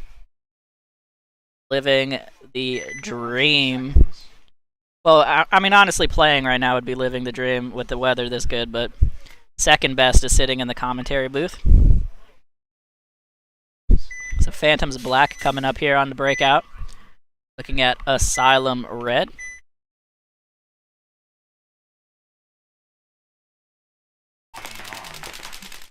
Here we go, Phantom's Black going straight into that first wedge. Gonna get into wedge 2 now as well. Asylum getting into wedge 2 also, so mirrored up. Actually going to go straight into the brick. The brick for Phantoms also. So both teams pretty much mirrored up right now. Phantom's going to fill in behind his player in the brick. Try to control that tape for him a little bit. I don't know that either team knows that the brick is hot right now. I do see the Phantoms player in the gateway looking that way, so I think he must know that the brick is hot. Yeah, and I just heard the call from the Asylum side, so they do both know that they're there. Oh, great shot down the tape from that Phantom's back player. Going to take out the brick. Now the Phantoms getting into the brick on the Asylum Red side of the field. He's looking cross field. Get some pressure on the back center. Just shot him in the elbow, I think. Asking the ref for a check. Might have skipped him. Yep, didn't quite get him. Coming over here to the Asylum Red side of the field. You can see the tape player here on the corner. See the back center in a tough spot right now. You can see that mini cake, and then there's a player in that gateway Dorito. Let me cut back here, see if you can see that inside move into the mini W. He's actually blocked off from the gateway by that turret, so he's safe from the gateway. Now he's putting pressure on that back corner. He's making a move and he's going to get clipped up by the gateway, so unfortunately I don't know if he didn't know that Gateway was hot or what, but not going to make it on the run through. So unfortunately, Phantoms Black going to lose that body advantage that they have. Asylum now going to get into that first wedge, coming over to the Phantom side of this field. You can see the bump into the second brick here for them. So Phantoms now in the Gateway still. They're in that turret. You can see the bump on the Snake side. They're in the second brick, so they're on the Asylum side of the field in the bricks. Coming over here to the Asylum side of the field, you can see the wedge making the run through here, going to trade out. Might not have traded, actually. It's a Asylum player. He's going to get a penalty, unfortunately, off of that run through. Yes, actually ended up getting shot in the pack on the way through, didn't feel it. So unfortunate turn of events there for Asylum. That was a great run through. If he had stopped at that trade, might have had a chance in that game, but Phantoms Black going to win this one off of that penalty.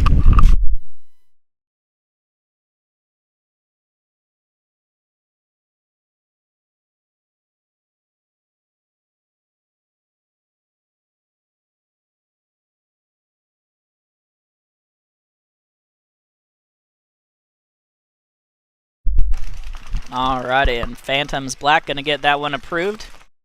Shout out to Geo and the Phantoms organization. They always have at least 2 teams in these Ninjaball events, sometimes 3. Let me check on the D4 scores here for y'all. See what's going on over there. As Rain City Ballers and Phantoms Purple get on the field. 20 seconds.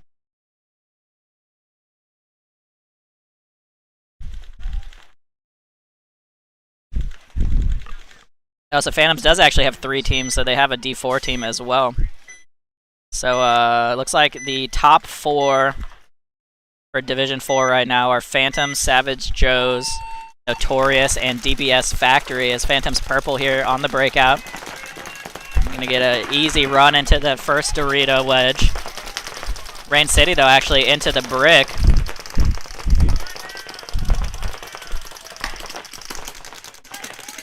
So 40 brick here for Rain City Ballers. They're also in the Gateway, the back center. The 2 mini bunkers off of the back center. I'm not sure if they have a body behind this guy in the Doritos or not. Nope, I don't see anybody else over there. I don't think there's anybody hiding in that shadow. So you can see the brick player there looking inside, shooting cross field right now, trying to get some pressure in. Phantoms does have this body in the turret, which is a tiny, unfortunately it gets real tiny when there's somebody in that brick. You can see him looking over, just waiting on this brick player to show anything at all for him to shoot at. So still the first wedge here for Phantoms. That turret. They're in the Gateway still and the back center. Let me see if they have anybody in the Snake. Nope, coming back over. Nobody in the Snake for them. So the brick posted up on that turret on the Snake side right now. Little battle developing there for them. Coming back on the tape here now. You're going to see him pop out in a second.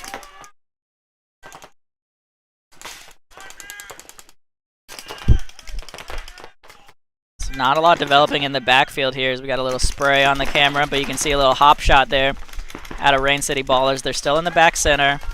They're in the Gateway on the Snake side. They did just lose a body out of the backfield as they get into the Snake corner now. So 3 bodies left for them right now. Still looking at, I think, 4 from Phantoms Purple. They're in that turret. Nice move there into that little mini Dorito. I don't think they picked up that move into the mini Dorito at all. He just got a great shot on the Gateway, though, from the brick. Let's see if he is hit or not. Pretty sure I saw a break on the side of his head. Maybe not. It's Phantoms Purple now getting into the Dorito corner as well. Not a bad move there for them. Coming over here to the Snake side, you can see that mini Dorito on the Snake side. First time we've seen somebody play that bunker this game today, I think. And they also have that Dorito insert bunker on the Snake side. Still just staring at this 40 brick from Rain City. Coming Coming over here to the Dorito corners, you can see the wedge coming over the top, trying to get some pressure on the back center for Rain City. Still a body advantage right now for Rain City. What's up, Abyss? Thanks for joining us. So game slowing down right now here.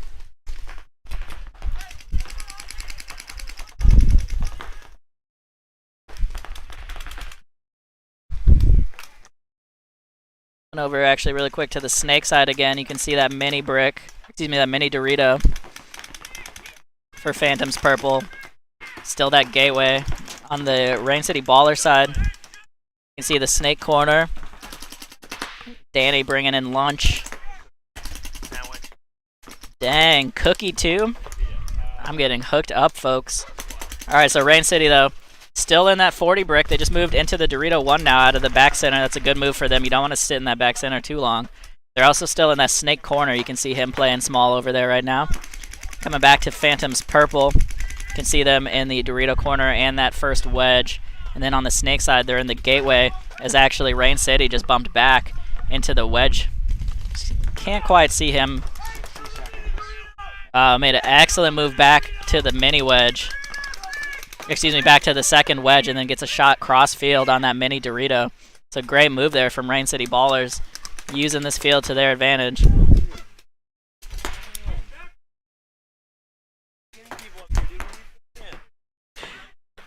And Rain City, though, actually losing a body on the backfield.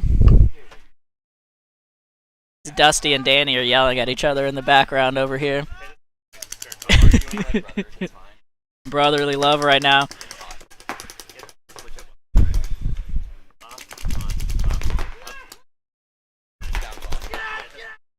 And Phantoms maybe losing their back player here behind the brick, as the brick is hot once again for them, and he retreats again. So the yo-yo in full effect here for Rain City Ballers. He was in the brick, now then he went back to the wedge, then he went to the brick, now he's back in the wedge. Phantom's Purple here, 3 bodies up. And the game time runs out, so that's the first clock we've seen today as Dusty joins us in the booth. Dusty? Nobody likes ties. Nobody likes ties. Simple That as is that. absolutely true. To be fair, though, if you're down on bodies and you tie, that's better than being down on bodies and losing. I mean, yeah, Rain City Ballers were probably going to lose that game. It was a 1-on-3. Yep. So With the tactical retreat to get into a better spot. the double tactical retreat. Double tactical. He did it twice. He started at the brick, went back to the second wedge, then went back to the brick, then went back to the second wedge again. Yep, and that's how you can tell it's D5, right? 'Cause this guy can move backwards, and the other team doesn't respond at the 60-second call. They don't get going when it's time to get going to win the game. Yeah. Right? Can't hide in the back if you're going to win the game when there's 60 seconds left. Yeah, we got to run it down. Got to at least try, because ties aren't fun. So Miniguns coming up here versus Unforgiven.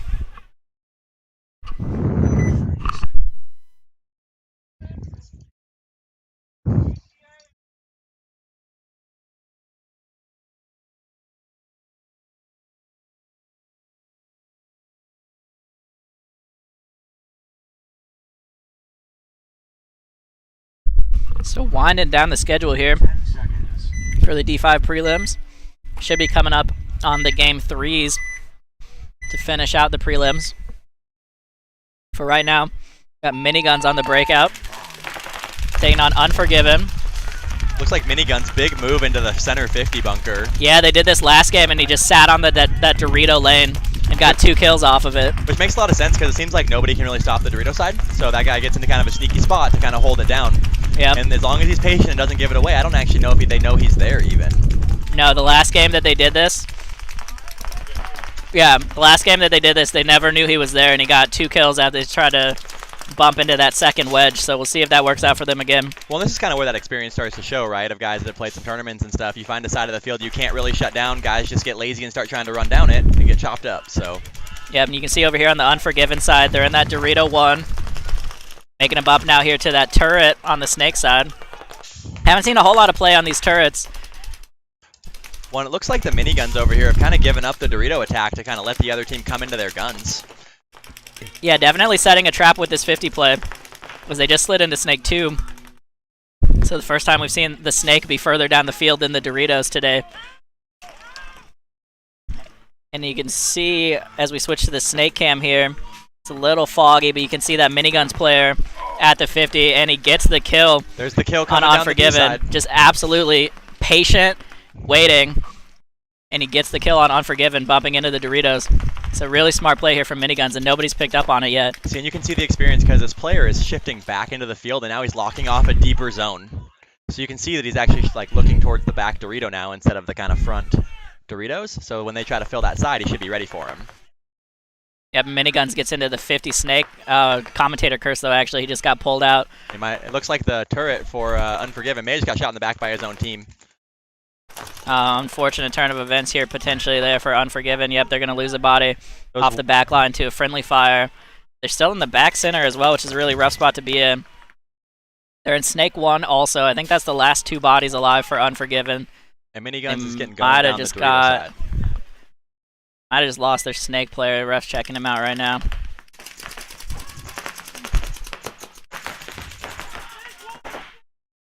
Snake 1 going to get shot on the move there by Miniguns coming over here. You can see the Miniguns player at the 40 brick.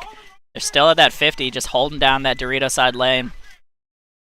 Coming over here to the Unforgiven side of the field. This Dorito 1 is the last player. He's going to get a great shot on Miniguns coming down the field.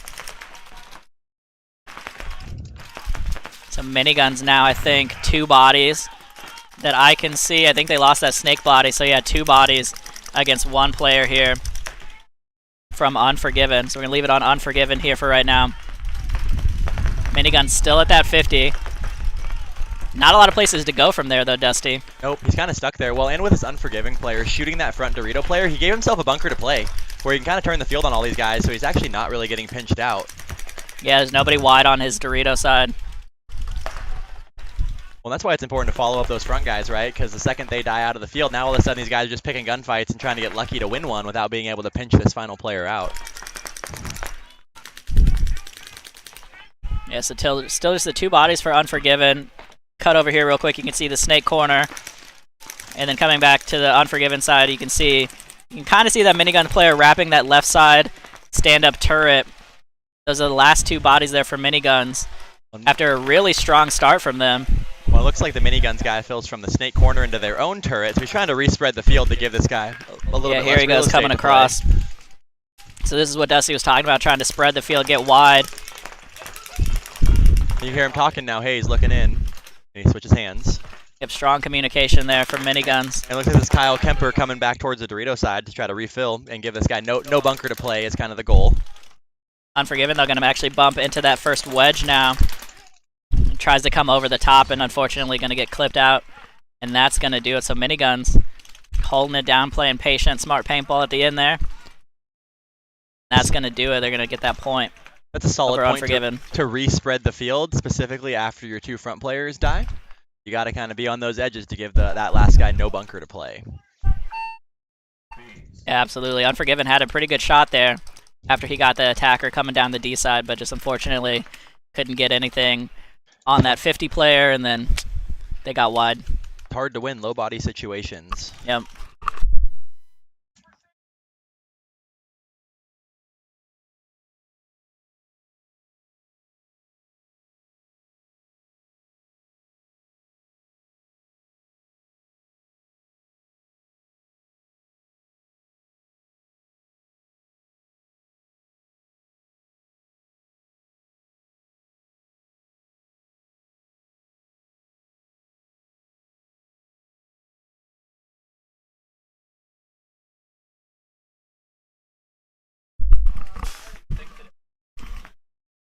Alright, so we got BTA coming on the field, taking on Magic Tickle. I think Magic Tickle is mostly the Guns for Hire guys. Looks like it. I think a couple Guns for Hire guys, and then maybe one of the Phantoms. I think most of these guys play at KC Crusaders. And then BTA, of course, a mainstay here. On the breakout, looks like BTA. Oops, sorry, let me cut over here to the BTA side. You can see them doubling up the Dorito side here. And it looks like it's kill 1 for the front snake player on Magic Tickle coming out of that Dorito on the snake side. Right as BTA fills into the S2. So it looks like BTA is making a controlled attack to the outside edge of the field. And you can see they just shot knocked his bunker over, though. He's break. going to have to get to the 50 snake now. Doesn't matter. He's going to keep going. Oh, he got shot trying to slide into the snake 3. So unfortunately, just tackled his own bunker. Coming back over here to the snake side, or to the Dorito side, excuse me. You see that Dorito 2 there now on the inside. Still the first wedge. On the Magic Tickle side, you can see them in that first wedge as well, the back center. They just lost, I think, a body off the snake side, so just 3 bodies here for Magic Tickle. As BTA with the full core press right now, getting up to the 50.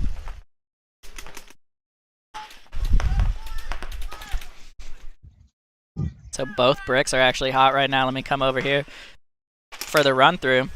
Gonna catch him by surprise. BTA gonna get another one there. You can see him coming around just the back center, and that's a tough spot to be in with 3 bodies coming down the field. BTA gonna tag that one up. Strong finish there from BTA. Obviously a very seasoned team. Closing it out quickly is what it looks like. Used to seeing them in D4. I guess enough of their ranks decayed for them to play D5 this time. I guess so. I'm going to leave that one without a comment. Yeah.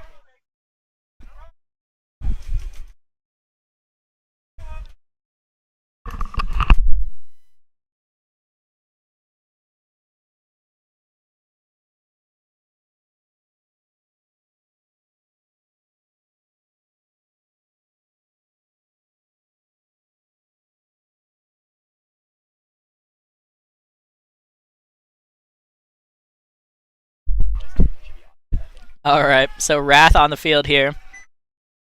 They switch back over. Wrath taking on West Coast Carnage. Try to figure out where we're at in our schedule here.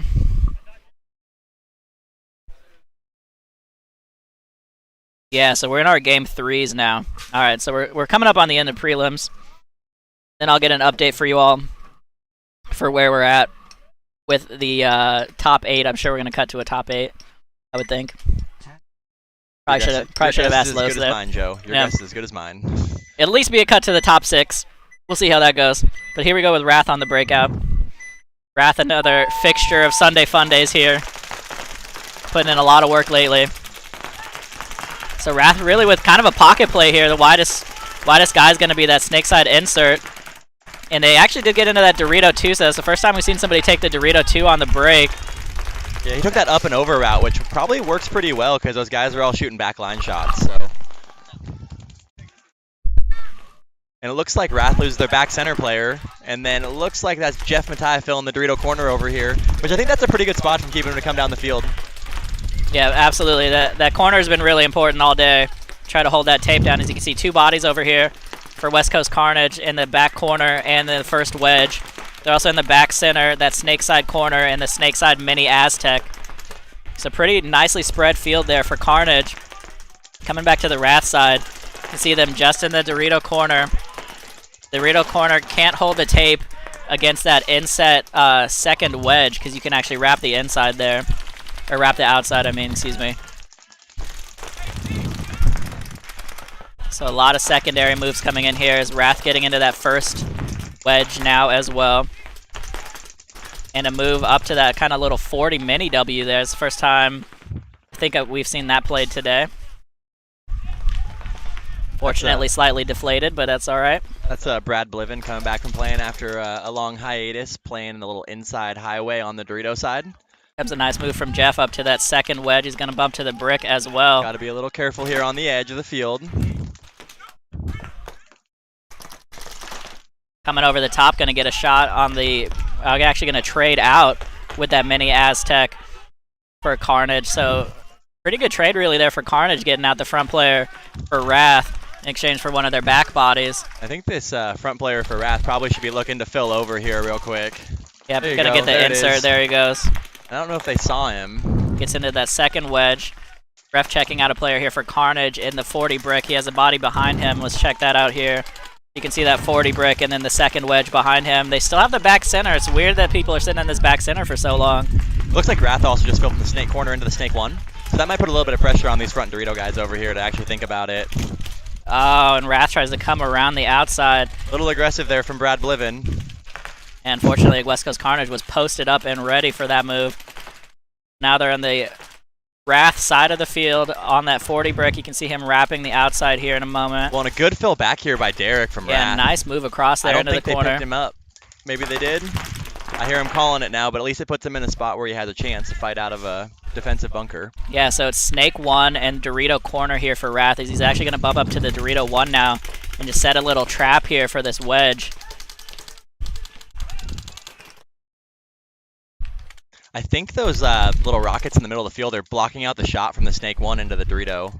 Yep, oh, and actually going to lose another body off the backfield here.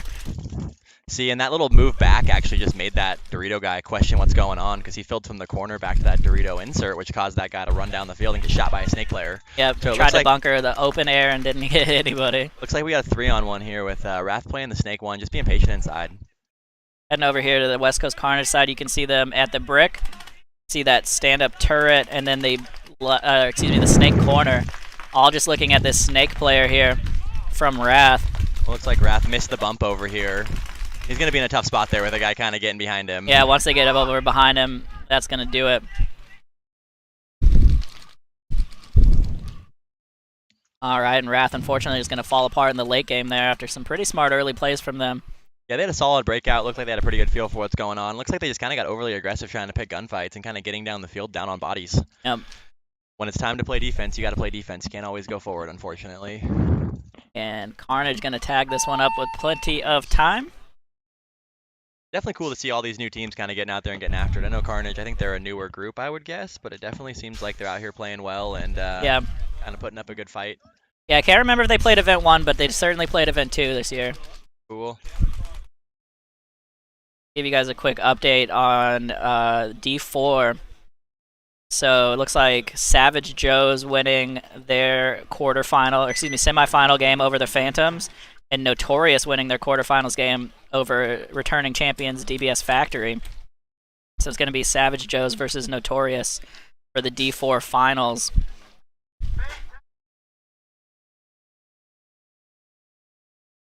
Division 5. We're in the last few games of the prelims. So we'll let you know once I figure out what the cut is going to be for that.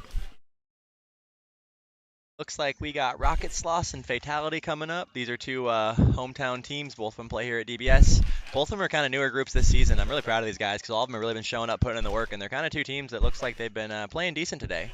Yeah, Rocket Sloths especially has improved massively over the last event, which I think was their first event. Yeah, they were really green. They have some guys that are just figuring it out, but I'll tell you what, they've been out here on Saturdays, kind of using the field with some private time and really trying to make the most out of all their experiences and stuff. With get their field time, do their drills, and kind of really get after it instead of just showing up and playing paintball. So yep. That's usually the difference of decent to good and then good to great, right? So yeah, and you love to see it. Putting in that work and getting some dividends. All right, so a little technical timeout. We got some bunkers needing aired up, it looks like.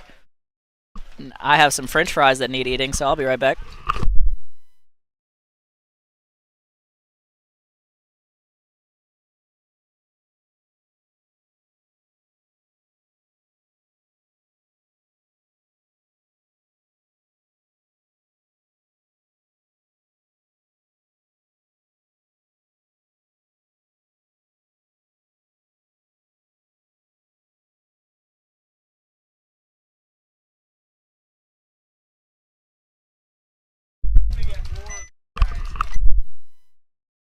All right, here we go on your breakout. Fatality on your screen here. They're going to go straight into Snake 1. Looks like he got a turf sample, though. And they're going to lose a body off the back line here during all of that.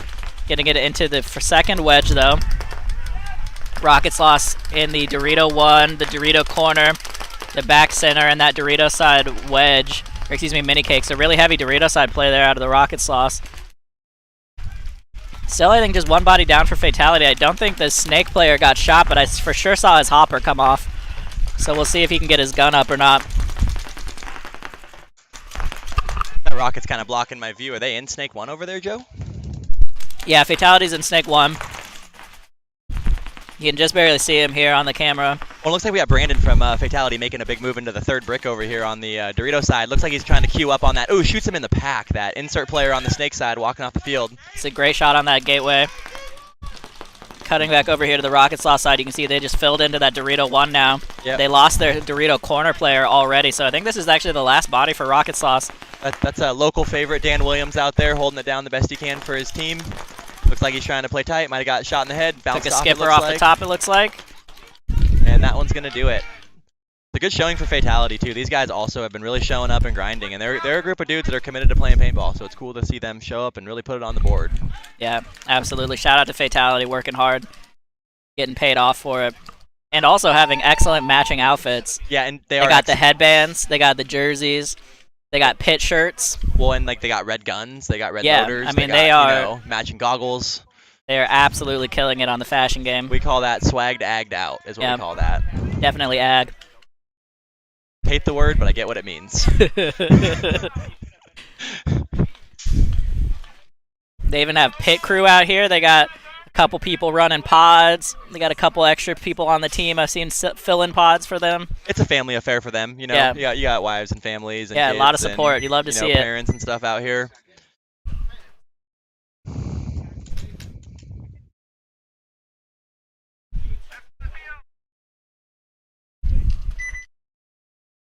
Looks like we got Asylum Red and Fallen Legion coming up.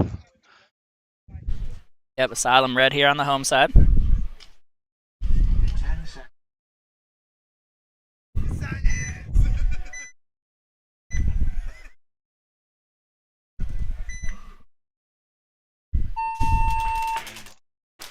Here we go, run and gun into Dorito 1 here for Asylum Red. They're going to make it in clean. They get the corner as well. Super short snake side breakout for Asylum. Looks like they're playing conservative on that side and really kind of pushing all the bodies to the Dorito side of the field. Where it looks like with Fallen Legion, they took a very consistent breakout all the way across the back line with a nice move into the first wedge over here. Yeah, I've seen so many people make this snake corner today, despite the fact that it's a massive lane. So it's been really surprising. I walked over and watched some of the D4 games, and I think they were shooting that guy quite a bit more.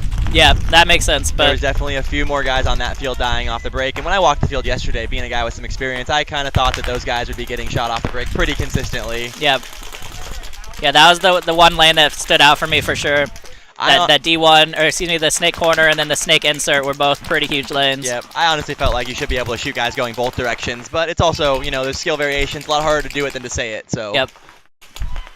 And nobody played this layout beforehand, so you got to figure out the lanes as you go. Yep. We'll definitely see some better laning in the semis and the quarters and the semifinals. Ooh, looks like the Fallen Legion player gets dinked out of that second brick here. That's going to kind of open up this side. And it looks like their game plan for Asylum is really going to work out, where they decided to kind of play most of their bodies to the Dorito side of the field, and now it's really turned into a strong side for them. Yeah, Asylum Red actually just had a nice little leapfrog all the way down to the 40 here.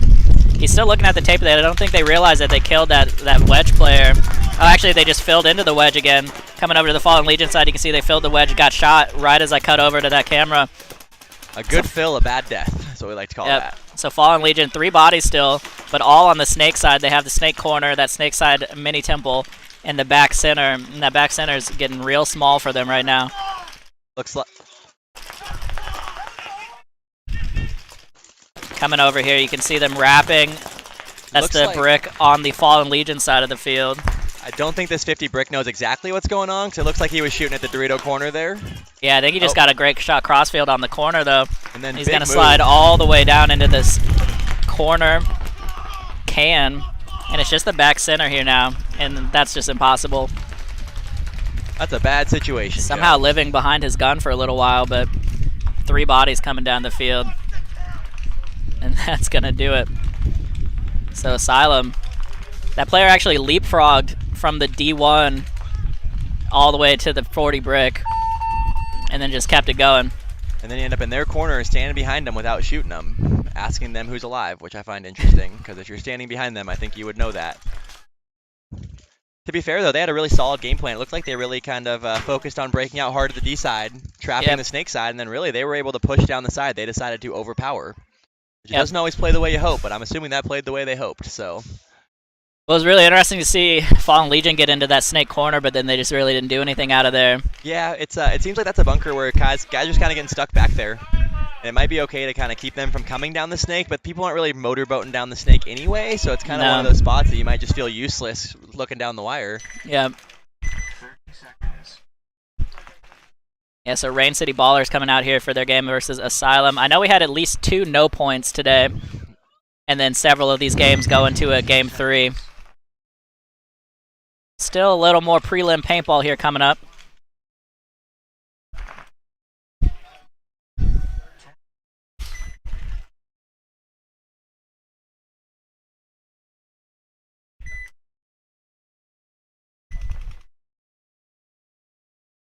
Here we go for Rain City. Looks like it's going to be Asylum. Made a big breakout, taking Snake one off the break. Looks like they took the first wedge and going quickly into the second, double the back center, and then an insert on the Snake side. Yeah, still doubling the back center. Now a big move from the back center all the way to the corner. He makes it in clean. Nope, looks like he's walking off, Joe. D corner got shot on his way over. Yep. Commentator curse on that one. Yep. Thought he made it. It's a Dorito corner here for Rain City Ballers. He's going to move up to the second wedge. Thought I just saw something break on him, but maybe not. Going to bump out into the Snake corner as well. Still in the back center. Looks like that's another one coming off from Asylum on the Snake side. Is it just these two Dorito players over here now? Yeah, let me come back over here to the D side. There's this second wedge. Yeah, and a player behind him in the first wedge as well. So 2 wedge players there. Do they still have a Snake body or no? I don't think so. It definitely... Oh, nope, Snake 1 still for Asylum, so they still are over in the Snake 1. Just saw him Alright, pop so his head 3 up. bodies here for Asylum right now. 2 on the Dorito side, and then just the Snake player over on an island there right now. And it looks like Rain City Ballers is pretty content here to not force these moves. Yeah, Rain City's still pretty conservative.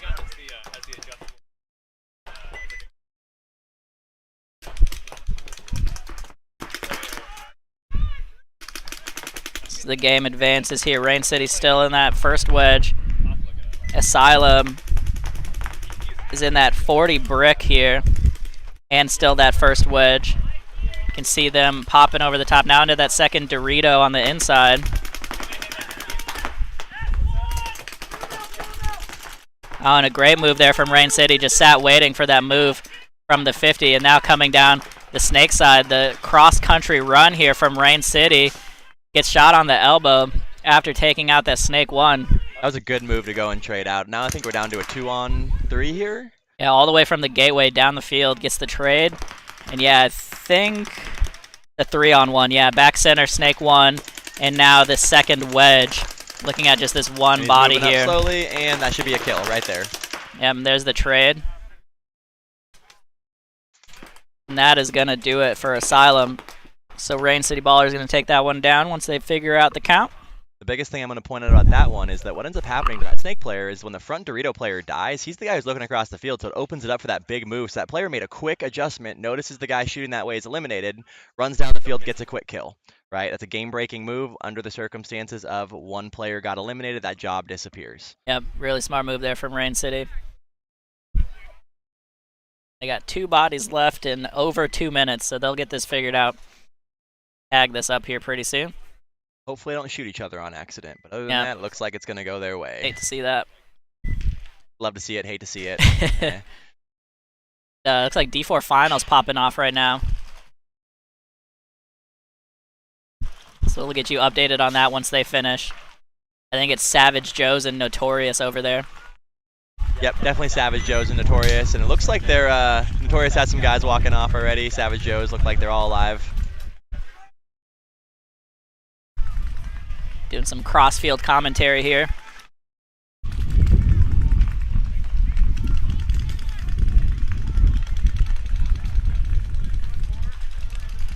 Looks like this game we have a hometown favorite, Havoc, also known as the Lazy Leopards. Great jerseys. Miniguns. Definitely my favorite jerseys at the event. Shout out to the old Joy Division, you know. Shout out to the matching underwear. Yep, that's a key. Yeah, so Miniguns coming in here on the home side. Gonna be looking at Havoc.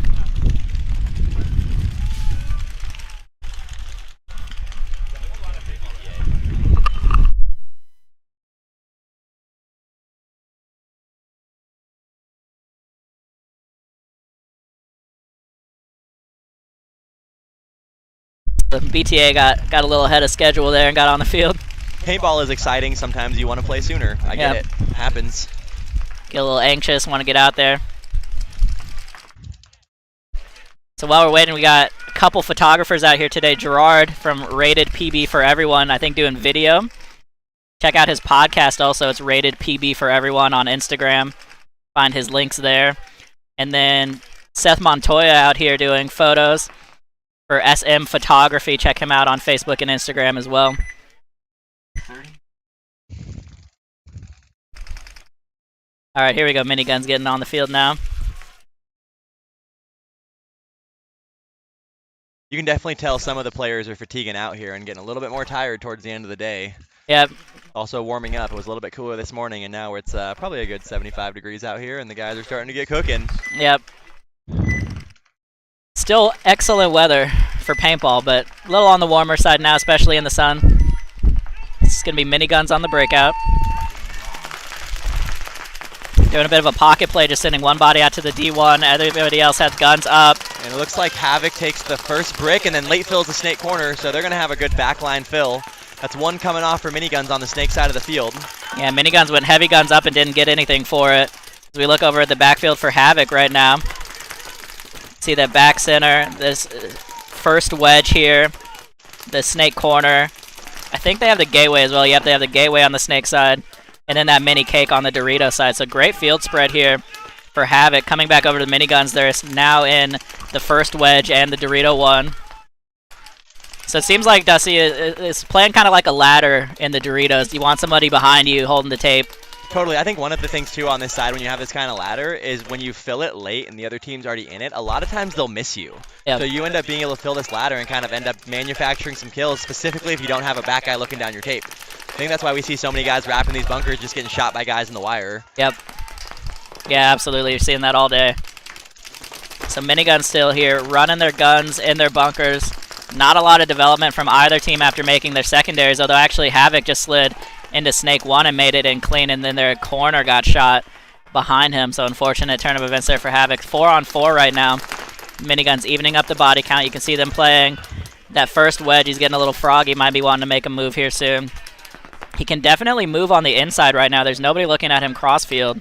Back center's looking this way, but I'm not sure if he can see it or not. Yeah, I really can't tell on that either. He's probably tall enough to see over that mini W and that little mini can. Yeah. So you could probably see that move. He did just switch, though. Here comes the bump actually out of Havoc now into the second wedge, and then he gets a body behind him in the first wedge. So that's exactly what you want to see. You want two bodies on that tape, and then try to bully the other guy out so you can make these moves. Well, and over here it looks like on Havoc, it's young Liam looking to make the move. He's got to be careful, though, because it looks like this guy made the move at the same time. So Liam's over here moving into the 40-yard line bunker, kind of hunting for some kills on that back center player. Yeah, really small bunker now in that back center. You can see Miniguns filled into the corner after they get into the second wedge as well. So pretty similar field positions here on the Dorito side. Looks like Havoc just moved into the Snake 2. Yeah, so Snake 2 looking have crossfield. an advantage on that side. I don't know if Miniguns has a second Snake player on that side or if he walked off. I don't see him. I don't believe so. Let me cut over to the Snake corner real quick. Nope, nothing Snake side at all for Havoc. Yeah, so it looks like we might be playing 3-on-4 with a little bit of an advantage in positioning. Oh, and he just came off the Dorito side and was sitting too high, and Minigun's going to pick up that body. Unfortunate for Havoc. There was nothing from Miniguns on that side of the field to stop him. Well, it looks like they didn't quite pick up the move into this 40 brick, and it cost him one body, and it looks like their gateway player might have got bounced, but he noticed he was here, so. Yeah, definitely saw him flinch over there. So you can see the 40 brick here for Miniguns, still the back center, and then the Dorito corner, putting a lot of pressure on that gateway, and he's going to get him over the top. Yeah, and the biggest thing I'm going to stress with that kill right there, guys, like you don't always have to gunfight, right? These guys just want to pop out when dudes are shooting at him. A lot of times it's as simple as like making a smart decision when it comes to gunfighting is usually what costs you games or wins you games, you know? Yeah, and there goes the run through from Miniguns. He's going to get that 40 brick player, and his body behind him actually died before the run through even started. And the experience for Miniguns kind of shows there, right? As far as, you know, once you shoot those snake guys, he really kind of gives them that inside lane to go through and shoot both Dorito players. Yep, nothing stopping that highway move. Miniguns going to get tagged up there. That should do it for them. Looks like we got a thumbs up over there, so good point for Miniguns, especially after losing their snake side and really being able to pull it out from kind of the D side only. Yeah, Havoc unfortunately just getting a little too sloppy, and that snake sitting up in the bunker got shot in the back from the Dorito side. Yeah, it definitely looked like, too, that the Havoc guys didn't really have a good positioning and good eyes on this Dorito side of the field. Yeah. They were able to just kind of slowly meander down it and just shoot guys on the side who were kind of getting overly focused on one individual. Yeah, I would have wanted to see that Snake 2 player posted up on the Dorito side and try to get the crossfield shot. Well, so you either post up on the Dorito side or you wrap that thing so hard onto the back center player that the Dorito guys can't shoot you at all, right? Yep. If you just play it like they're going to be in the 40 brick, it means that this guy can't just move in here and shoot you because he's going to make the move. No one's going to stop him. It's just the way the field's going to play. But if he can wrap that bunker and kind of keep the back center from refilling and play it tight enough, he's still safe over there. Yeah, and I'm not sure if the back center can stop the move across the 50, but there was nothing wide on the Snake side for Miniguns, so there's really nothing to stop that Snake player from just coming down the field. Assuming that back center can't shoot it, I'm not sure if he can or not. So BTA coming on the field now. Looking at Phantoms Black.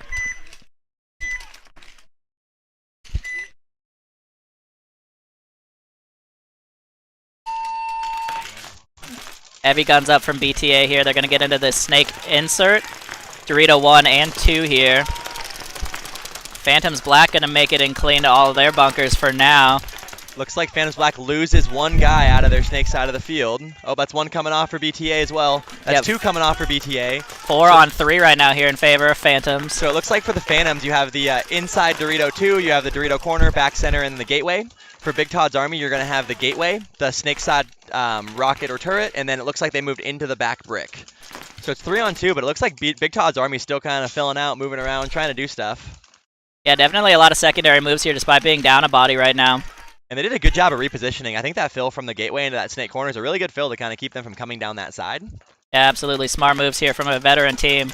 Oh, but that's another one coming off for Phantoms. A good shot from the Dorito player over here. Yeah, I don't think they realized that the second wedge was hot there. Yep, see, and Oh, and a great running gun there from Phantoms. Going to take out that wedge player. As I can't see who this is for BTA, but he just slid into the 50 on the Dorito side. I don't know if they picked him up. It looks like the Snake guy knows that he's in that 50, but I don't think he's saying it. I don't think this I don't think he's telling the rest of the team. There it is. Thankfully, that Dorito player is playing very cautious and didn't get caught there, but then he ended up losing the gunfight in his hands. Well, the other thing is, too, is he called himself out. So once you put your hands up, kids, you're eliminated. Yeah. You don't get to go back in the game, so make sure you check before you put your hands up. Yeah, always check yourself first. Kind of pro tip number 1 up here. Check yourself before you call yourself out. So you can just kind of see him here in the middle of your screen. That little mini W is hot for BTA. Well, and coming over here, they're running down the Snake now. There's just a Snake body left. That was definitely a little chaotic there because it looked like Phantoms really kind of had the advantage, but it looked like Big Todd's Army just able to play some experienced paintball and kind of keep going down the field. Yeah, and that's where that experience really comes in. They made a lot of nice secondary and tertiary bumps. Making the shots when it matters, you know? That's one of those key gunfights, and that's going to do it. So BTA going to pull that one in. BTA had a lot of game 3s, despite the experience advantage. Sometimes that plays well for you, though. You know, you get those extra spins on the field, you get a few more looks. That's you know, true. we always call it Sunday paintball as far as you got to play tighter towards the end of the tournament and things like that. And you get a few more spins, you get closer to the end of the event style of play sooner, right? It's very true. Because Sunday paintball is different than Saturday and Friday paintball, at least on a high level. Completely different game. For sure. And if you were watching the last NXL event, you saw Dusty on the web stream, on their webcast, playing with DBS Factory. Ended up taking second in the D4 X Ball. How was that event for you, Dusty? It was a great time. Honestly, I'm really proud of the group I played with. They're a bunch of young guys that are real hungry, so I'm really happy that I'm able to kind of go there, show them the way a little bit, also get some good play time. And you'll notice if you watch the webcast, I just hide in the back the whole time. Yep. That young Cage, young Brandon, you know, all these dudes that really want to get after it, attack, and, you know, we clean up the messes sometimes, but really proud of those dudes because they had a great showing. Yeah, absolutely great event from Factory there. Here we have Phantoms and Wrath coming up. Yep, Wrath here on the breakout. Pretty conservative break for them. They do get into the first wedge off of their secondaries. Phantoms with a pretty similar breakout, though. They're stuck in D1 right now. Well, it looks like Phantoms are trying to make an adjustment as far as going into that center turret on the Snake side to shoot towards the Dorito side. You can tell the teams are getting really, really weary of this Dorito side of the field and trying to do different adjustments to figure out how to stop that guy. Yeah, and I saw this earlier when I was walking the field. I was wondering if people were going to play it a lot, but there's really some great angles from that stand-up turret into the Dorito side of the field. Yeah. Really cuts off that inside lane completely. Yeah, my big concern with that kind of bunker is if they take any ground on the other side of the field. Puts really you in a tough situation. Yep. Specifically on a side that you may or may not have a bunch of bodies on. It's like Wrath just losing a body out of the backfield. Looks like that's Dar coming off. Big Daddy Dar walking off first, unfortunately.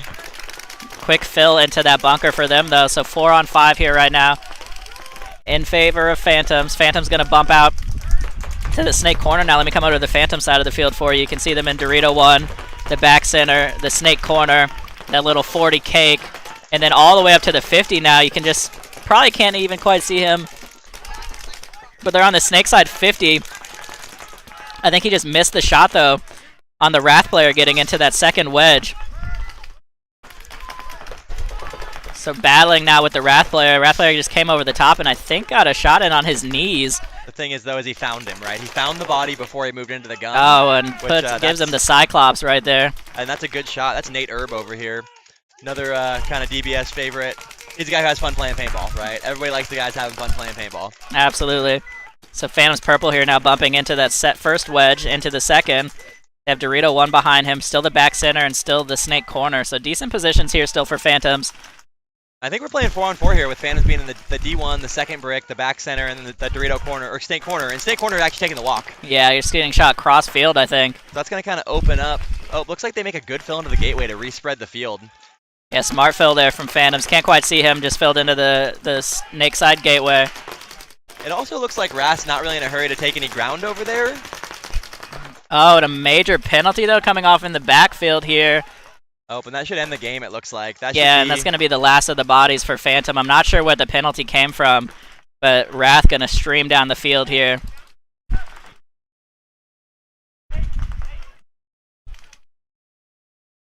Yeah, it looks like it was a penalty on the guy in the D1, but I didn't see quite what happened there. So Wrath going to run that one in after the major penalty is just an absolute grenade. Well, and a good solid game from Wrath as far as the previous point. It looked like they kind of were getting in a hurry in the mid-game, where a lot of it's being able to kind of break out, do smart things, figure out what's going on, and then closing as a team when the opportunities arise. Instead of trying to do it on an individual level where you have individual guys trying to make these big moves that end up being very risky. Yeah, really some smart, patient paintball there from Wrath. Well, and Wrath's a bunch of good paintball players. They know what's going on. As long as they don't get in a hurry, they should be able to hang with any of these teams. I think they won the last event, didn't they, Joe?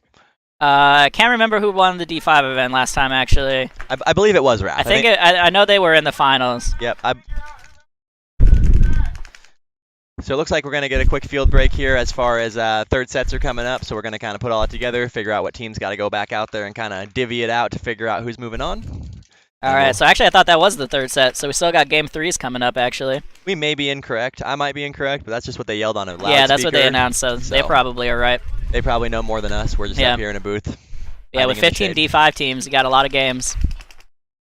For sure. All right, so we're going to have a little short break while they figure out the last of the semifinals, and we'll be right back with y'all.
All right, we are back. So these are actually the game 3s now. We had a little lunch break there, and then we're finishing off the prelims. So still plenty of D5 paintball to go here. This is going to be West Coast Carnage looking at Phantoms Purple for their game 3. Sorry, I don't have the scores in front of me. I can pull those up in a second. So I don't know I'm guessing we're who won game 1, who won game 2. Yeah, we're for sure 1-1, but I just don't know what order it was. All right, here we go. Looks like Carnage taking both edges of the field, going to the snake corner and D1 and the Dorito brick. Might have got clipped coming into the Doritos. Risking it to get the biscuit a little bit there, but they do lose one player. Yeah, got him on the slide there, it looked like. And it looks like Phantoms over here are going to have the gateway, snake insert, back center, Dorito 1. Oh, both Dorito players coming off actually for Carnage, so really unfortunate off of the breakout for them. That's really tough on a strong side of the field to have both your front players coming off. I don't know if the 5th Phantom player is maybe doubling the back center. No, they don't have a deuce. So they have a back center, gateway. Do they have a snake corner maybe? Nope. They're either in snake 1 or they lost one and we missed it. I don't think I saw him come off, but he might have walked off without us noticing. Looks like the Phantoms player is getting going here down these Dorito side. Nice little leapfrog into this snake corner there for Phantoms as they get into the second wedge now as well. Coming back over here for Carnage. They're still in the back center in the snake corner. And let me come over to the snake side. Yeah, so just the last 2 bodies there for Carnage. Looking at least 4 from Phantoms. I've lost track of one of their bodies. I don't know where he went. He must have died early. It looks like he came off. Yeah, he must have walked. Yeah, okay, yeah, it's probably that guy over there. No, he didn't even have goggles on. I have no idea. Whatever. They maybe start down? Could have, yeah. They might have started down and we missed it. Sorry, we were finishing up our lunch as they were getting this game set. So Phantom's Purple now on the Carnage side of the field. You can see him wrapping that brick. Back center just lost a gunfight, unfortunately. You can definitely tell this Dorito player thinks there's someone on the Dorito edge of the field. He's playing real cautious over here. Yeah, Phantom's not really aware of the full count right now. It's just the snake corner for Carnage. And it looks like he's about to shoot this corner guy who's going to kind of not see it coming. And there... Oh, he actually missed him. Oh, there it is on the pod pack. Yeah, I think that's going to do it. Nope, guess not. Still battling out of that corner. He takes one more bite. Missed the move, though. That should make it too small for him to live. There you go. Yeah, and there we go. So Phantom's going to close that one out, get their game 3, I believe, over Carnage. We did have a few no points, so we might have even more games in the prelims after this.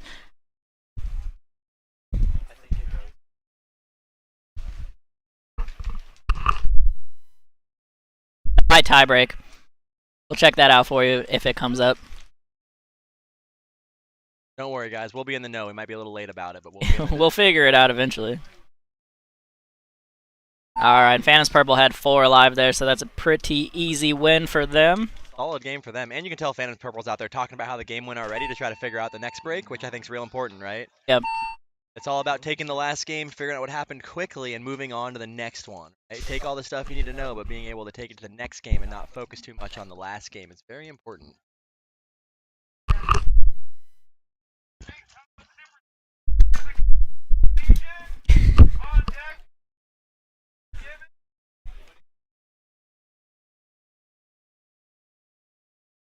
Alrighty, BTA coming on here. Looking at Asylum Red, I believe. Shout out to Asylum putting out 2 teams today. You know where they play out of, Dusty? I don't. I don't either. We'll get some intel on that one here at some point. Yeah, every time when we're doing setup, I'm like, I'm gonna go talk to the teams today and figure out, you know, some names and where people play out of and stuff, and then inevitably setup takes too long and I don't do it. Also a lot of faces. It's tough to remember everybody. Yeah, for sure.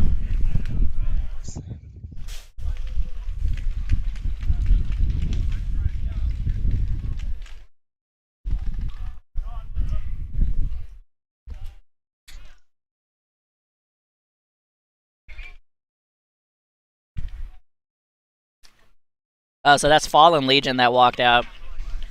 It's supposed to be... It's BTA Fallen Legion. So Oh, okay, Asylum sorry. was So on the field Asylum when got they on the shifted field back. early. There we go. So BTA coming on now on the far side. You know what? I don't mind when they come on the field early. Excited paintball people, right? Yeah. Paintball is You got to exciting. be ready. It's better to be early than to be late, for sure. The refs like you a lot better that way, that's for sure. All right, so BTA getting chronoed in here. We're going to be good to go. Okay, so Asylum plays out of Richland, Washington. Red Dot Paintball. Ah, Red Dot in Richland, nice. Been a Thank good you, field. Mike. Been a good field for a long time.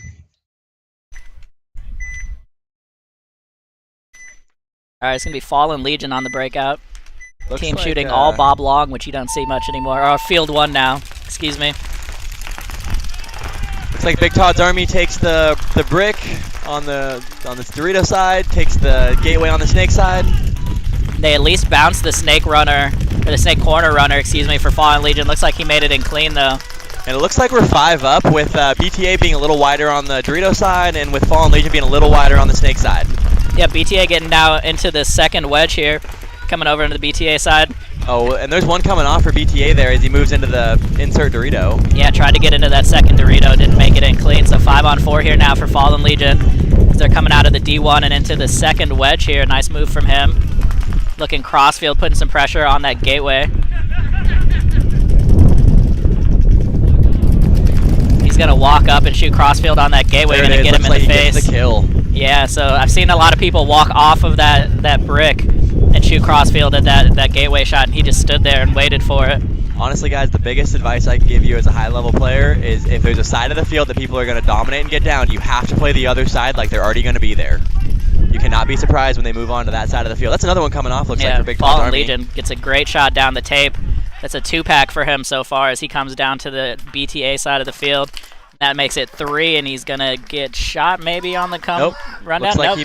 Looks like he makes the move. Made it clean, and he's yelling to his team right now. Ref checking him out. Looks like he is clean. Just that back center here for BTA. You can see the battle developing here. It's playing out like a one-on-one, even though Fallen Legion has at least 2 bodies in the backfield. They just don't know the count. This guy for Fallen Legion just needs to communicate and let him know what's up. All right, and Fallen Legion going to pinch him out now. Looks like that was Todd. Remember, guys, before you try to go shoot everybody, tell your teammates what's going on. Yeah, I think the back line was just so far back they couldn't hear him. I heard him shout it, that it was back to the 2 only. But the 4 guys behind him were so far back, they didn't hear it. Say your friend's name. Yeah, and that's another important point too, is you gotta follow up on your front players' movements. They're gonna get all the way down the field like that. Looks like we're getting a thumbs up here for Fallen Legion, so good point for them. Fallen Legion gonna take that one over BTA. The front Dorito player doing all the work over here, shooting everybody. So absolute one-man army there. Got a 4-pack.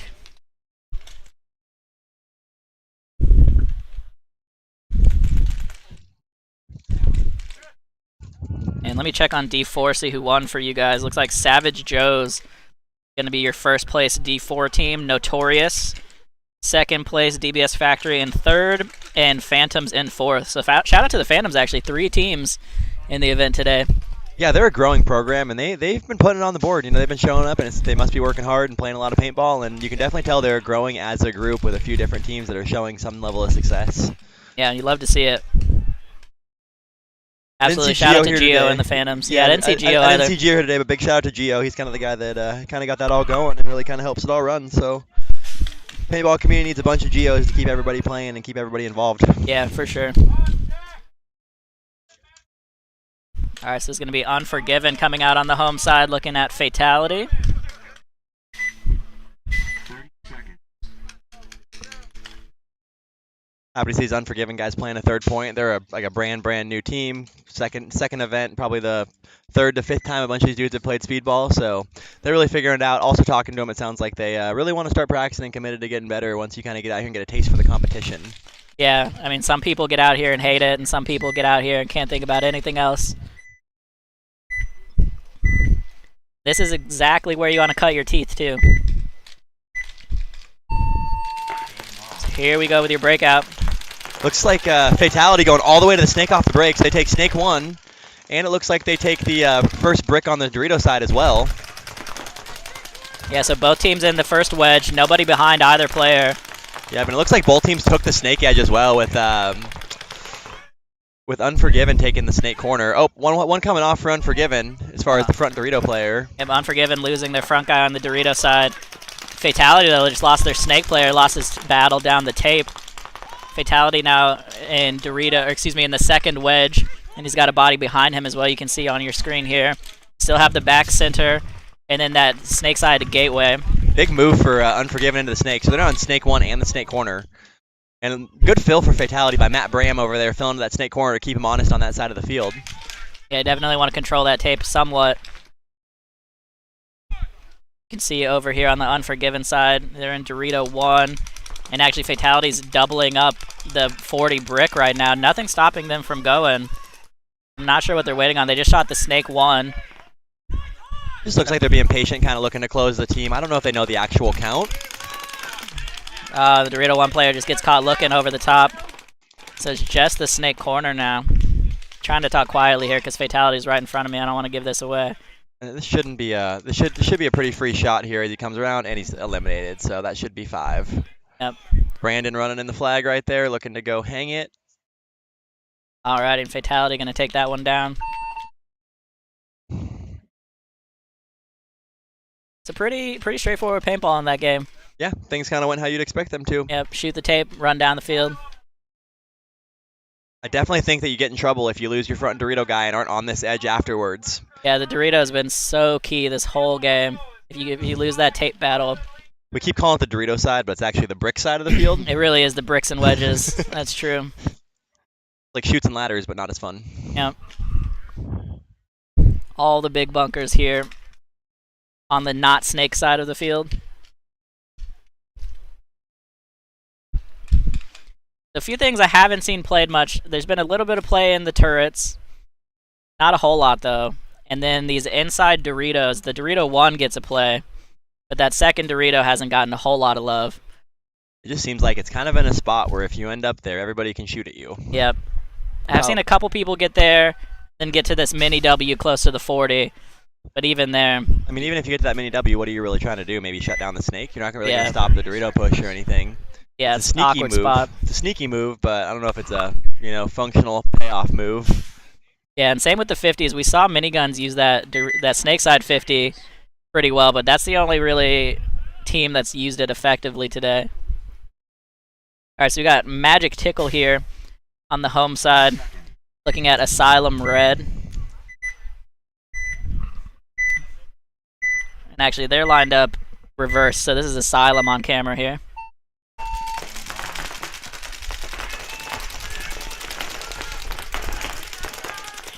As we were talking about it, Asylum going to get up into that snake side turret. They're in the Dorito corner, the Dorito 1, the back center, and that Dorito side cake. So 3 bodies D side for them, nothing wide on the snake. Looks like one coming off for Magic Tickle. The back center guy tried to fill the Dorito corner and dies. And then they also lose their snake inserts. Now we got 3 bodies alive here for Magic Tickle, including the gateway, the first brick on the Dorito side, and then an insert on the D side as well. So it looks like Asylum's in pretty good position as far as they got that center tower kind of looking to stop the Dorito moves, and I think they still have 5 alive with really nobody on the snake side of the field. Asylum just loses their body out of the middle there as snake 1 is now hot for Magic Tickle. Well, and they got nobody over there to kind of stop that edge. He should be wrapping that, looking to go to the next one. Yep, nothing stopping him right now. Actually, as we say it, Asylum filling all the way out to the corner. Looks like he made it in clean. And that might be a game-saving fill out there. Oh, we might have one more walking off for Asylum, so I think it's 3-on-3 now. Oh, looks like that corner got shot on his way in, maybe. Yep, I think he got shot in the pod pack filling over there.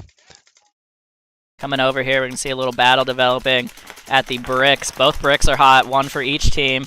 Now a tactical retreat from Asylum, getting back to the wedge.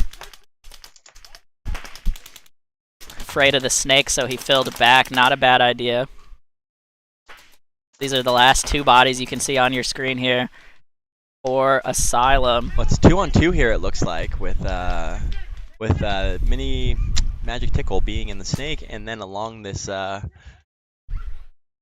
he should have a free shot there. Wow. Wow. Gets him on the fill into the turret.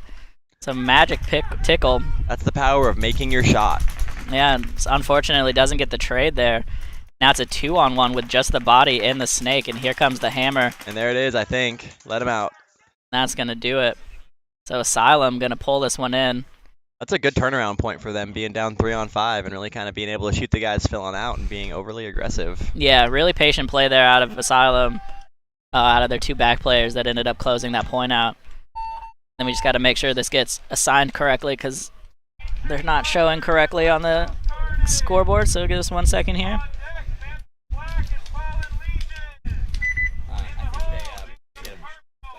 Yeah, they got it.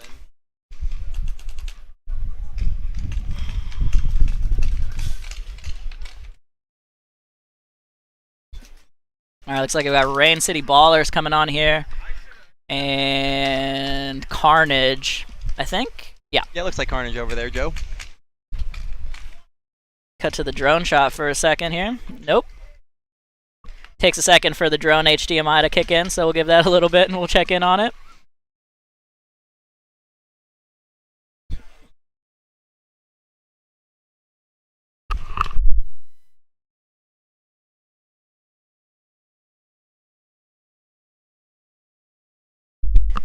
Yeah, hey Dave, shout out to the Supersonics. RIP both the paintball team and the NBA team. Bring him back. Bring them back. Bring him back. Bring them both back.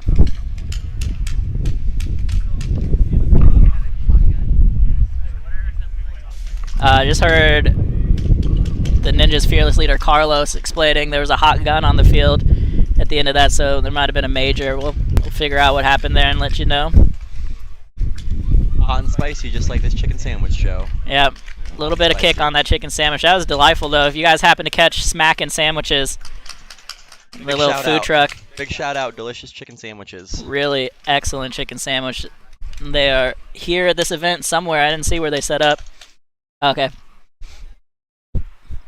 So if you're out here listening to the webcast for some reason and you haven't had a chicken sandwich yet, go hit them up. Thank them for supporting our paintball event. Or the paintball player is run by a paintball player. Yep. Gotta love it. All right, so a little technical timeout here. I think there was a, like I said, somebody had a hot gun, so they're trying to figure that out.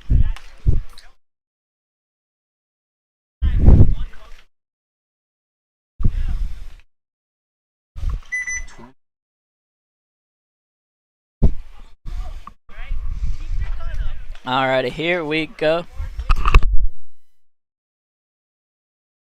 It was just bad. It's like...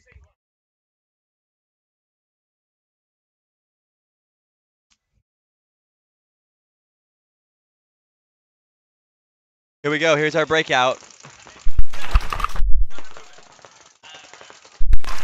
Alright, here we go on the breakout for Rain City. They're going to get wide on the Dorito side. Looks like Carnage is getting going already in this second brick on the Dorito side. Yeah, Carnage was a nice aggressive breakout. They're in the corner, and then they're in the second wedge. Coming over to the drone shot here. It's a little high, but you can see a little overall view. Well, it looks like nobody on Rain City Ballers is really looking at this Dorito side of the field. Looks like they're all kind of focused on the Snake side. Oh, couple guns are turning now, but yeah, Gateway's starting to look across, but I think Gateway's blocked out until they're in the bricks.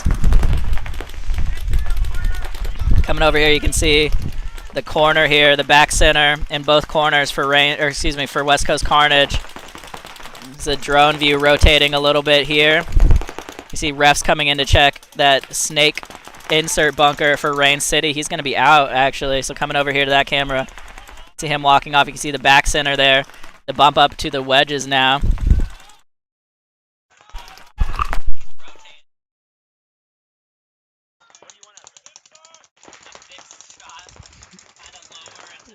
yeah, like what I said.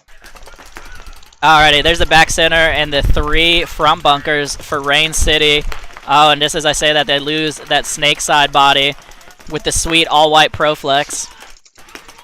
So 3 bodies left for them now. Back center, Snake side, Dorito side cake, and then now bumping into the Dorito 1. Coming over here to the Carnage side. They're actually now in the brick on the Rain City side of the field. Gets a shot in on the back center. Back center coming off for Rain City Ballers. Here we go, Carnage looking to close down the field. Oh, one guy comes in the middle. Looks like he got smoked. See the rundown here from the drone. He's going to get the last body out of that cake. That's going to do it. That was a scramble play at the end there. Don't forget, paintball is exciting, people. Yeah, Carnage bringing the carnage right at the end. For sure. Paintball They got at least 2 bodies alive. Paintball is exciting, people. Don't forget. This is true.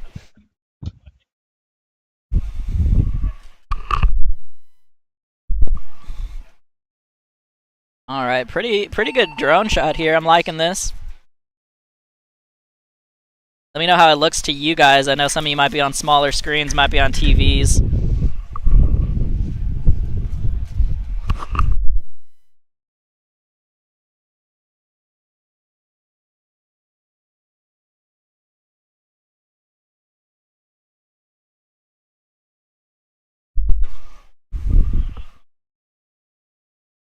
All right, so Carnage gets that point approved.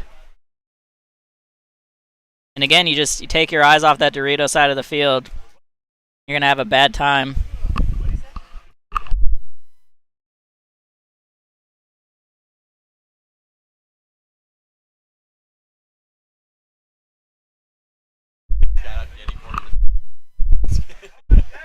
Danny out here trying to troll the webcast team. Doesn't realize he doesn't have a microphone and I do.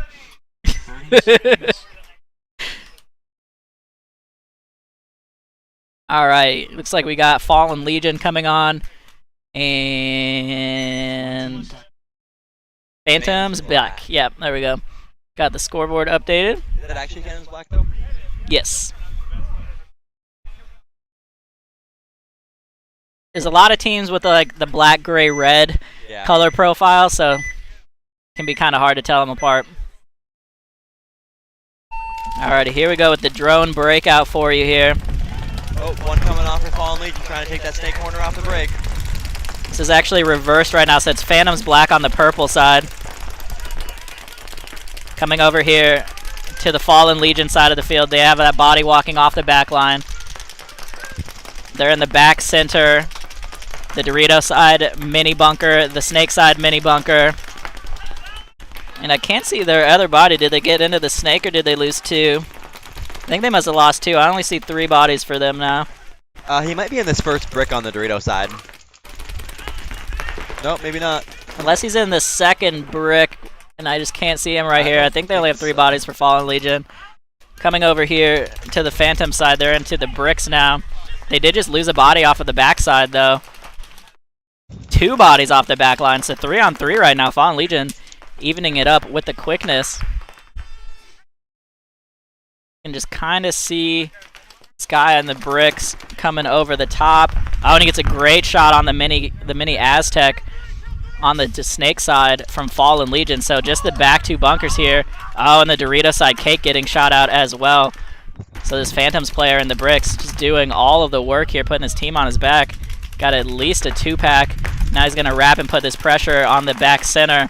And that back center gets real small. Here comes the run through. And that is going to do it. Guys shaking hands after shooting each other. You like to see it. Yeah, you got to give him a high five after you run him down. Tell him to ice up, son. All right, and Phantom's going to tag that one up.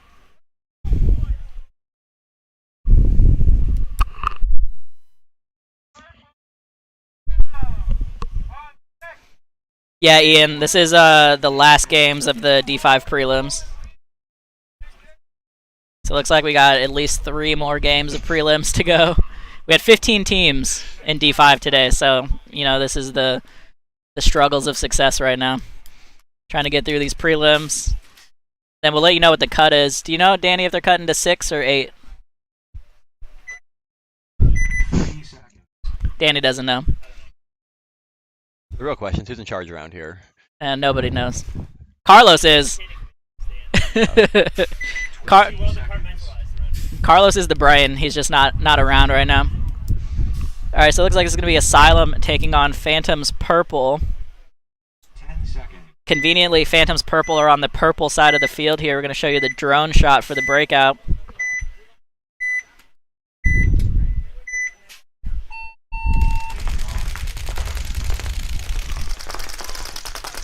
Here we go. Phantom's getting out to that snake insert. They lost a body on the Dorito side, though. Looks like both teams take the first brick on the Dorito side, but it looks like for Asylum, their Dorito player comes off, but they make a good fill into the Dorito corner to kind of stay down on this side. Yep, so 4-on-4 here right now.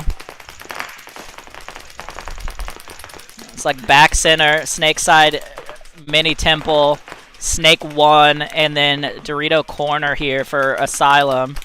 Open. It looks like Josh Port here from the Phantoms is moving into the third brick on the Dorito side, shooting across the field. He's the deepest player on this side. Yeah, looking crossfield right now. The snake is posted up on the Dorito side, but he either missed his shot or he can't see him yet. Coming over here, you can see the Dorito corner looking down.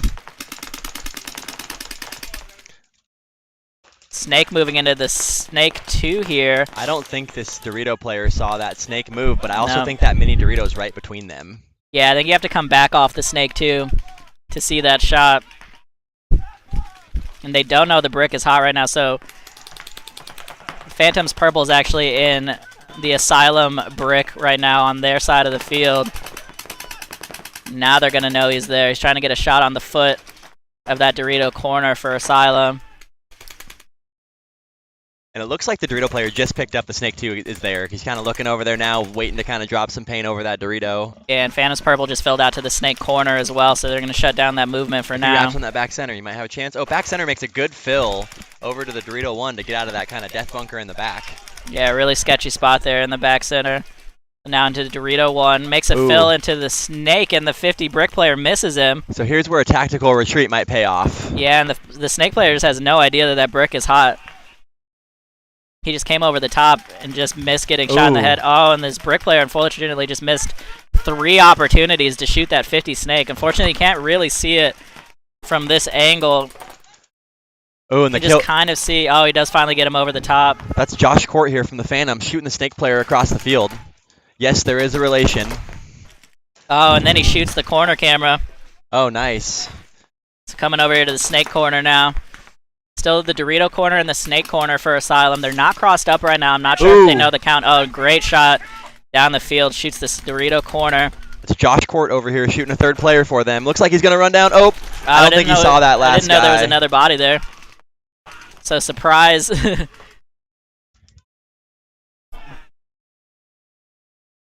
And Lucky doesn't get a penalty there. The silent player it looks like I see a yellow coming up hot here with the ref for yelling at the refs, but maybe they're not going to pull it. Nope, looks like no penalty on that one.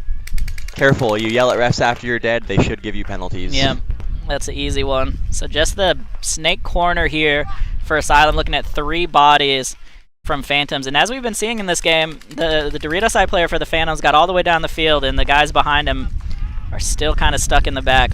Well, it looks like we might have a 3-on-1 here. Yeah, I'm seeing a 3-on-1. And a big fill for the Phantoms to refill the Dorito side, which that's going to be a game-changing move. Obviously, he doesn't know this side of the field's cleared out, but it's going to put him in a position to kind of make that back corner small for that snake player.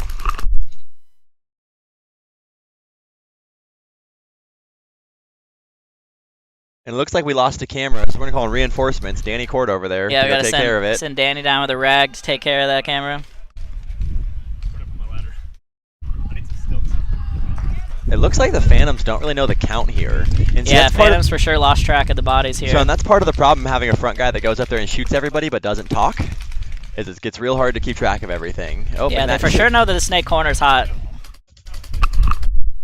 And that should do it, coming off for the Phantom, or for the Asylum. Yeah, here you can see him running it in to the brown side of the field. That's Phantom's purple running that in. Phantom's purple wearing green jerseys. Yep. They have a little hodgepodge. There's a few purple jerseys in there.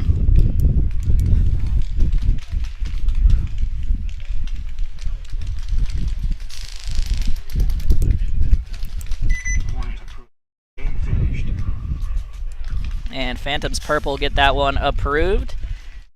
Danny went to go find his ladder to fix that camera for us. Shout out to Danny.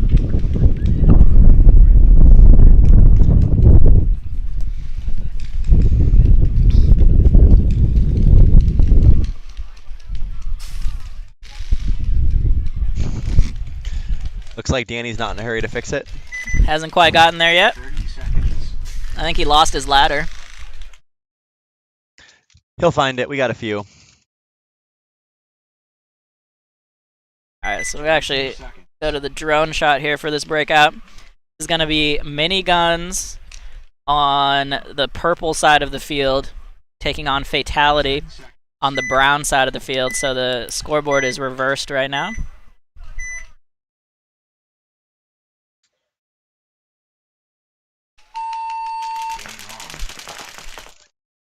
Here we go. Fatality going to lose their Dorito runner on the break here. Miniguns, I think, with three I think guns the up. Fatality Dorito player got pulled for leaving early. Oh, did he? It looks like he kind of took his head like it might have been a got pulled for leaving the box. The ref called him early, so that that's one of makes the sense. struggles with this like 10-second beep thing is if you miss the first count, it's easy to count wrong, and then you jump and half step. Yeah.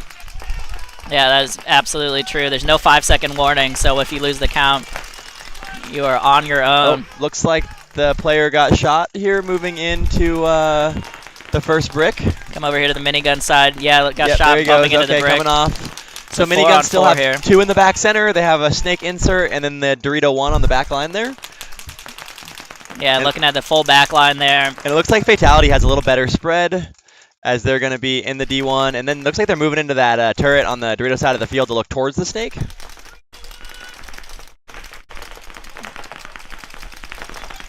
Yeah, so here's the Fatality side of the field. You can see that snake insert, the gateway, the Dorito 1, and then that turret on the Dorito side. And coming back over here for Miniguns. They have the both Doritos. So they have the snake Dorito and the Dorito. The back center, and then that snake side mini temple. Fatality bumping into that first wedge now. So still making some moves. 4 on 4 here still. Well, it looks like pretty much all the mini guys' guns are looking at the Dorito side of the field. They have no pressure on the snake side. Looks like everyone's shooting towards the Dorito side, worried about that super strong side of the field. Here's a good chance to kind of slip into the snake and take advantage. Yep, nobody taking advantage from Fatality right now. Oh, and there's the move across for Miniguns. They made it to that brick on the Dorito side. Yeah, you can see Miniguns now in this first wedge. Oh, looks like that's another guy getting shot off the back line for Fatality. Yeah, unfortunately Fatality just losing a gunfight in his bunker right there.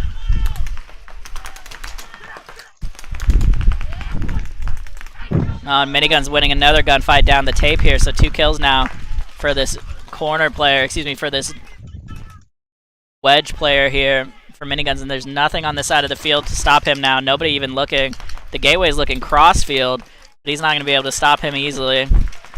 Looks like old school player Noah's going to work through the middle here, shoot out that center tower. Should be able to go kind of slam dunk on that gateway player who's playing pretty tight. Running up with his gun down, though. Got to keep that thing up. There it is, closing him out. Looks like he's a little excited up there, jumping up and down.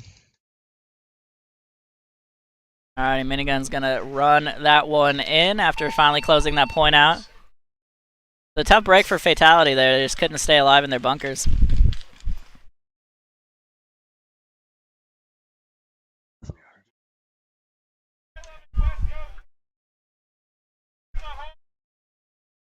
Wow, so still at least 3 games to go in the prelims. We'll just keep saying 3 games to go until they Yeah, stop I'll let you saying know in when the they hole. stop saying who's in the hole. Yeah.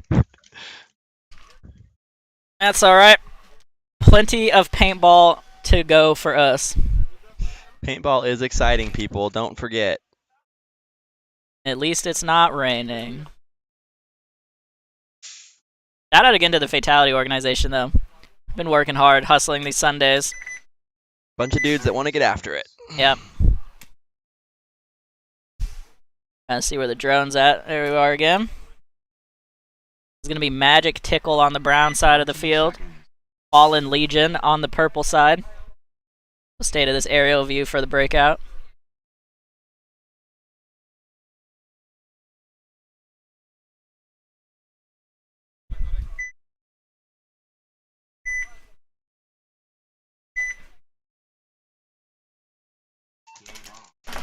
It's like Here Fallen we Legion go. taking that snake corner again, going D1. Magic Tickle going quickly into the second brick on the D side. That's going to give them a slight advantage, and also into the snake too. The Magic Tickle's rolling. Oh, now they're into the third brick. Yeah, you might be able to see him in the brick on the top of your screen on that brown side of the field. It looks like one came off the Dorito side for Fallen Legion. So Fallen Legion's a little on their heels here, playing pretty much across that back line.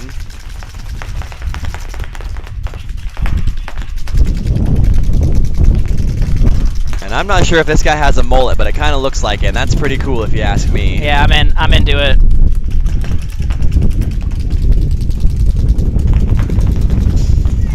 Kind of can't quite see the action here. You can see that Snake 2 player there for Magic Tickle.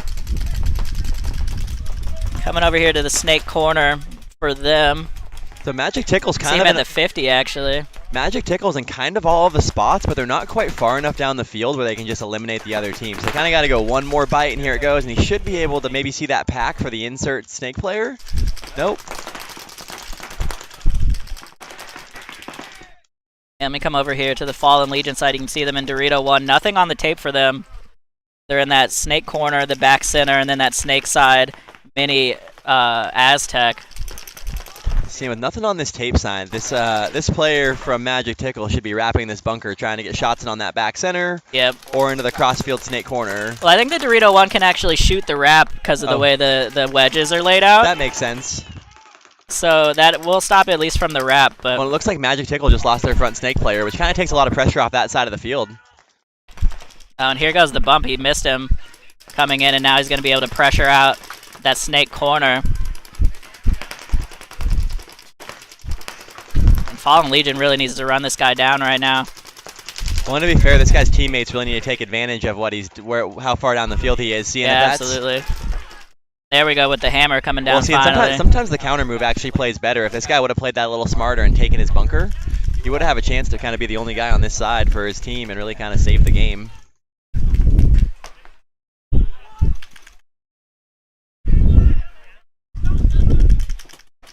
See, it looks like the Magic Tickle player in the middle got caught napping here. He's walking up saying Snake corner only, and a guy fills from the back center to the Dorito corner. Yeah, absolutely. Lost track of the count there. Thought it was one body left. It's two. That's Big Tall Colin in the middle, unfortunately losing the count. So 2 on 2 from my count. I can't tell if the Snake is still hot. I believe that Snake player was eliminated. Yeah, I thought I saw him walk off as well. Coming back over here. They might have refilled. Oh, it looks like that Dorito corner might have died. Filling over. Yep, looks like Dorito corner got shot out, so you have just the Snake corner now. See how the drone looks for this. You can see them flooding across the field towards the purple side. Trying to cut inside to go kind of dunk on the last guy. Little S move there. Got to be a little careful with that because, you know, if you trade out and he shoots your teammate, you're in trouble. Yep. Magic Tickle going to be able to pull that one in after a little bit of mid-game chaos. A little bit. We like it, right? Yeah. I don't mind some chaos. I don't know where Danny went, though. Controlled chaos. Get him to wipe that camera down.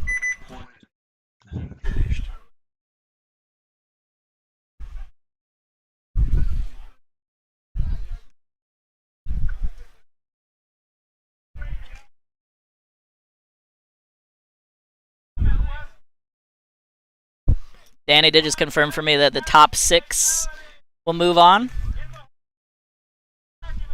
And we still have a game in the hole. So we're still 3 games out at least.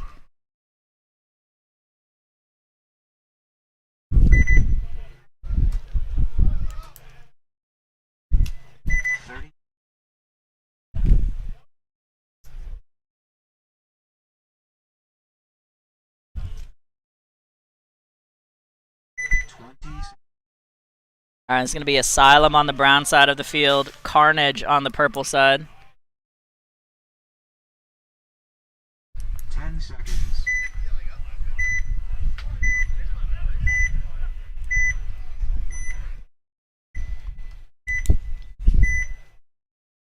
Here we go on the breakout. Asylum doubling up the Dorito side and going straight into Snake 1. Well, Ref checking him out in Snake 1 though. And Carnage takes both edges. Looks like they take the Snake corner, the Dorito first brick, and then they refill the Dorito corner. So it looks like we're playing 2-on-2 on this Dorito side. And it looks like Asylum has a Snake player walking off, but they refill that Snake corner, which is a good fill. Oh, P takes the walk too. So it looks like Asylum Snake corner or Snake side of the field is all blown out. They're gonna be back center, Dorito corner, and the second brick on the Dorito side. For Carnage, looks like they may have 5 alive still, as they fill into the Snake, 2 on the Dorito side, and a Snake insert.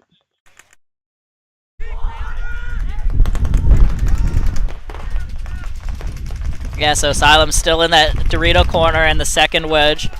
Cutting over here to the Carnage side of the field. You can see them in the brick and the Dorito corner, and then the back center and that Snake side mini turret. And then they're also in Snake 1, so really great positioning right now for Carnage. Might have got a shot on that insert player as he bumped in. See the ref over here checking him out. Looks like he made it clean. Coming back over here, the Carnage side of the field, the brick. Just laying paint down the tape right now, trying to get that corner player. Corner player actually going to make a bump up now into the wedge. So they got both wedges here now for Asylum. Field advantage definitely still sitting with Carnage. You can see over here that that gateway player for Asylum is just posted up on the Dorito side, just waiting for him to pop out of those bricks and give him a shot. Battling right now, might have just got shot in the knee. Oh, looks like he's looking. I don't know if there's a ref over here to check him. I don't see anything on him. Might have got shot in the foot, but I don't see it. Coming back over here, you can see both players battling out of this tape now.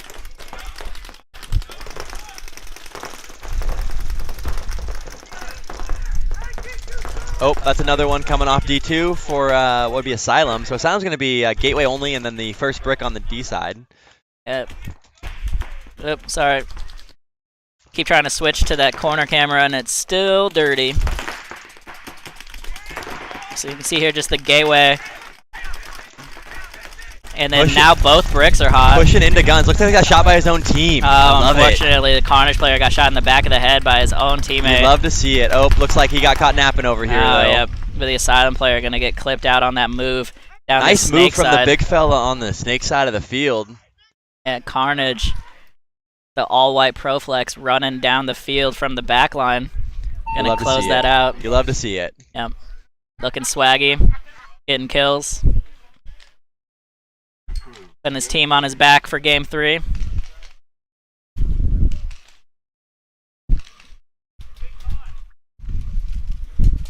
There you go. You can see Danny coming on the field.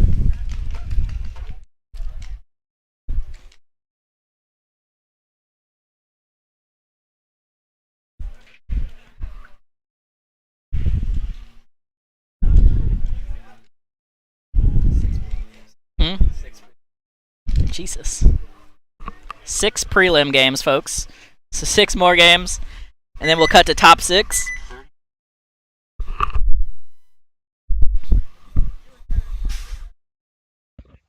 Looks.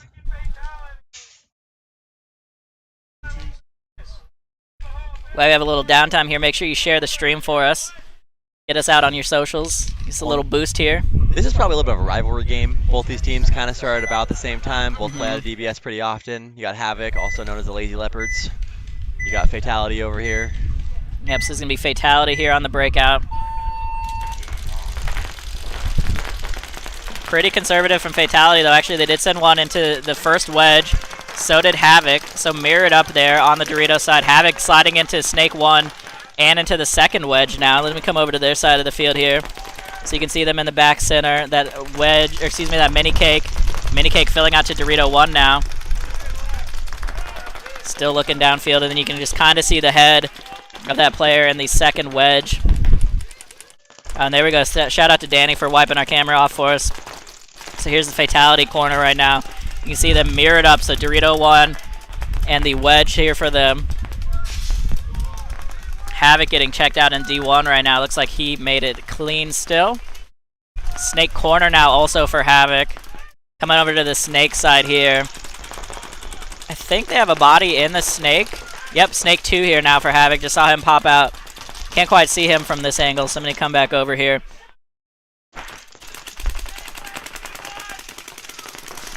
Fatality losing their Dorito side player here. Havoc sliding in to the brick now. Oh, but Havoc losing their Snake corner. So bodies flying off for both teams right now. Coming back over to the corner for Fatality. You can see them playing the tape, switching back and forth a little bit. Back center. the gateway, the snake side, mini temple, and then the wedge still for Fatality. I think it's 4 on 3. Yeah, Havoc just losing their snake body, so now 4 on 2 in favor of Fatality right now. And you hear the cross it up call from the back player here on Havoc. Oh, it looks A like 4 on Havoc 3. has 3 guys alive, Yep, but it's 3 all on the guys Dorito side of the field. They're all, yep, exactly. They're all D side. See, and the focus for Havoc here should be somebody focused on not letting them cross that snake gap. As long as they don't get into the snake right now, they're not actually in that bad a situation. Oh, looks like young Liam taking the walk here. Unfortunate timing there for Havoc, losing their front player on the Dorito side. Coming over here, you can see Fatality making the move up to that second wedge. That's Bryce up here from Fatality in the second wedge, and it looks like he thinks that guy still might be right in front of him.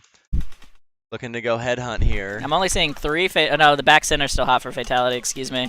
He's not running his gun right now. So 4 on 2 here for Fatality. They're figuring out the bunkers. They did just call that the D1 was hot. A little hoppy shooty here, and he's going to get him out.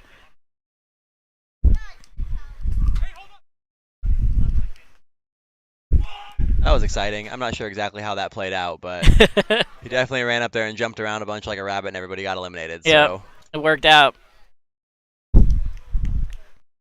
Got him on the jumper. No fadeaway. And that's going to be 4 alive, it looks like, for Fatality. So definitely bring that up on Sundays. Or I would if I was them. Well, yeah, you play for the bragging rights, right? Yeah, I mean, for sure. Let's be fair. Most of these teams aren't out here to compete and to make a living or anything. So, you do it so you can, have some friendly words with your buddies, and you see some fist bumps over there and stuff, and guys are excited.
Looks like we have Phantoms Black and Asylum Red coming up here.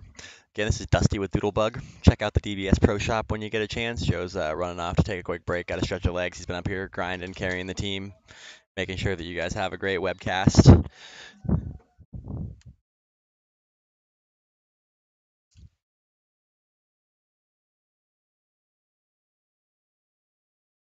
Looks like the Phantoms Black had a quick turn, so we're kind of waiting for them to come back.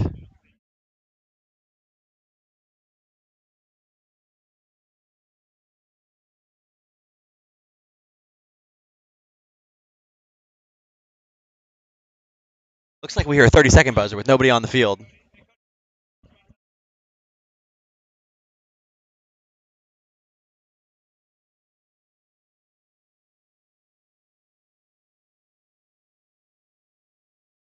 like Phantoms Black got 4 guys out there. Where's the 5th player? Here he comes. 10 seconds. Looks like they're hustling on.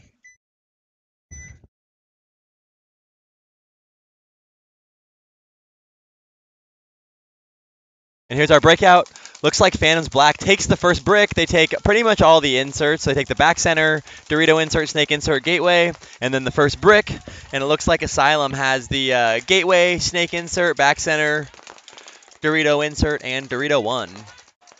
And it looks like a move for Phantoms Black into the second brick up here. He's looking across the field, looking to probe a little bit.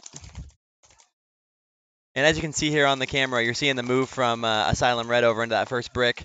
And it looks like we have a player in the third brick on this side of the field for Phantoms Black. There's a snake side cam. We see some guys walking off for Asylum over there. I think I'm hearing a kill 2 call. Here's the Dorito edge corner for Phantoms Black. We got the front Dorito player here into the third brick, shooting down the wire. I think we got 2 Asylum guys walking off. So Asylum's going to have back center, Dorito insert, Dorito, or the brick 1 on the Dorito side. Playing against Phantoms Black, which looks like they may have all 5 alive. Still, nope, 4 alive, so it looks like they're 0-1. But their 4 guys are in pretty decent spots. That's another one walking off for Asylum. So it's going to be back center and then the first brick. And then it looks like we're going to see a pretty quick closeout here.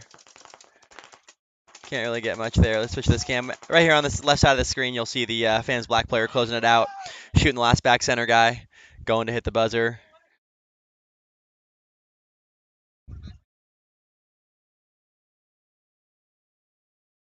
And this should do it. Phantoms Black puts a good one on the board there. Looks like they lost a guy early, and then were able to close it out with about 4 guys alive. So a slow and meticulous finish there for them.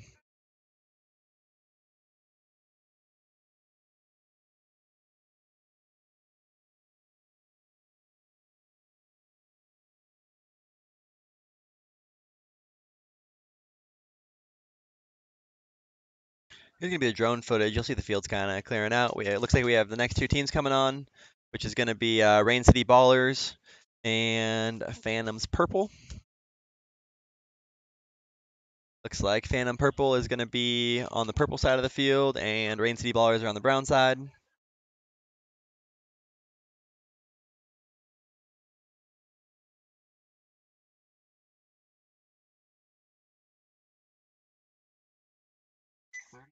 There's our 30-second warning, so we'll have some paintball here for you coming soon.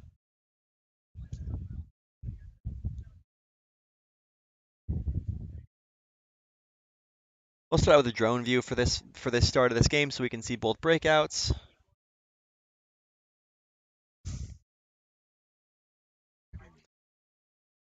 Here's our 10-second warning. Last game, Josh Court from the Phantoms pushed down this side of the field on the Dorito side.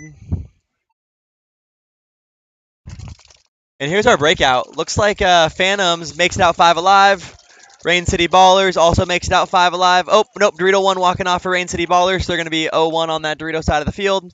Oh, 0-2 out of the back center. So Rain City Ballers have a tough break there as far as they're going to be in the Gateway, Snake insert, and then the first wedge on the Dorito side. And I think Phantoms still have, yeah, it looks like 5 alive over there.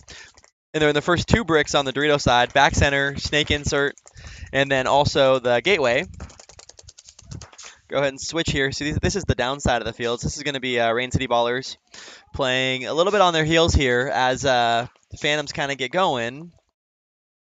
And then here's the back view from the purple side of the field. This is going to be the Phantoms you're looking at the back of. And you can't quite see it on this camera, but in the second brick, the Phantoms have a player look like he's going to go. So you see right there on your camera, he moves right into that 40-yard line brick.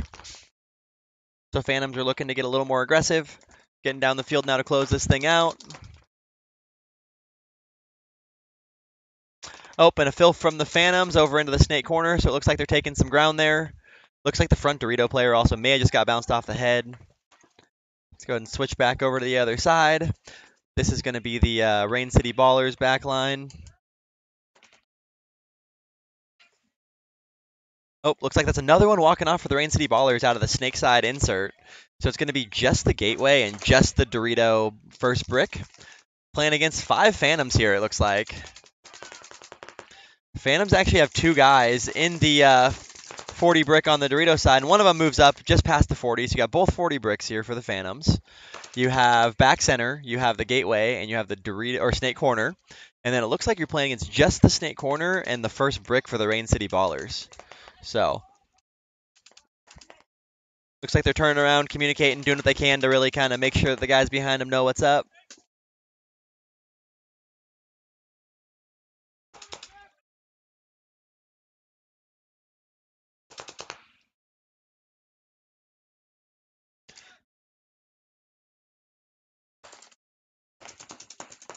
Nice shot by Josh Court, making a shot on the move as he's running down the field. I think we got a good view of it. Taking the other team's corner. Just needs to be patient over there, shooting the last guy. That should do it. And that's Rain City Ballers going down there to the Phantoms Purple. So good game for them. That's Justin and Josh on the Dorito side, kind of coming down the field and dropping the hammer at the end. Two young guys figuring it all out, so good for them.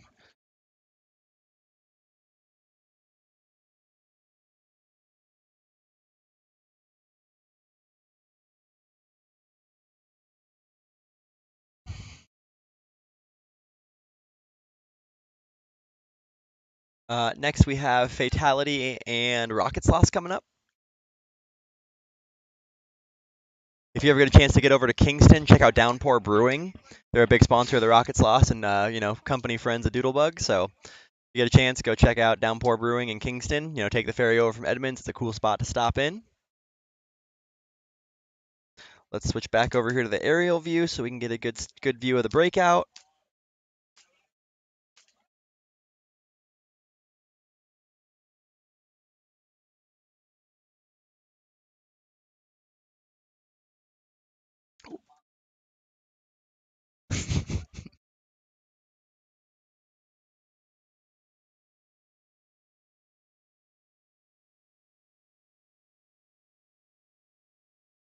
All right, that was our 30-second warning coming up. We've got Fatality and the Rocket Sloths. Looks like Fatality is going to be on the purple side of the field, Rocket Sloths on the brown side. These teams are familiar. Courtney, I think Wrath is still on the bubble, so we'll let you know. 10 seconds.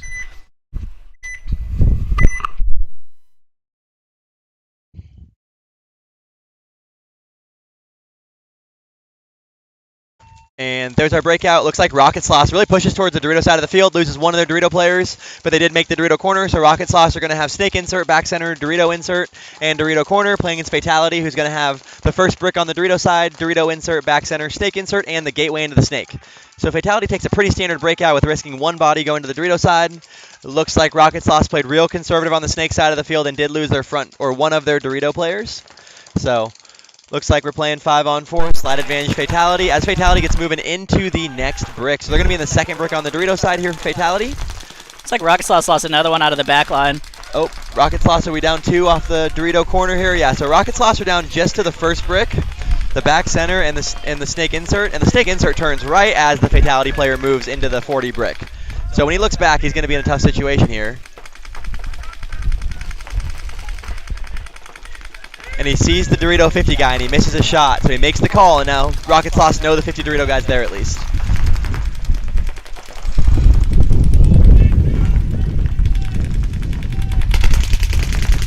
Rocket Sloths making a good fill over from the insert Snake side into the gateway into the Snake. Getting some width on that side of the field so they can kind of protect each other and play smart. Here you can see the Fatality look here. They're in that 40 brick. Oh, and the Fatality losing one player off the back brick on the Dorito side. Yep. So 4 bodies left here. Fatality still looking at 3 from Rocket Sloths.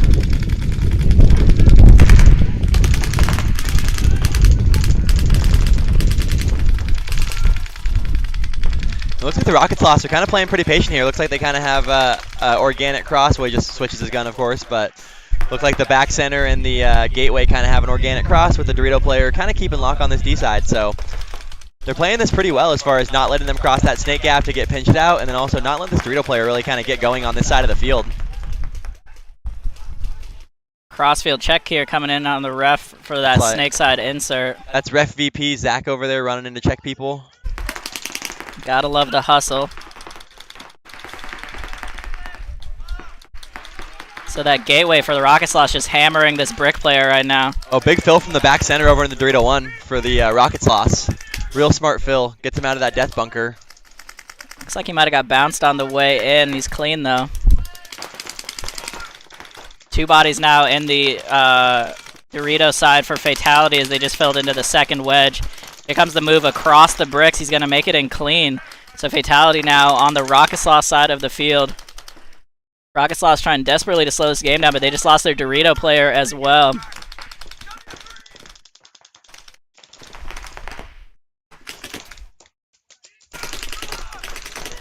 See the battle going right here. Nice oh, shot. And just wins it down the tape. That's Kyle Hoskovich making a shot on the front Fatality player and making this game a little evener. Oh, and he shoots the center tower as well. So it looks like we might be playing 2-on-2 here. Rocket Sloth diving into the snake. With Rocket Sloth basically being in the brick one and then also in the snake one. And it looks like Fatality is going to be in the snake 2 and then in the third brick here.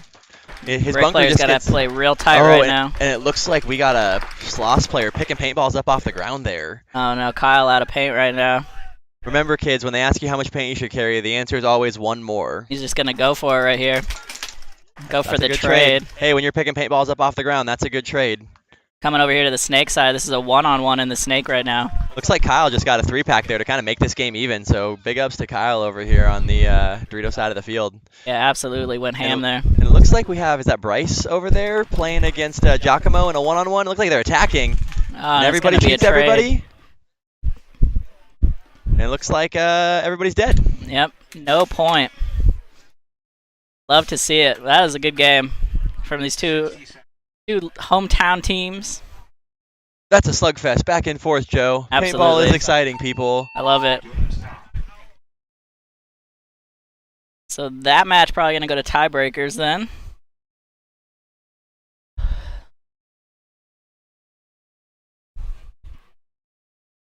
We'll let you know what's going on here in just a moment.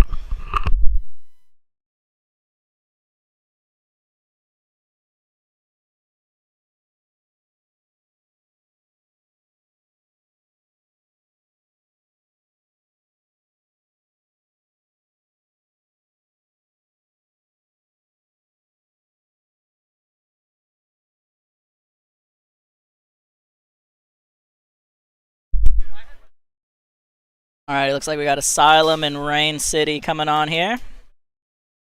Oh, the drone's up. Nope. Still in the prelims, folks. Got at least a couple more games coming before we cut to the top 6.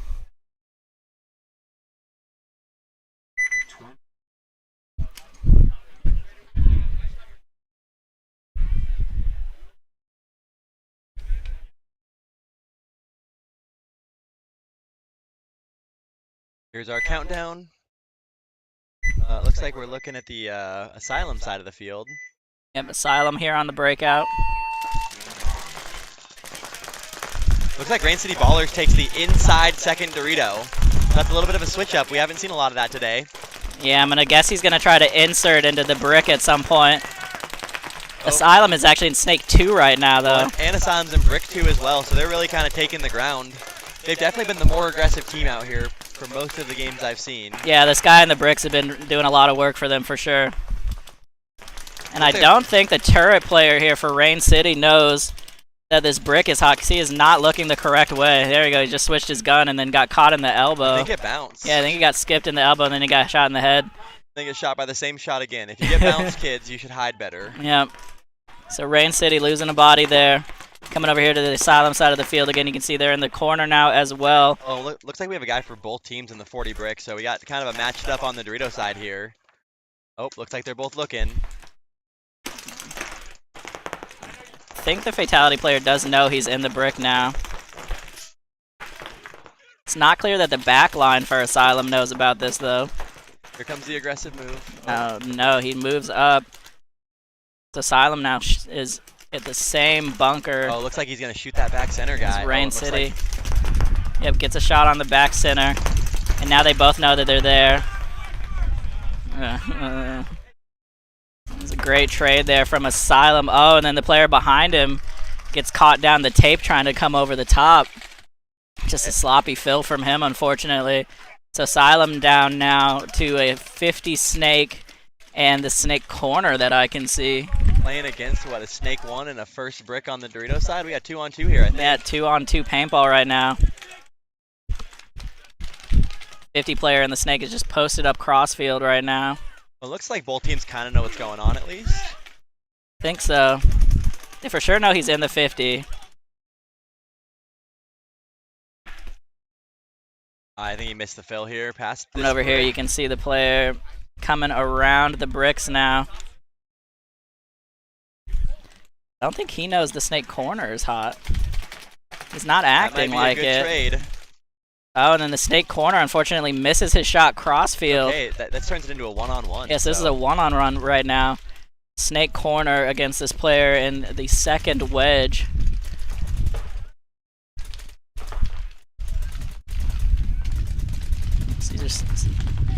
Oh, wait a minute. Maybe it's not a one-on-one. Oh, actually the Asylum player got out of that clean? I'm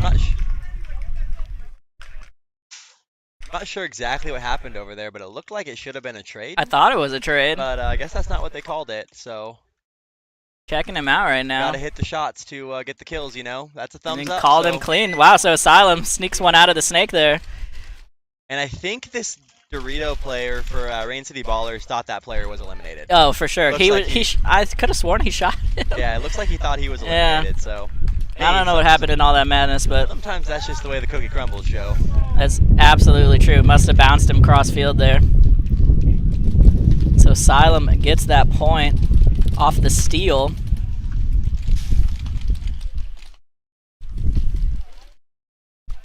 Oh, that one a kick save and a beauty. Yep.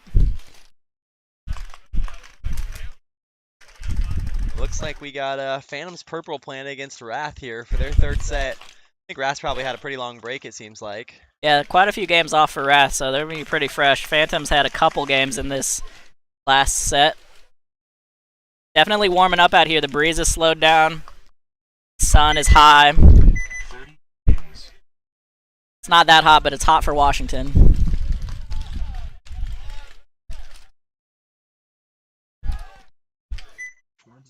It's going to be Phantom's Purple on the home side. Wrath on the away. Wrath, I'm pretty sure are on the bubble still. I don't think they're eliminated, so still have something to play for.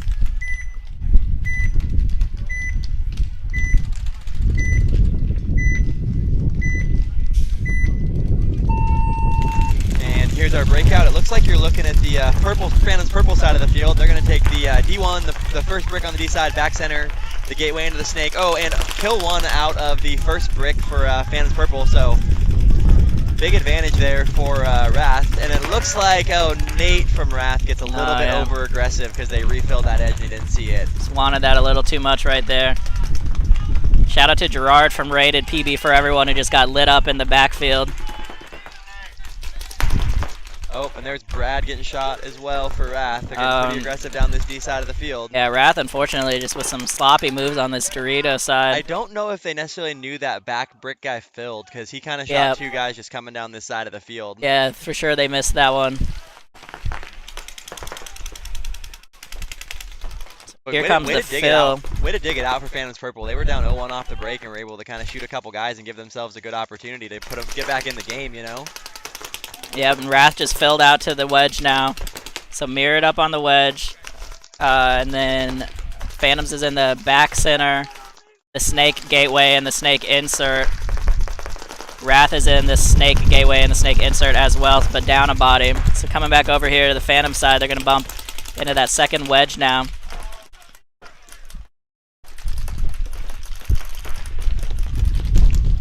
It's a pretty even field position right now. As Wrath's actually just going to go for it, coming all the way down. Looks like he got the trade at least. Or maybe forced him the other way to get shot. I'm not sure exactly how that went down, but... Yeah, either way, trades his body out. Yep. Down body situation, so not exactly ideal, but he did get the forward player for Phantom's Purple. And to be fair, it takes the player off this Dorito side edge, which relieves a lot of pressure, right? Because it means that you're basically playing half field 2-on-3, which is much better than not half field 2-on-3. Yep, absolutely true. So Phantom's going to want to look to spread the field right now. As if you come over here to the Wrath side, you can see they're in that mini Aztec on the Snake side, and then the Snake gateway. Yeah, and here comes the move from Phantom's going to get out into the Dorito 1 now. Try to get wide and get that pressure on those last two Wrath bodies who are nicely crossed up right now. Playing pretty calm Paintball. They're in a great spot to communicate, but not the best spot defensively.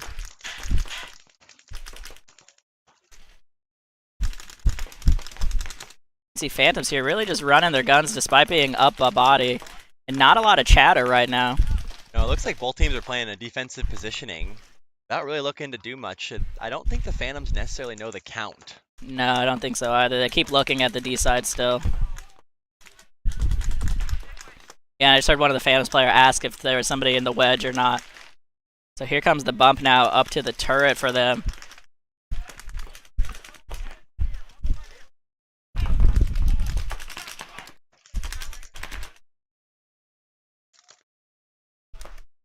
Here comes a bump back to the back center here for Wrath, trying to get a little wide.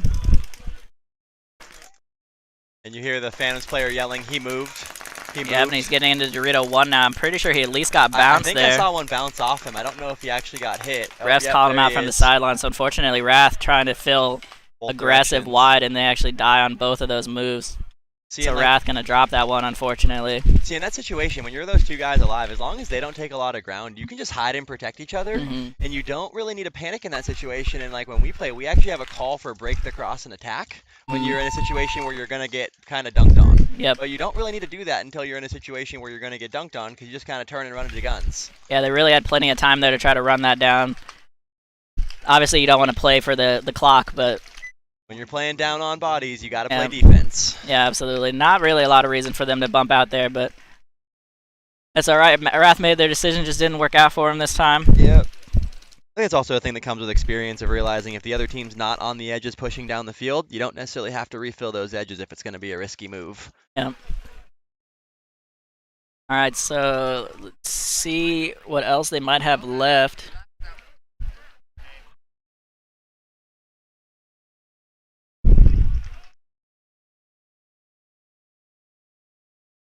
We got to be getting down to our last couple games here. Should be close to the end, yep. Well, the end of the prelims.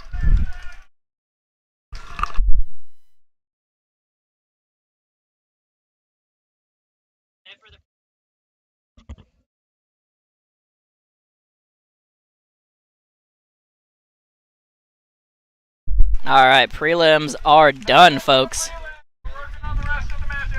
All right, so we're going to have a quick break, and then we're going to cut to the top 6. We'll be right back with you.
Alrighty, coming into our wild card games, we got Asylum Red versus Phantoms Black, and then it was West Coast Carnage and someone else, I forget. So I'll let you know in a minute.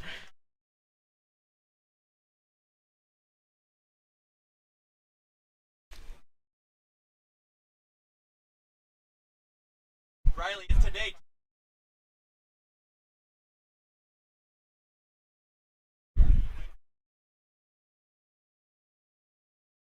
And I did hear that Miniguns and Phantoms Purple got the bye, I believe. So I'll get you updated on the other ones. I can't confirm any of these things, but Joe seems to know what he's talking about. Doing my best here. Usually Carlos comes and tells me all of them, but Carlos is in a different cube right now.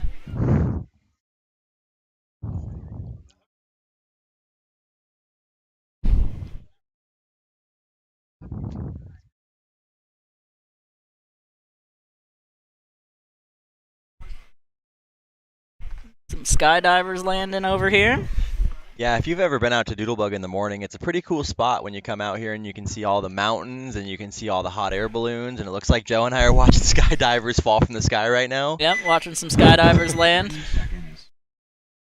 The hot air balloons were nice this morning. There were a couple. Every once in a while, we'll get an errant passenger that lands over here with their Right. parachute. Yep.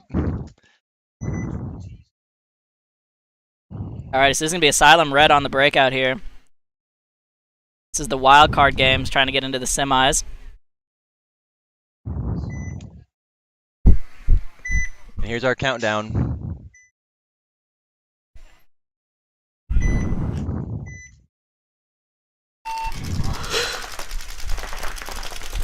Excuse me, this is Phantoms Black on camera, sorry. Got that swapped up. So Phantoms Black there on your breakout, Asylum Red on the far side. Looks like both teams take conservative breakout, but it looks like we have one walking off there for Asylum. Yep, Asylum losing one off the back line there. So you can see here, for Phantoms, they're in the first wedge, the back center.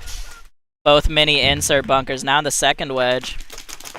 And they're sliding into the snake as well. That's another one coming off the back center for Asylum. This Dorito player is over here doing some work. Yep. Phantoms Black getting 2 kills off the Dorito side so far. So it looks like for Asylum, they're going to have the Dorito, the first brick, the Dorito 1, and then a snake insert. And that's 2 bodies eliminated. And I think they did just shoot the snake player, though, for Phantoms Black, so they did at least get 1 body back off the board here. Coming over to the Asylum side, you can see them in that wedge.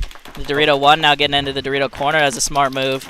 And then that mini Aztec over on the snake side. And that Aztec's going to have a tough time if this Phantoms Black player gets further down the Dorito side. Yeah, if this Dorito player makes one more bite, he's going to be in a bad situation. Oh, and he makes a fill over into the gateway from the snake insert for the Asylum player. That's a good move to get safe. Yeah, really smart move there. Oh, and the Asylum player just got bounced down the tape. I heard that. Hey kids, pro tip, if you're planning a paintball tournament, get a cooler for the afternoon. Yep. When it gets hotter, we start getting some bouncy paint because you guys leave your paintballs out all day. Yep, the heat absolutely is going to make your paint bouncier. And we just saw it cost Asylum Red a kill there. So you can see this heavy presence right now on the Dorito side for Phantoms Black. They just have 1 player in the gateway on the snake side. And then the 3 other bodies alive on their team are all on the D side here. You can kind of tell that it looks like Phantoms don't exactly know what the next move for themselves are. Yeah, definitely don't have a plan for this right now. They did just get into the snake corner. Coming over here to the Asylum side, they're in both wedges right now.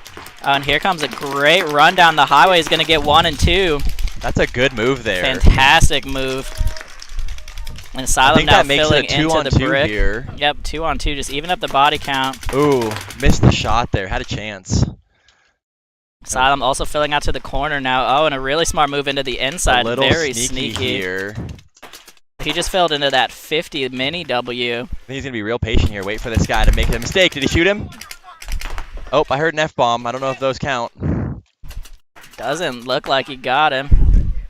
And it looks like Asylum just lost their back player, so it's going to be a 2-on-1 with just this guy in the W. Over top potentially.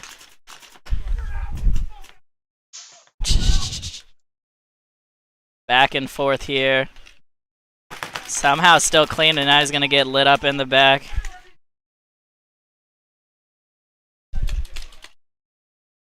And that is going to do it. So Asylum with a great couple moves to try to get back.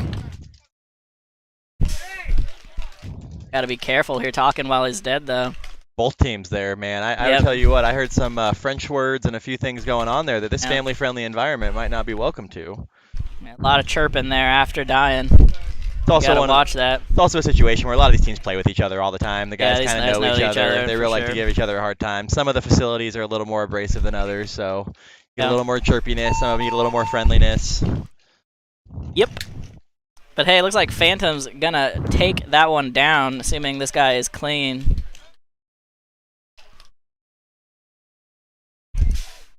Yep, they are confirmed. All right, so Phantom's gonna get game 1 there over Asylum Red, and we got a Fatality. Okay, so it's Fatality and Carnage. So shout out to Fatality for making their first elimination rounds. And only, I think, their third event as a team, second or third. Can't be more than their third event. Yeah. You know, they've only been playing this season, so. They were kind of one of the teams that formed, you know, as COVID was getting going. They definitely played as much as they could kind of during whatever breaks we had. Mm-hmm. And then here they are kind of putting it on the board for the first time. So it's a good showing. Yep, so shout out to Fatality getting out here. I mean, shout out to Carnage for making it too, but you know, we got to be excited for the hometown guys. And to be fair, Carnage looks real solid. You know, for everything they've done has looked real smart. They've actually closed the games incredibly well as a unit. You've seen some of their guys kind of make the big move at the end to go shoot the last couple guys. Yep, some smart play for sure. You know where they're out of?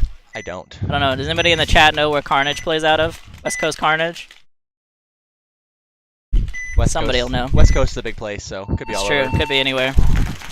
Here we go on the breakout for Fatality. They're going to straight into that first wedge. Double up the back center. Looks like no kills off the break despite all those guns up. Carnage getting into the second wedge now. Ref going to come check him out. Let me come over to their side of the field. Looks like he is clean. As Fatality now is going to bump into Dorito 1 and the second wedge as well. So some great secondary moves here from both teams. Got one coming off Fatality on the Dorito backline here. Yep, lost their Dorito body, unfortunately. Carnage go ahead and fills the snake corner there from the, or excuse me, Dorito corner from the Dorito insert. Great fill there, getting wide, getting the tape control. So Carnage is in a pretty good spot right now with the back 3 bunkers, both corners in the back center. The second wedge on the Dorito side, they just filled from the snake insert and they get a to the shot gateway. down the tape on the Fatality player in the Doritos. Well, it looks like Fatality. Oh, Carnage loses a player off the snake side though, so that makes it a 4-on-3 game. And a big fill here from the back center for Brandon over into the D1. That's a good fill to respread the field. Yeah, definitely a great move there. It's 3-on-4, I believe. I believe you're correct, and it looks like Carnage moves into the third brick over here, so the 40-yard line brick on the Dorito side. And you hear him calling D4 over there. Yeah, so Carnage is in the 40 brick, the first wedge, the back center, and the snake side gateway right now. And then you can see this back line here hanging out for Fatality. They just move into the first wedge now. This an excellent move there. You got to get on that tape, like we've been talking about all day. They're also in the gateway and then that snake side insert as well.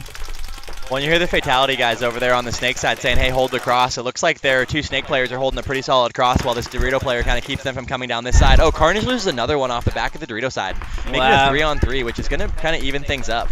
And this front Carnage player is getting bounced over and over again, it looks like. Yeah, he is absolutely pounded right now.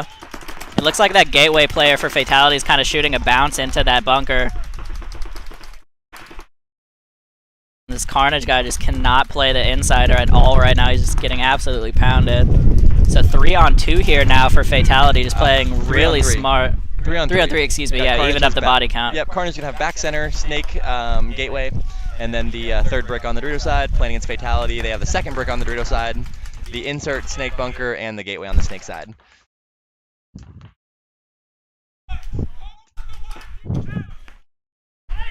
And it looks like they both have the count right now. So we're just letting things develop a little bit here. We come over here, you can take a look at that brick player, the back center for Fatality. Well, and this is more of like an Carnage. End of tournament kind of game where you can see both teams are pretty cautious here. No one's really looking to make the move. Nice shot there. Carnage throws his body away trying to run down the brick player. The biggest thing I can tell you guys, if someone's running at you and you shoot them, hide good. Yep. so they don't get a chance to shoot you as well. Yep, snap and don't get traded, absolutely. So 3-on-2 here now in favor of Fatality. Fatality looking seasoned right now on the field, playing really controlled, patient paintball. Here comes the bump up to this turret here now. That's Matt Bram making a move into the middle of the field. Looking like he's shooting towards the snake side to kind of keep that Gateway guy from doing anything. Gateway's getting real testy over there for the Carnage guys, trying to pick some gunfights. Yep, Gateway trying to make something work for his team right now. The back center is going to be in a tough spot here as Fatality slides into Snake 1 now. And if he gets a chance to get going, he's going to make that back center real small real quick. Yep. And there goes the next snake there for Fatality. I don't know if they can even stop him making the next move with where they're at. Comes a great outside move. Filled the corner for Carnage from the back center. Did he make it? Overslid, but there's nobody on the tape to punish him for it. Looks like he did make it. So that looks like Carnage just refilled the corner. And I think that Fatality might have saw it. Oh, no, and Fatality throws a body away down the middle trying to get up to the 50. Might have traded, though, actually, or at least caused a trade. I believe the Dorito player shot the snake insert as he was shooting the guy running the middle. So sacrificed his body, but gets him kind of that positioning to kill the back player. Yeah, so. essentially gets a trade out of it. So 2-on-1 here now, just the back corner. And let's pop over to that corner view for you. Looks like Brandon here is creeping up the Dorito side. He needs to push the edge of this field, though, and be on the edge. Yeah, absolutely wants to get wide. He needs to let his snake player kind of go to work here. Yep, just hang out. Be patient, keep his gun on target, though. Don't let anything wild happen. Yeah, the thing you absolutely don't want to do is lose a gunfight right here for no reason. So you can see him coming out wide right now. I think he missed him again. He's had a couple good chances to shoot that corner guy. Yeah, absolutely. So I'm not sure where their snake player is right now. I'm pretty sure he's past the 50 right now. There he goes. He just stood up. Other team snake 2. And honestly, this corner guy's playing this pretty well as far as he's staying tight. And the time runs out. Ouch. Pies, wow. That's brutal. So I actually missed the 60-second warning. I don't know if you heard it. I didn't hear it either, so I don't know if it went off or not, but... The Carnage really kind of sneaks one away and turns it into a tie for that round. Kind of steals a game in some sense, right? If you're going to lose, a tie's much better. Absolute save from that corner player, just holding tight right there. To be fair, that's also the penalty for playing tentative when you have a 2-on-1. Yep. Right? That snake player's got to get going to go win the game. Yeah, I don't think the snake player realized the count, and nobody on the field realized how much time was left. When it's time to win the game, you got to go win the game. Yep. For sure. All right, so we're going to go to game 2 here now for Phantoms Black and Asylum. I think it was Asylum Red. Yeah.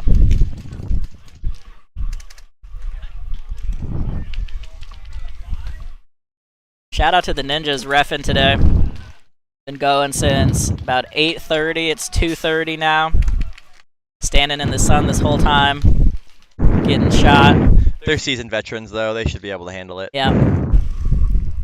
One of them's over there dancing in the start box. He's still having fun. For sure.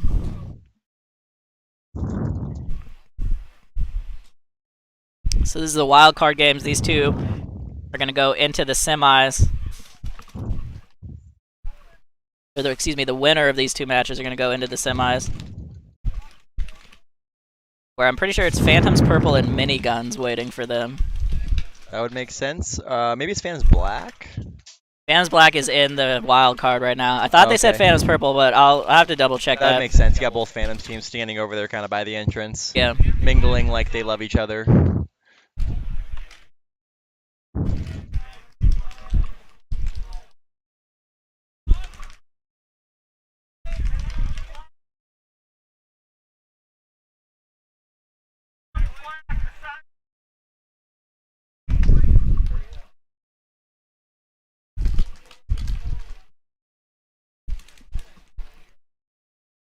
Alright, I got some people filtering onto the field here. Should be Asylum Red on the home side on that brown turf. And it's Phantoms Black they're playing against. So maybe it's Phantoms Purple that already moved on, Mr. Jones? I think it's Phantoms Purple that got the bye. Nice. Good for those guys, man. I thought that's what they announced, but we'll confirm that for you once we get there.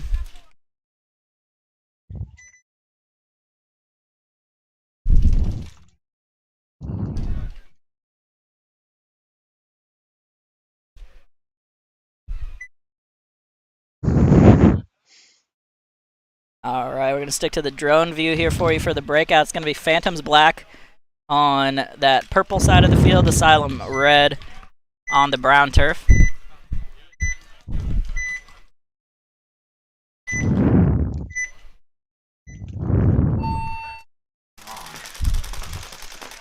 Pretty standard breakout here for both teams. Asylum Red, though, actually got into Snake 1 Oh, instead of stopping at the gateway. Potential penalty right now? Nope, he just dropped the flag. It wasn't a penalty.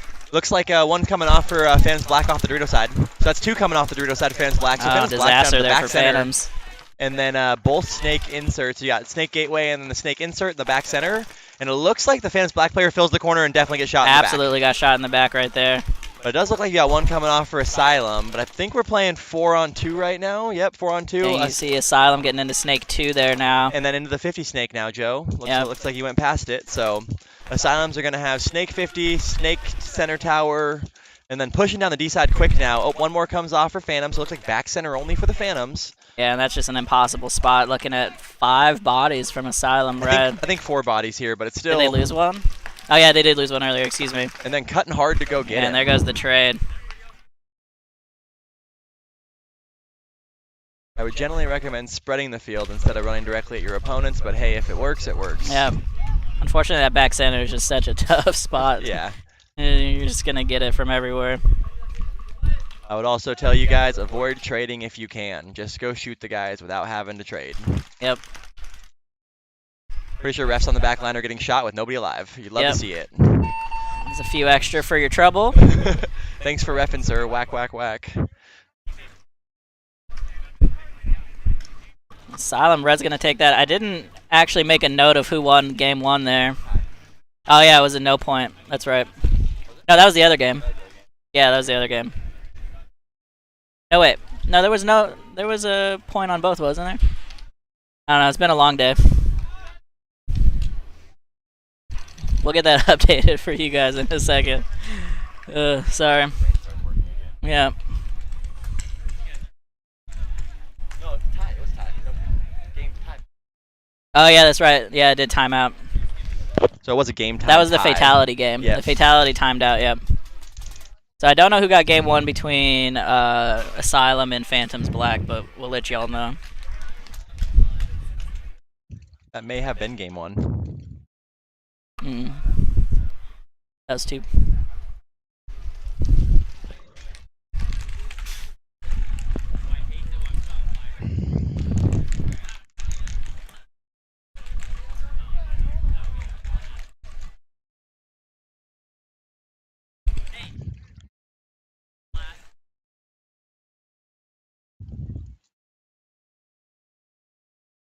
Phantoms Black got the first game, so Asylum just tied it up. Looks like we get some bonus paintball, people. Yep, we're gonna Seeing go to some game third 3 on sets that here. one. Pay for 2 games, you get a third one for free. Yeah, we're gonna go to 3 games on both sets because the first one was a tie.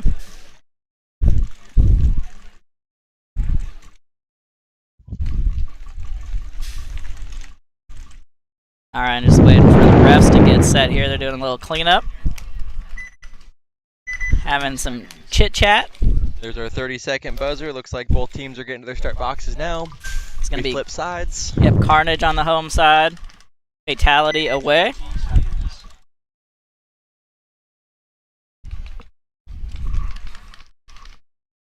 Like the babies that were next to us are waking up from their naps.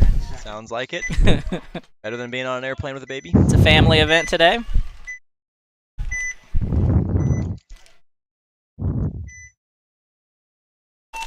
Here we go, Carnage on your breakout. Player in the snake Oh. corner checking himself. Looks like Carnage loses their back Dorito player in a gunfight here. So that's one Carnage coming off. That's that's three Carnage coming off. So it looks Disaster for Carnage right now. Carnage is down to just their back center and their snake insert. So Fatality, as long as they play this smart, they should be able to, close this out. Yep, 5-on-2 right now. And here's what's really important to close as a team, so you don't just run into guns and don't do anything overly aggressive.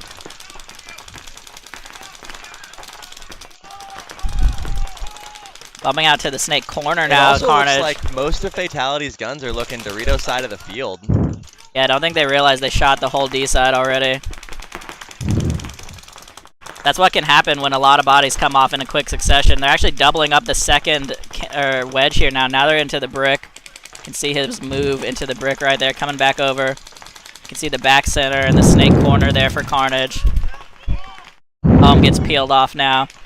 So just the snake corner with an impossible position right now, looking at 5 bodies from Carnage. Excuse me, from Fatality. Here comes Fatality, kind of trying to close the group. There it goes. All right, little crossfield shot from the 50. And Fatality going to make absolutely sure they don't run out of time and run this one in. That's big bearded Brandon Mathis hanging the flag there. 3.5 minutes left on the clock for them. Hustling it in.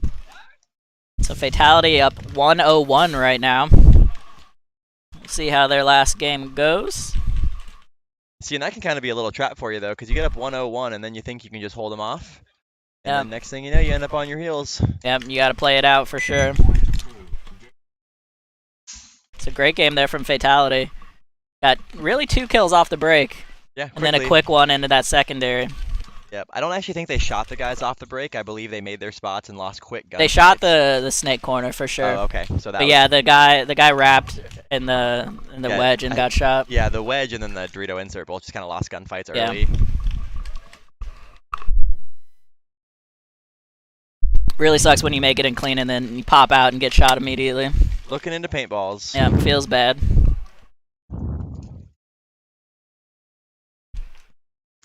Alright, so this should be Asylum Red and Phantoms Black coming out for their 3rd game. If I've kept track correctly. That sounds correct to me, but what do I know, Joe? Once again, we are not in charge.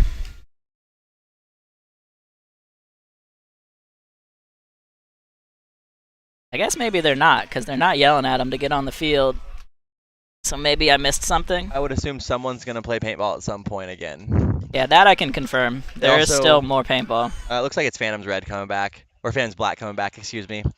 It's just sometimes when you play these back-to-back points, they give you a little bit of extra time to flip it. Yeah, definitely giving them... Yeah, so it's for sure 1-1 right now for Asylum Red and Phantoms Black.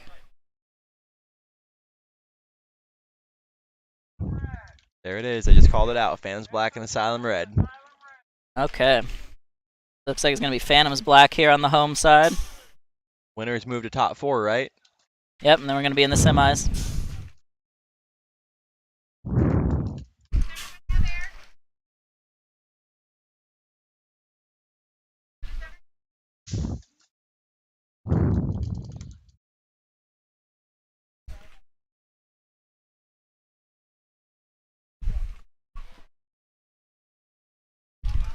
Shout out to Carnage, by the way. They got like 20 people in their pit. It's a family affair over there. Brought everybody. I heard some of the youngest ballers that are probably too young crying over there, and I had to remind them there's no crying in paintball, Joe. No crying in paintball.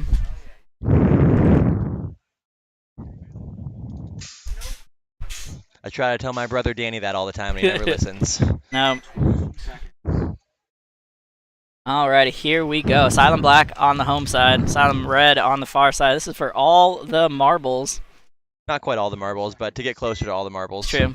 It's for all of the wild card marbles. Well, loser goes home right here, so, you know, you play to keep playing. And looks like Snake won off the break, but 2 bodies coming off here for Asylum Red. Yeah, that's a tough break for Asylum. They also filled that center tower with 2 guys dying off the break, so that's probably a brutal spot to be as you get down on bodies. Really tough for sure. And it looks like Phantoms had a clean breakout with 5 alive, and they're going to be in Snake 1, Gateway. Oh, looks like Gateway just got shot for Phantoms, though. Oh, no, maybe not. Looks like he's still in there. Thought I saw a hand go up. But it looks like the Phantoms are going to be in Snake 1, the Gateway Dorito, back center, Dorito insert, and then the first brick on the Dorito side. Yeah, and coming over here, you can see this turret player up the middle, the Snake side mini cake, excuse me, Dorito side mini cake, and then the back center for Phantoms Black. Oh, and Phantoms Black tried to get up to the 50. That's Asylum went to the 50 there. Excuse me, Asylum trying to get up to the 50 there, down just to 2 bodies left. That's Mr. Harley Grinder there, making an aggressive move down on bodies. Sometimes it works out, sometimes it doesn't.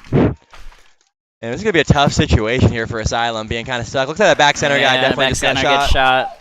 Yeah, they were not crossed up at all there, unfortunately. This Phantoms player is so excited yelling, his voice is squeaking. I'm not sure if he's old enough to gone through puberty, but he's getting there. He's shooting everybody, so that's a good start. That's all you need. Running it down here, so Phantoms black, 4 alive. Gonna take that one down and move on to the semifinals. Really dominant game there. Solid team win there. Absolutely.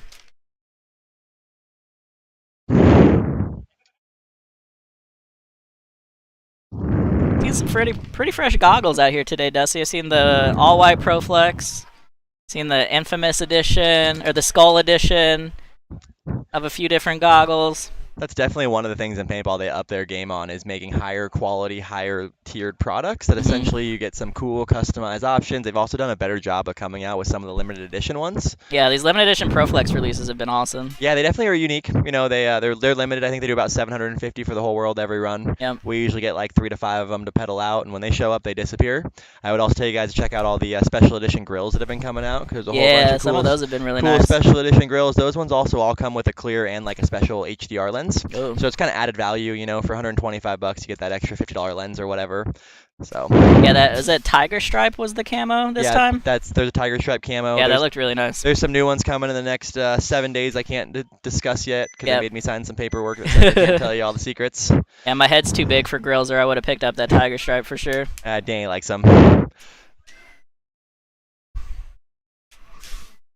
Yeah, if you're not already shopping the Doodlebug Sportz Pro Shop, absolutely check Dusty out. You can get to it off of doodlebugsports.com or on the Facebook page, Doodlebug Sportz Pro Shop Everett. Actually, check out shop.doodlebugsports.com. There we You go. can actually kind of see all the inventory, buy all your stuff there. We actually do field pickup as well, so you can buy it and pick it up at the field if you want. And it looks like we got a countdown. Here we go. Fatality and West Coast Carnage for moving on rights. Yep. This is their game 3. Big breakout for Fatality. Oh, Carnage tried to do the inside route. Carnage tries to take a lot of ground and gets shot off the break. Looks like Fatality takes the snake off the break and the Dorito brick, and they both make it. Fatality coming out, all cylinders firing right now. 5 on 4 for them. You can definitely tell that Fatality has a group of fairly mature 25-plus-year-old guys that understand, you know, you got to play within yourself and, you know, got to try to grow. But their experience in life shows over their experience in paintball in some sense. And the confidence is definitely showing up right now. They did just leave his body out of the snake, unfortunately. It's Jordan Crosby over there taking the walk out of the snake. He's been playing really well this whole event. It's 4 on 4 now. 4 on 3 Fatality. Just as we were talking them up, there's just 2 bodies in quick succession out of their bunkers. Yeah, I think that's part of the kind of D5 game, though, where you get these guys that just like want a gunfight the whole time. So next thing you know, you kind of lose these dumb gunfights, and all of a sudden that game kind of evens out when it shouldn't. You shouldn't even give them a chance to shoot you. Yeah, I'm cutting over here to the snake side for Fatality. You can see that gateway in the back center. And then coming over here to Carnage, you can see they just got into the second wedge. They're in the back center. They're in the snake side gateway and the snake side insert. Oh, and Fatality losing another one off the snake side. Just disaster for Fatality here in the middle game. It looks like Fatality's down to just the back center. Oh, looks like they might have shot the guy moving up. Nope, he got bounced, it looks like. I caught the Carnage player. Yeah, didn't get shot coming up to the 50. And you can see them coming down right now at the wedge. Oh, and he caught that him. was a money shot. That might be a game-saving shot right there. Absolutely excellent shot over the top from the brick, from the back center. That's going to clear out the Dorito side of the field for Carnage, it looks like, which is going to put Fatality in a decent position to play a 3-on-2 here.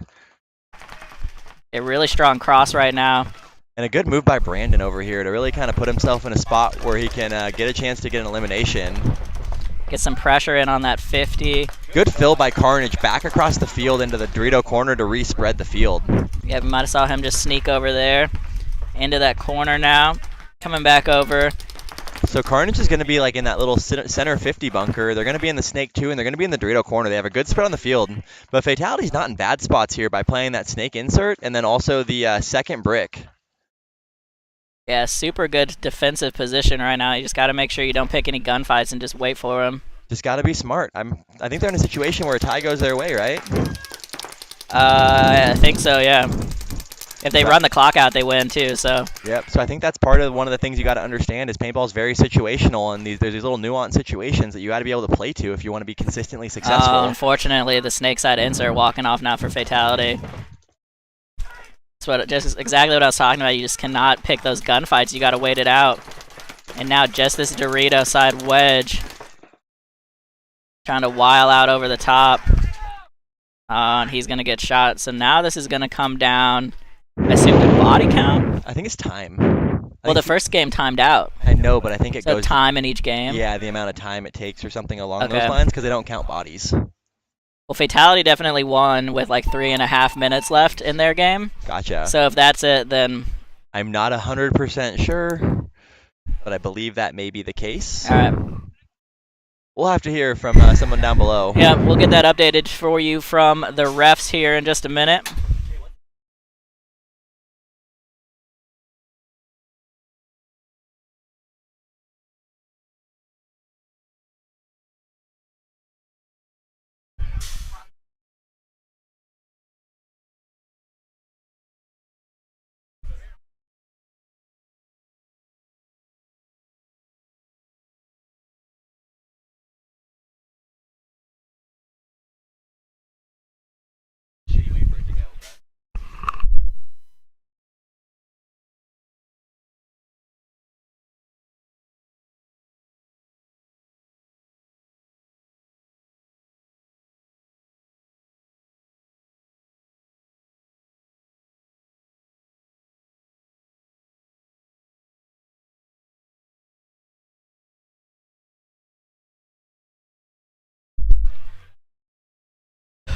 Teams starting to head home here. Still got the semifinals to play, though.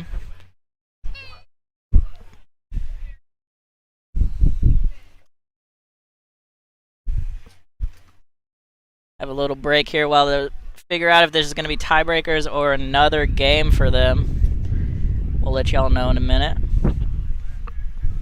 All right, Joe. Thanks for having me up here. I gotta run and go do some Doodlebug related work things. Yep. So peace out, Dusty. Hey, best of luck to all the teams moving forward. Thanks for tuning in, guys. Then there was one.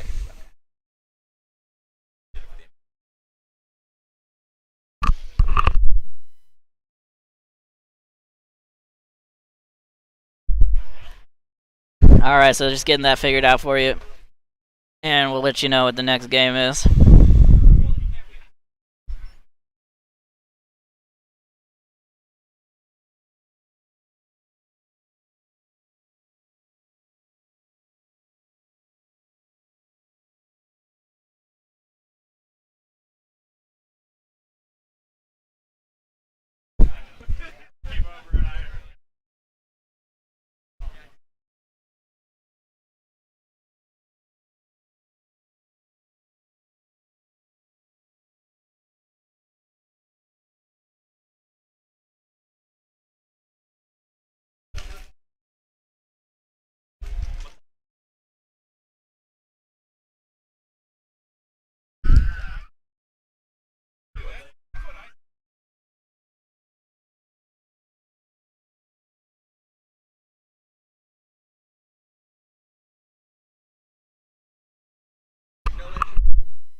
All right, sorry, they gotta check the rule book and see how this goes because this match is 1-1-1 right now.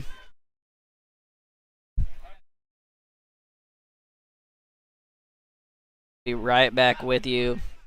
We either have one more game of that match or we're going to the semis.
All right, looks like we're having a little ref break here.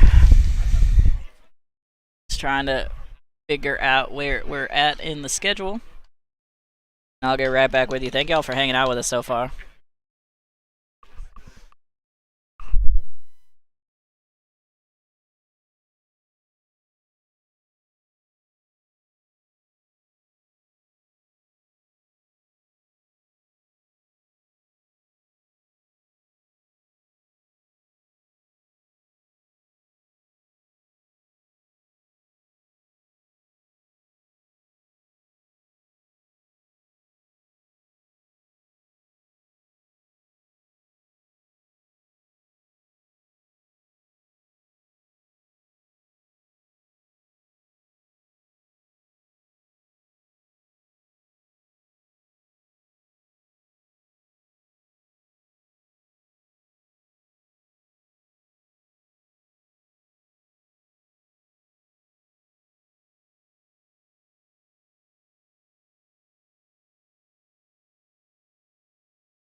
All right, I see scorekeeper Cody coming back over.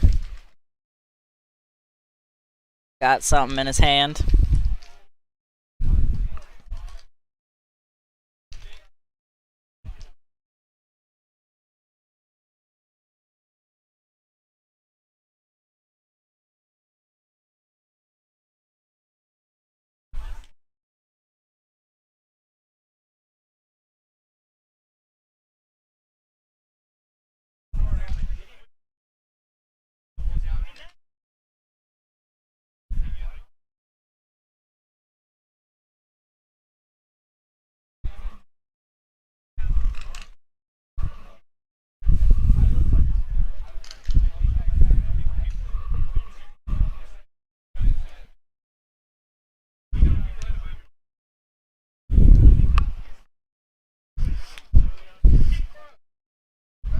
Okay, it's looking like Carnage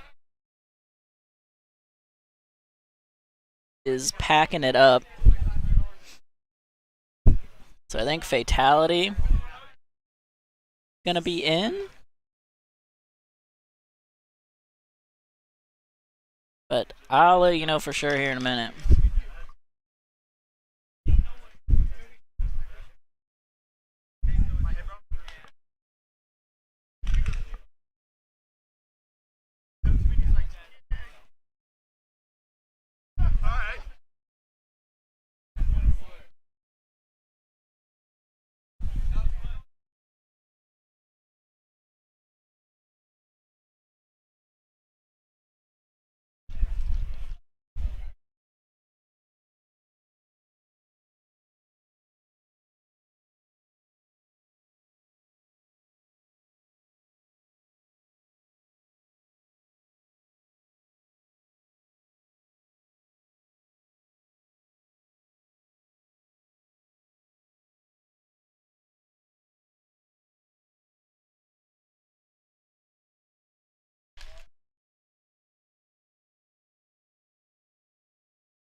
Like, yeah, Miniguns and Phantoms Black.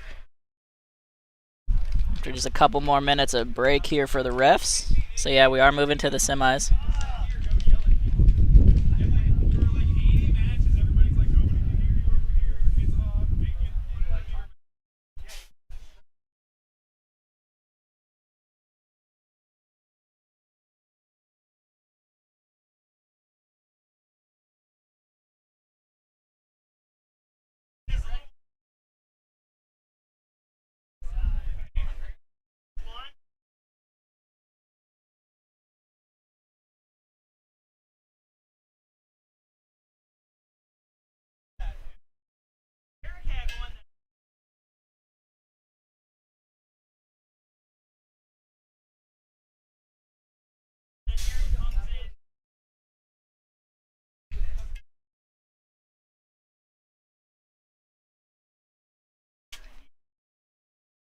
Alright, so just a couple minutes more break here. Be on field with Phantoms Black and Miniguns.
Alright. We are about to get it back going. So this is going to be Miniguns, who had a nice little break there. They got the bye.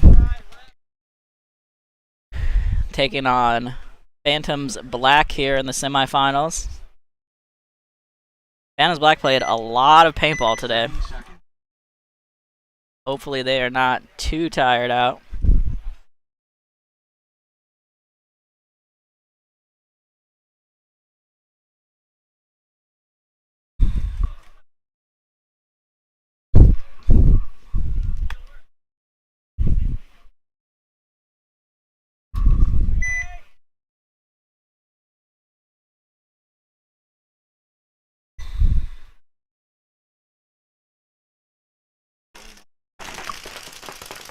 Here we go with the breakout. Miniguns going straight up to that 50 once again, doing that same play they've been doing the last several matches they've played.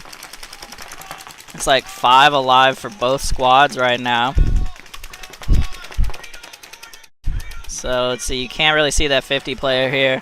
Oh, but he missed his shot. Phantom's going around the outside and getting into this mini W. Oh, nope, never mind. Shot on his gun, it looks like. Alright. So one body came off there for Phantoms as they get into the Dorito one now. Coming over here to the minigun side, you can see that back center.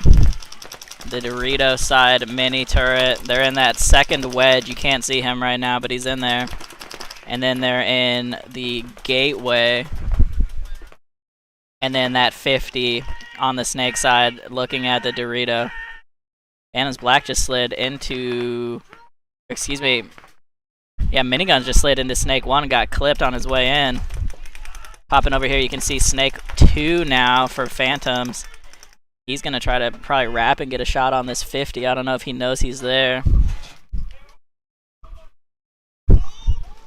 So we got Danny coming into the booth now. Dusty left. There's a bump out to the corner there for Phantoms Black, spreading the field a little bit more. 40 brick here now, though. Oh, the Phantoms player and the Snake got shot. Fortunate death for him. I love that 50 player. I mean, this D side's been wrecking people all day, so that's a great tactic for the lockdown. Yeah, he absolutely cuts off that 50. He did get 1 kill off of it so far. Nice.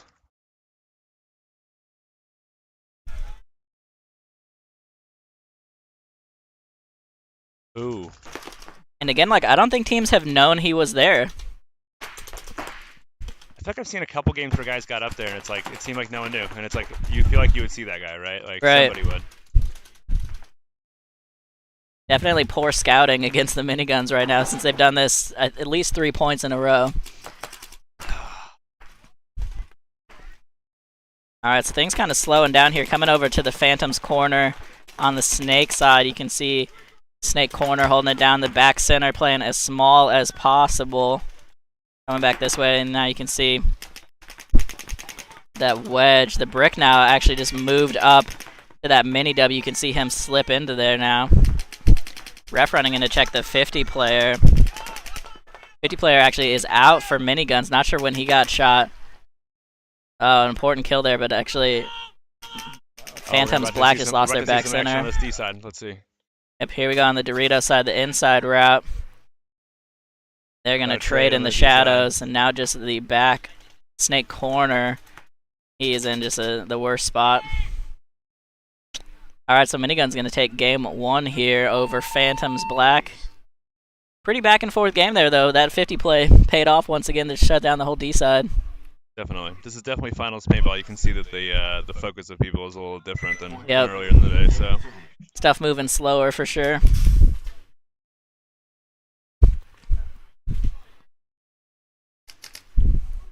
what a beautiful day. Not a crazy long day either. Yeah, we're going to get out of here at a pretty good time. Nice too for the players, right? Because I feel like the last event with doing both divisions on one field, it's not that they had to be here a long time, but people come in to hang out at the beginning of the event. It's like Yep. by the time the end rolls around, you got a bunch of D5 guys that are ready for more than just a nap. So Yeah. Yeah, the last Ninjaball was over 12 hours.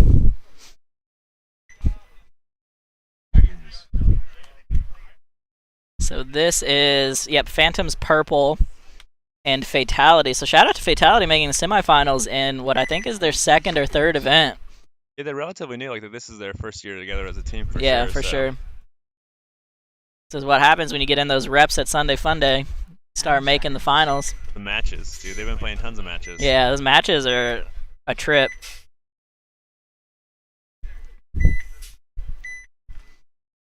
Here we go with the breakout. Fatality, 4 guns up it looks like, and then they sent a body into the wedge. 5 alive for both teams right now.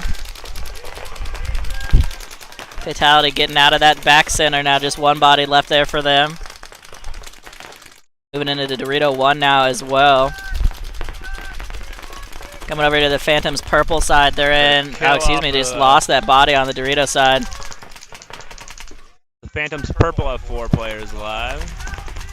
Yeah, nice fill into that Dorito 1 out of the back center for them. They have a body in the second wedge. You can't quite see him right now. So they have the Snake Gateway, the Snake side mini turret, the Dorito 1, and then the Dorito 3 or the second wedge, depending on how you're counting that. Fatality losing a body off the back line here. My second cousin's getting sneaky, moving up the D side here. Yeah, there we go. Josh Court coming down, getting to the 40 brick here. And Fatality looks like actually doubling up the wedge right now. It's really not an ideal position. One of them needs to come around and get out of there.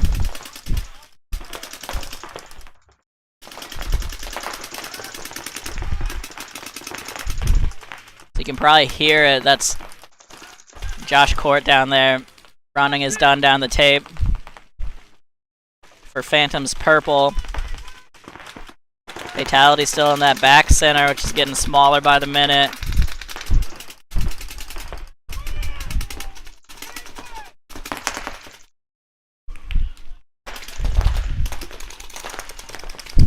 Definitely lost count of how many are alive on Fatality. Yeah, I think it's 4 on 4 right now. And now 3, we just lose our D side player. Just for lost Fatality. another body. Yep. I'm pretty sure they're in Snake 1. I can't quite Gateway see it 2. from here. They're definitely in Gateway, the back center. And they got this D1 again now. And then D1, yeah, so We're calling 3 it now. D1, the big wedge. Man, those Snake 1, if he's in Snake 1... He's those not guys in have- Snake 1. He's not? Okay. Nope. I was going to say if they are, there's been a couple guys that have been there that just lay on the tape the whole time that Yeah. didn't see him, so... So 3 bodies left here for Fatality. Just unfortunately losing some gunfights. Shadow's getting long here on the home side of the field.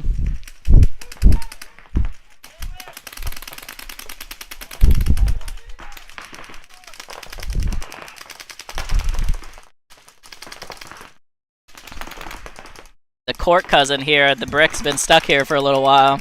Yeah. Coming over the top, trying to get some pressure in on that back center. You can kind of see him popping up a little bit there on your screen.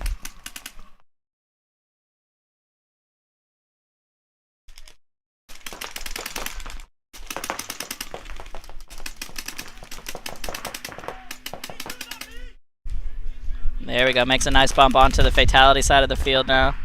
About to shoot that back center out. Let's see if he gets the shot on him. Back center playing as small as possible. Finally shows his back though. Let's see if this tape shot comes up or not.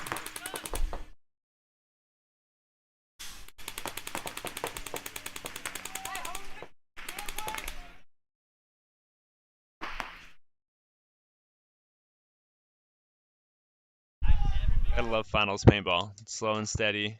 It absolutely slows down. People trying to make smart moves here. Can just kind of barely see this Fatality player absolutely tucked in to this wedge right now. Just waiting for the Phantoms to come for him.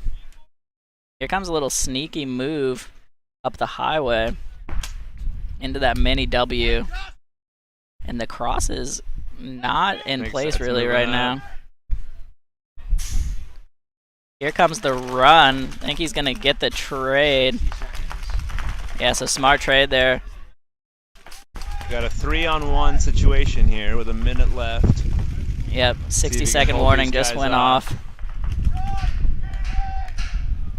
What would you be doing right now, Joe, if you're the one guy alive? Is it stay alive time, or what do you think? Yep, try to run that clock out. Ooh, it looks like this Phantom guy doesn't know it's just the gateway. Yeah, the gateway just no, wheeling it in a little too much over the top. That's going to do it. We got 30 seconds on this thing. Yeah, Phantom's Purple going to get that tagged up.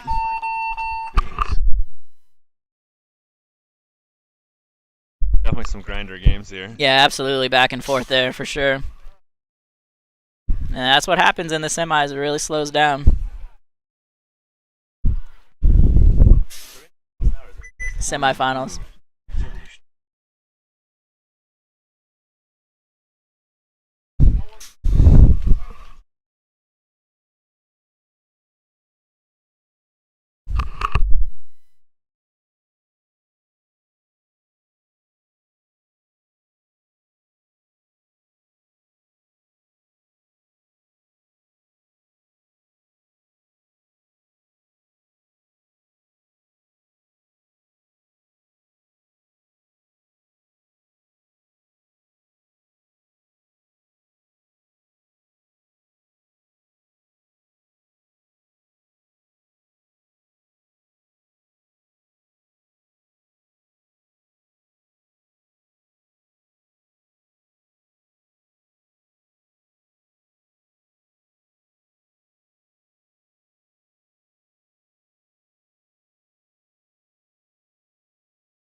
Alright, so Miniguns coming on the field.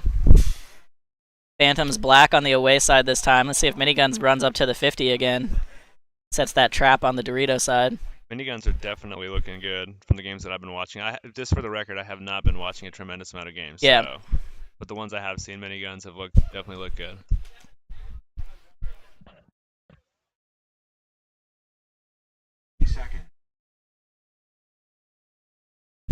Yeah, Miniguns definitely looking experienced here today.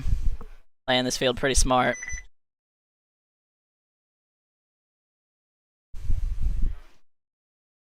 For the record, too, if anyone has any sore calves, you need to look up this massage. They have this massage thing you can get off Amazon for like $50. Little airbag deal. It's amazing. Tournament players, if you get done today, you might want to pick one up. Here we go with the breakout. Miniguns skipping the 50 play this time. Getting wide on the Dorito side into the corner to double guns up in the back center. 5 alive on each side. Yep, here's the secondary bump into the first Dorito now. Same for both teams. Phantoms, though, getting actually into the second bricks now. Second wedge, excuse me. Ooh, Miniguns getting the snake. Love it. Yeah, some snake play here now. Miniguns and snake one. They're also in the Dorito corner and Dorito 1. Excuse me, the wedge and Dorito 1. Phantom's going to move up into the third brick, the D side. Down to that 40 brick now. Looks like they know that the snake is hot. Still a relatively even game. We've got Phantoms have lost one body, but field position wise, no one's really in a got a clutch on it yet. So. Yeah, nice move into the 40 and he's gonna shoot and gets that a snake shot player on the out. snake. Absolutely excellent shot. Hits him in the back. Oh man. Killer shot from Elgar there. Honestly, pretty good move over by Noah. Also, he got out of that tower into that Dorito, the gateway bunker, before that player came out, so it keeps this brick guy from shooting him, filling over. So you can see here the Dorito corner, back center, and the first wedge. It looks like Phantoms may have lost another snake side body. Oh, and just definitely gets lost shot a down the D-side tape body. on a lazy move into the bricks. Oh, and the sliding shot there doesn't work out for Miniguns. As Phantoms Black is in that little mini W now, past the 50. Is it 2-on-2 right now? Looks like a 2-on-2. Potentially 2-on-2, I yeah. think Phantoms lost their snake side guy. Noah dies out of the corner, so it looks like it's a 2-on-1 right now. with Cut over to the having Phantoms two. backfield real quick. Yeah, I'm just seeing the one body in the backfield right now. Unless there's And then snake this guys mini laying back there. W. Yeah, don't see anything moving in the snake, so I think a 2-on-1 is correct, and it's just the back center for Miniguns. It's a really tough spot to be in. No, we got a D1. We got somebody over here. There's someone shooting. Oh, the Oh, Dorito corner's Dorito still hot. We corner. couldn't see him in the shadow there. There He goes the gets still trade. Maybe he didn't even trade. No, I didn't get shot. He's good. That's a So little Elgar. sneaky. Should move my ladder so it doesn't block the view of this corner. Elgar putting his team on his back right there, getting at least a 4-pack coming down this Dorito side. They're going to even this one up 1-1. So Miniguns coming off of that 50 play. Just could not pull it together. Yeah, I cursed them. I said they were looking good, so. Yeah, that's true. We were talking them up a little bit. Phantoms definitely came out strong there, though. Although, I mean, Miniguns did have that early lead, early advantage.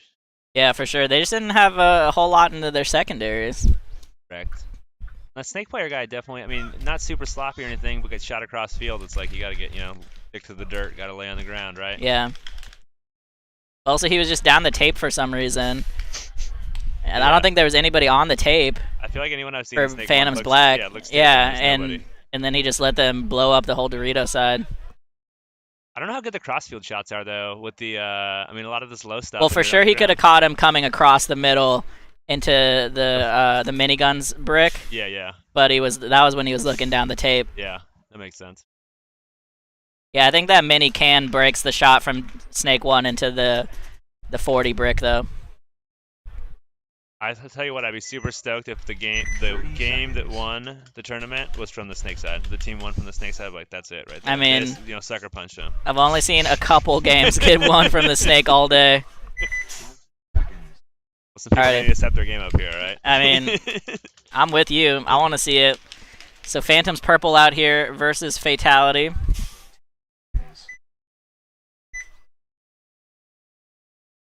Phantoms Purple, I'm pretty sure got game 1. Yeah.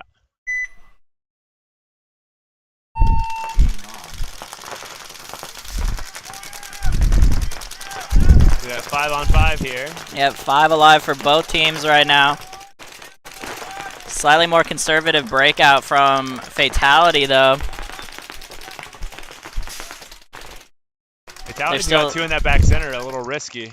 Yeah, they're doubled up in the back center still. You really don't want to stick around there too long. You can see them in the wedge, Dorito 1, double up the back center, and then they're in the Dorito on the Snake side. Coming over here for Phantoms Purple, they're in the back center, the Gateway, the Snake side, Mini Aztec, and then D1 and the second wedge. Fatality in the second wedge now as well as the first wedge, so really good field position here for Fatality, coming all the way up now to the 40, trying to get a shot cross field on the Gateway. Couldn't get him. But he's got at least 4 guns looking at him right now. These teams are pretty even right now. I mean, we got a guy in the 40, and it, you know they're not matched up on the Dorito side, but everything else is even. Yep. Almost perfectly mirrored up right now. Oh, and the Phantoms lose their D1 player. Yeah, really unfortunate And gunfight. Fatality loses their 40. Coming over the top. You really can't do that when you have that many guns on you. And this D3. Oh, I think he missed the gateway. He might have missed him. Come on, second cuz. Looks like the gateway is still in there. Comes right back out into the stream, though. It's like he's still good. Looking at the back line here for Fatality. Oh, excellent shot into the elbow. That is just really, like, I feel like that's unfortunate. You got to stick your head out and, like, dang it. Yeah, it's the first snap. You get shot down the tape. Damn. The Fatality coming up bodies right now. Still in the back center. They really need to get that guy out of there.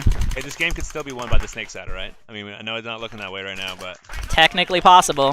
Fatality makes the fill from the back center over to the D side, so they got 2 on each side of the field. You got Phantoms with 2 bodies on the snake side and a back center player. People just kind of hanging out playing finals paintball. Yeah, so coming over here for the snake side view, you can kind of see you have that mini Aztec, the gateway, or that little Dorito, and then the back center there. Here comes the bump into the brick for Fatality.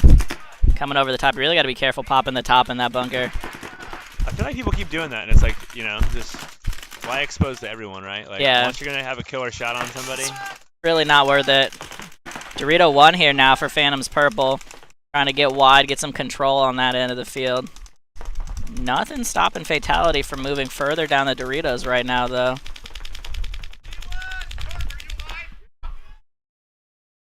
Good communication from Fatality there, just confirming that they still have their front D side player alive.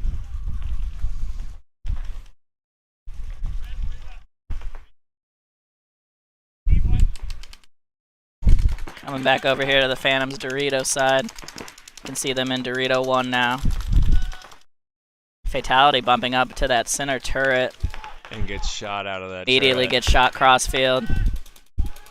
Fatality bumps up here on the D side. Yeah, here comes the move I was talking about, down the bricks. Now on the far side of the field, and he's going to be able to put some pressure. How did he get the shot? I don't think he got him in that mini turret. Oh, he got him that time. There we go. Great shot there from Fatality. 3 on 2 now. Let's see if they can pull through. Getting not super close on time, but... Oh, no. Fatality shoots his own player in the back of the head. Just absolutely can't have that happen. 2 on 2 now.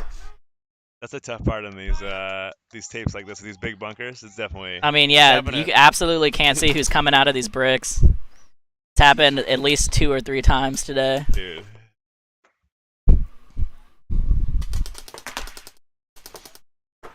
See if these teams want to try to put something together and pull the game out, or if they're just going to wait it out. Yeah, Fatality here hanging out in the first wedge in the snake corner. Phantoms lose their game. Oh, Phantoms got shot. The Fatality's got, looks like 40 seconds to win a 2-on-1. Yeah, we're under a minute right now in a 2-on-1. This is me in this D1. It's abandon the tape real quick. Get up closer. We got to start getting moving here. And he shoots him out anyway, so what do I know? Wow. We hear a kill 5, let's go, baby, from Fatality, and that's going to do it. Really conservative play from them, but they just won a bunch of gunfights. Despite shooting their own guy in the back of the head. Hey, you know what? Why not give yourself the handicap, right? About 10 seconds for them to tag up here. He tagged up. No, he was checking himself still. Oh. Absolute squeaker there. Well, he definitely reached over the thing. I guess he doesn't want to push it, huh? Yeah. I'm hoping we see like a Corey Field today where somebody flips over the thing. Goes over it. Yeah. I feel like that would hurt because you're going to hit that net. There's a board back there. Like bounce off. Yeah. It actually would probably catch you. Well, I don't know. It's set up for the X-ball. You would like go between. Yeah, but you'd go through because it's like a flap to go through the middle for the X-ball thing, right? Like. Gotcha. So I don't know what would happen. Well, we just need somebody to do it so we can find out. Yeah, maybe I'll convince Bradley to just like Superman dive into it, but that actually sounds like a lawsuit waiting to happen, so probably won't. Yeah, I don't think that's covered by the waiver if you ask him to do it. Might have to add that in. We'll just move it out. We'll pull those posts out, move it to the street so we can do some shenanigans out there. Alright, so Fatality evens it up 1-1. And Miniguns and Phantoms Black are 1-1. So some really tight games so far here in the semis.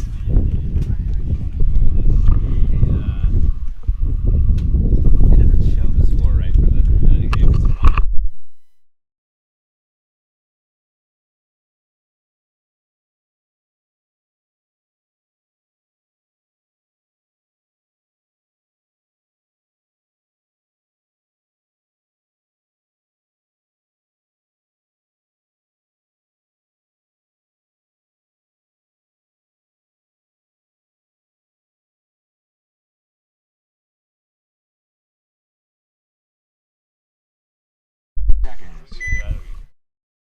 Alrighty, players getting set here. It's going to be Phantoms Black on the breakout. Miniguns on the far side. Looks like Miniguns are going for that 50 play again. Oh! For sure got clipped on the way, and I don't know if it bounced or not. JB's Rest calling him clean. Alrighty, so they did make it up to the 50, and now it's trying to shut off that Dorito side. That is definitely a major tactical advantage right there. Like, that bunker is Yeah. very, very good. Well worth the risk. Phantoms Black, though, losing a body off their backline on the snake side. And I see somebody getting called out. Noah getting called out on the snake side as well. So 4-on-4 right now, but Phantoms tried to sneak into the Doritos and just didn't work. That 50 player holding it down. Yeah, 50 players able to get him, so worth it. I don't think he knows, yeah, because I don't know if he can pick up that move from the Dallas or whatever over to the first Dorito. No, I don't think so. I don't remember what event it was, but this reminds me of one of the last events Oliver Lang played when the X was still a thing. Yeah, or the A, maybe.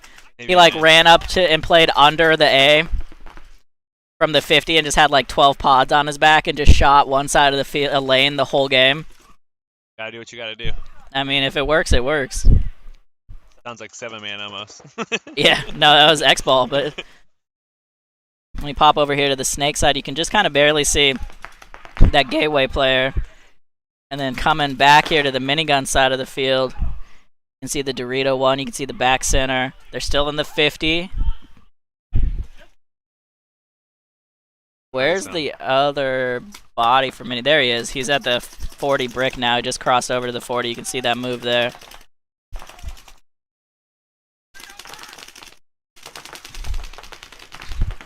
So Phantoms have both Doritos here in the background. Oh, and the 50 player gets shot out. So Minigun's down 2 bodies now at least. They're down at that 40.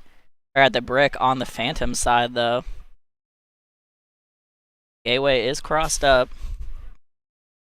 There's really no way he's going to shoot that Dorito unless the Dorito gets wily. See, now it comes off that gap, though, and it's like, this is, yeah, let's see if this guy moves up. Yeah, this is the moment right now. The Gateway might have got shot, though. Checking it, so. Really no reason for him to come off of this cross right now. I feel like one of the things with tournament paint is sometimes people hit bunkers with sprays, and it's like, people don't know if they get hit or not. Yeah. And this is something we've seen all game, where people are just not assuming that someone's deep on the Dorito side, and they end up being deep on the Dorito side. So the Gateway is really tucked in here now. Coming off the cross once again, though. Leaving his team kind of exposed. Oh, an excellent move into the wedge there for Phantoms Black, and he gets a kill down the tape. It's going to, I think, even up the body count. Might even have an advantage, because these guys, the miniguns, I think, only have 2 bodies right now. Yeah, it might be 3-on-2, actually. Because they lost to 50, they lost Noah, and now they lost this guy. It's definitely 2 bodies on miniguns. There's 3 bodies. Yeah, off the minigun side. Yeah, so 2 bodies left alive. Phantoms have at least 3. I don't know where their 4th guy went if they do. They for sure lost 1. Yeah, so 3 bodies. They got a gateway, they've got the Dorito and the first wedge for sure. Yeah, I don't think they have somebody in the snake. Let me cut over there real quick. No, I don't see anybody in the snake there. Corner, so I think we got coming back over here, you can see the back center. Just over a minute left. And the second wedge there.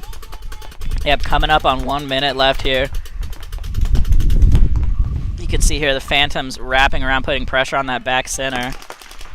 Here comes a move up to the 50 brick, or the 40 brick. 60 seconds.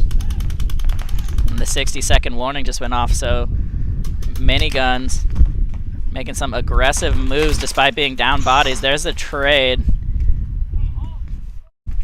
And now it's just the back center. With about 45 seconds left for Miniguns here.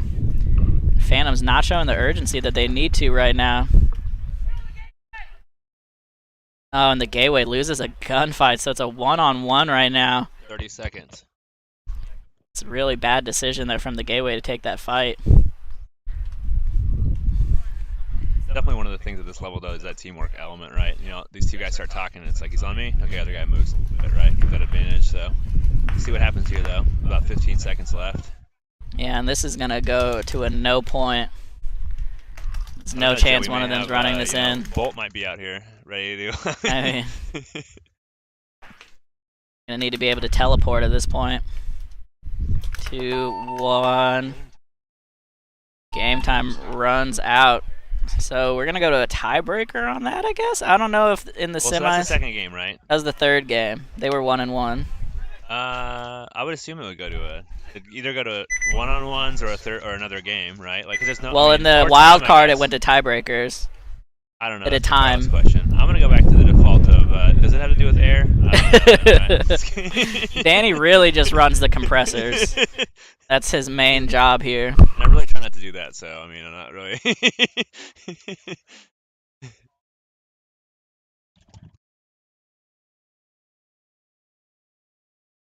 Not a bad game, though. Not a bad game. No, once again, we're seeing this. Definitely in Phantom's court, though. That 2-on-1, dropping the ball there. That's yeah. It's gonna be tough when they come back and watch this. And now I'm talking about it, so. Yeah, I mean they had to do a 3-on-2, and then a trade. Yep, made it a 2-on-1, and I just don't think they had to count that whole second half of the game. Yeah, we barely had to count. We had like probably the best. We were up here, so. Yeah, exactly. So really tough to keep track there.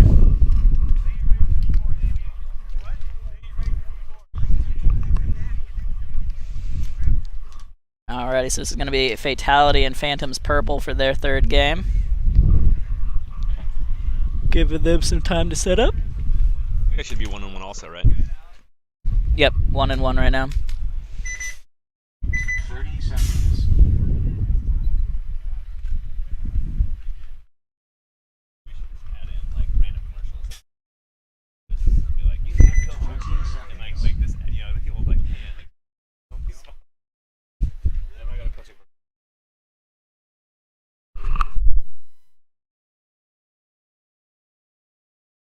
Alright, it's going to be Fatality on the breakout here.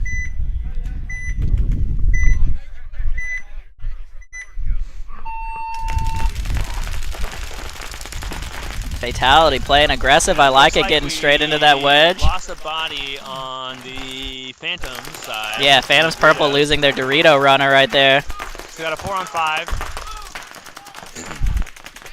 Ooh, and Phantoms are getting to the field. So now. Oh, Fatality going to lose one. 4-on-4 right now as as Phantom's gonna fill into that first wedge here. You can see them in the back center still. Pretty well matched up here though. The Fatality still got they're matched. Well, basically matched up. We got a little now they're on the D side. Yep, Fatality. Almost mirrored, except Fatality's up a bunker on the D side. Now they're mirrored exactly. I think if we just keep talking about them being mirrored up, they'll just yeah, they'll listen. The universe will happen. Yeah. We'll align. Eventually, we'll be right. Yeah. I don't know if that's true either, though.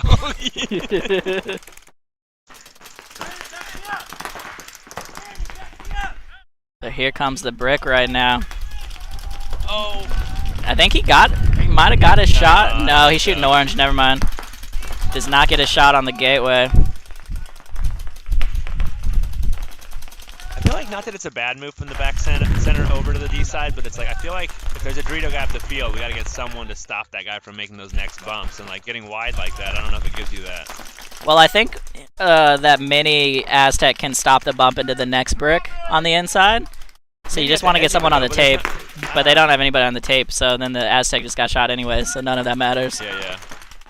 They got 3 on 4 right now. Yeah, and again, See what just happens on the tape. oh no, just gets snapped immediately coming around the brick. And totally makes his shot count. Great shot from Phantoms here. 3 on 3, and unfortunately, nobody behind the player on Fatality got out anywhere. So Fatality's still in the back center, kind of stuck right now. And he doesn't know where they're at because I mean you can see he's wrapped all the way around to that D corner or that, and makes him move over. Good Nice move move over. into the Dorito one. That's pretty smart. Oh man, this brick guy right now would have wrecked the Aztec. Yeah, the brick. You can see him wrapping out wide. Now he's into they traded. What a hot snap from both guys. Like 3 balls got shot, 2 people got shot. 2 on 2, Phantom's definitely a better field position being spread out. Yeah, Phantom's definitely more spread right now. They're in the second wedge and the gateway on the snake side. That snake side Dorito. And then Fatality you can see on your screen here in that Dorito, and then now in the back center. Looks like someone's trying to move in with a very large trailer they're pulling in with right now. Yeah, somebody hauling a huge gooseneck right now. Fatality, looks like they make the bump back to the back center. Yep, trying to spread a little bit. I like to see. Still lots of time left, just over 2 minutes. Yeah, I would like to hear some more communication from both sides of the field, honestly. I'm not sure either of them knows Definitely. exactly where anybody is. You can see this gateway has just been absolutely posted up and then misses his shot on the brick. The Phantom's purple now in the brick, got past the gateway. The gateway did not call that move either. What's your prediction here? Does the D side get behind and wrap on the back center or what? If the D side gets into the next brick, they're gonna win. I don't know though. That back center is super tight. Like I can't see him from up here. Yeah, he's gonna have to battle the gateway. Oh, now he's backing up though. His foot's out a little. Let's see.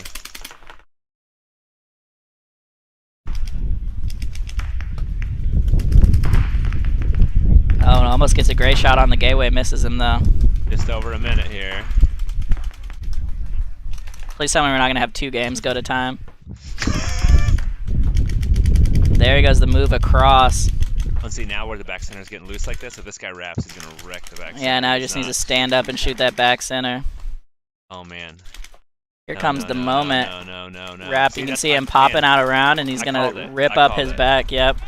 Just got 2 loose there in the back center.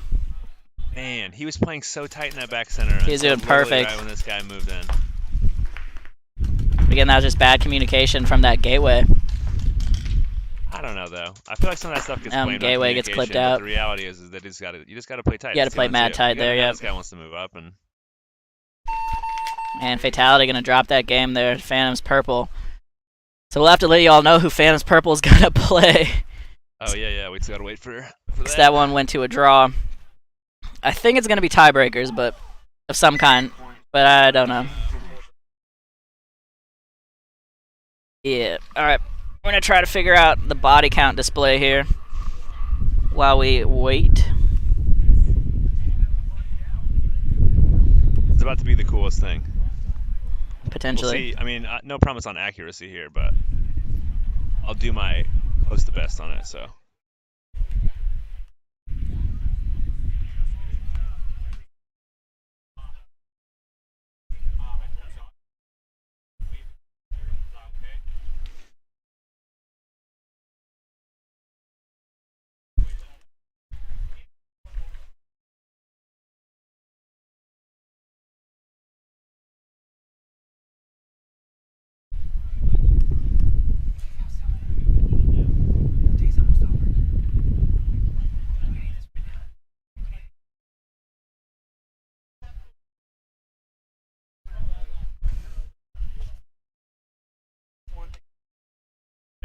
So like I can't actually see what you're doing without moving over you. See, that's the one that sucks is that then it's like covers part of that. Yeah, it's kind of big at that point. But I feel like it maybe needs to go down here then, but like.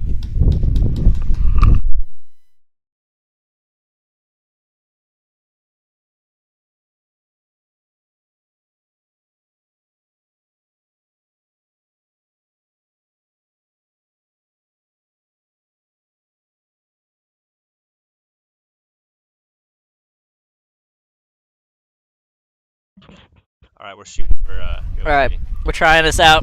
All right. Let us know Uh-oh. what you think. All the pressure's on Danny. I don't know if the pressure's on me, though, because I'm doing it, and it's not. Oh, it's because they're messing with the thing. I just reset it, so. Oh, I wonder if it's because the game's not going. Probably. We're messing with buttons. We're trying to enhance the webcast for you even further, so. Yeah, we'll have to wait for the next game to start, see if the body count works. Definitely some pretty cool features that PB Result has as part of their stuff, so it looks like the guys down below are getting the game set up. Yeah, really shout out to PB Results for this. Some of the background stuff they have going on their results kit. Well, like I know, so now we got the 2 kits for this, but it's like they have rec ball modes and stuff too that are pretty awesome. Like I know you messed with the kit and turned on a bunch of sounds and audio. Yep, there's all kinds of cues and music. Rec ball-ish. Yeah. Got the Twilight Zone song going. It's awesome. Set some explosions off. Alright, I'm getting a little ref break here while they get this sorted. They're warming up their arms over here, throwing these paintballs. Yep. Relief pitchers getting ready. Yeah.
Blevin, I don't know if they're still selling chicken sandwiches. I think they packed up because most of the tournament is over. Down to the stragglers and Yeah. the winners.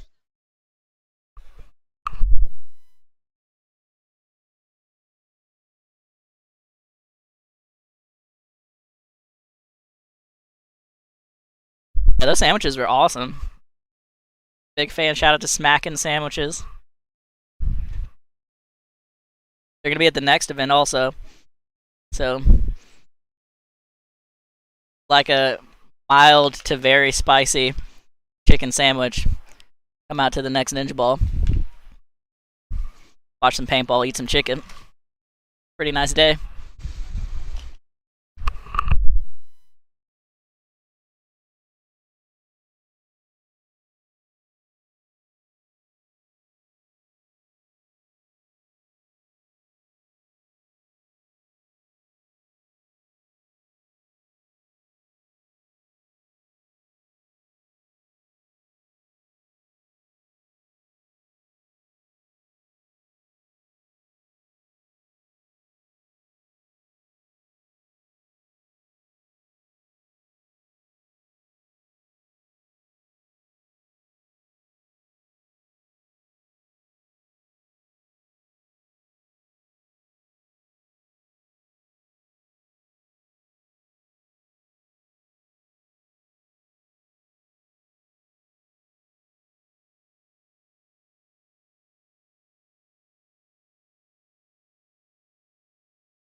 All right, there's a little break here until the finals.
And so this thing Joe just said is that the time's a complete lie because these are, so we're messing with the PB results, other features, and this is showing the schedule that they have coming up.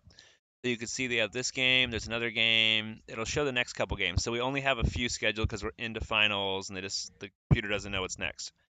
We haven't had winners yet. But like Joe was mentioning, you can see the time's way off here because Carlos apparently thinks it's 1 o'clock. Well, I think it autofills the time based off of the start time. He puts it in. Oh, does he? He can. Well, it does, but he can adjust it for sure. Oh, okay. But he more does it just to have a tracking thing because he Right. put in 2 minutes per game also. So A little ambitious. Yeah, if you want to chat, feel free to chat. Joe can see what people say, so. Man, I want to do this kill count thing. I'm over here trying to watch bodies going out the field, and no one's around. I know. Hey, where you at? Let's play paintball.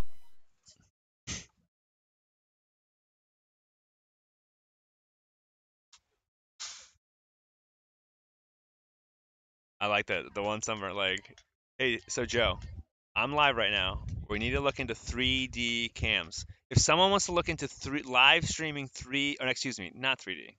Sorry, my brain got confused. 360 cameras. Because I have some cables that go across that we could put 360 camera, and in my mind, someone could basically use that as a not a panoramic, but whatever the hell they call it. Excuse my language. Where they look around wherever Pan and tilt, yeah. Pan and tilt. If we had 360, then they could look wherever they want. I think YouTube has that. If someone knows about that, message Joe, not me. We can figure it out. But that's what we're looking at. If someone knows how this technology-ish stuff type works, Yeah. then maybe we could get one for each side, and you'd be able to see so much stuff. It'd be so cool and dynamic, and you got this thing, and we could definitely add. I don't know if it works with OBS, but Probably. Somehow. if you don't know, don't message us, all right? Yeah. You gotta know. For tons of messages. You gotta know. You Yeah. gotta do your research. Okay. Elevated support tickets not accepted.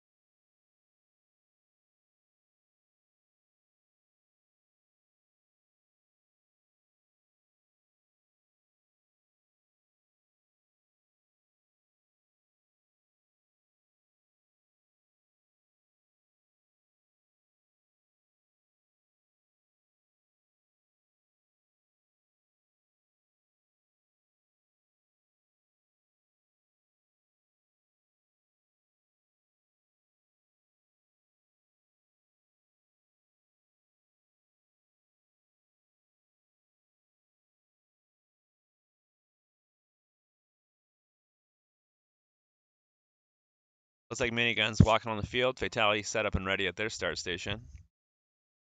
So we should be kicking off here anytime soon. Getting close.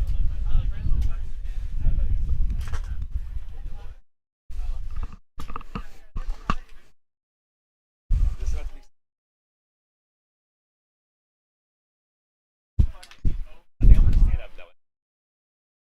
Get tentative, is that good? I'll lose it.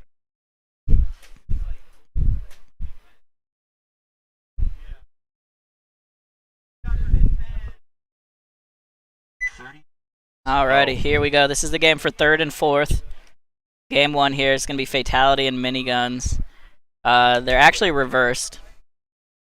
Yeah. No, they play the other teams.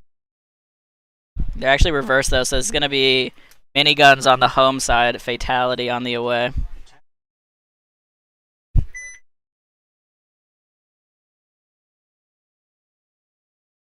Looks like Miniguns are sending people to both corners or both two wide sides.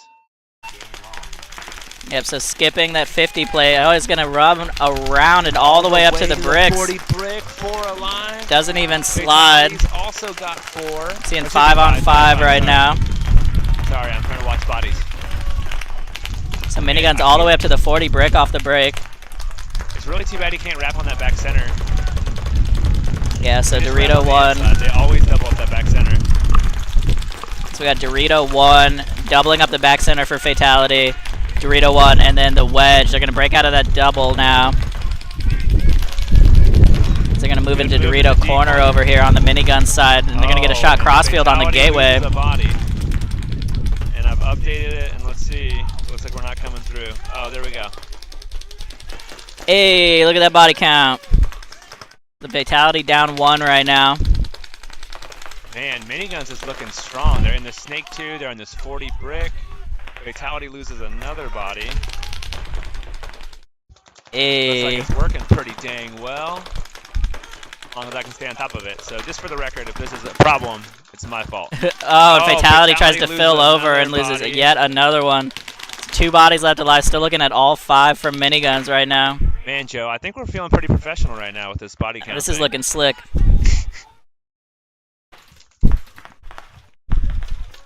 See, now I'm gonna make the call. If someone gets shot and I see them, I'm like, nope, they're out immediately. Mm-hmm. We'll get to the point we can just deactivate their chips, turn their guns off. Coming over here to the Fatality side of the field, you can see them in the back center, and then that wedge on the Doritos has the last 2 bodies alive for Fatality here. Looking at all 5, and there goes the back center coming off, getting shot by that 40 brick. I do not see this going Fatality's way right now. 1 on 5. No, unfortunately. Great field position for Miniguns.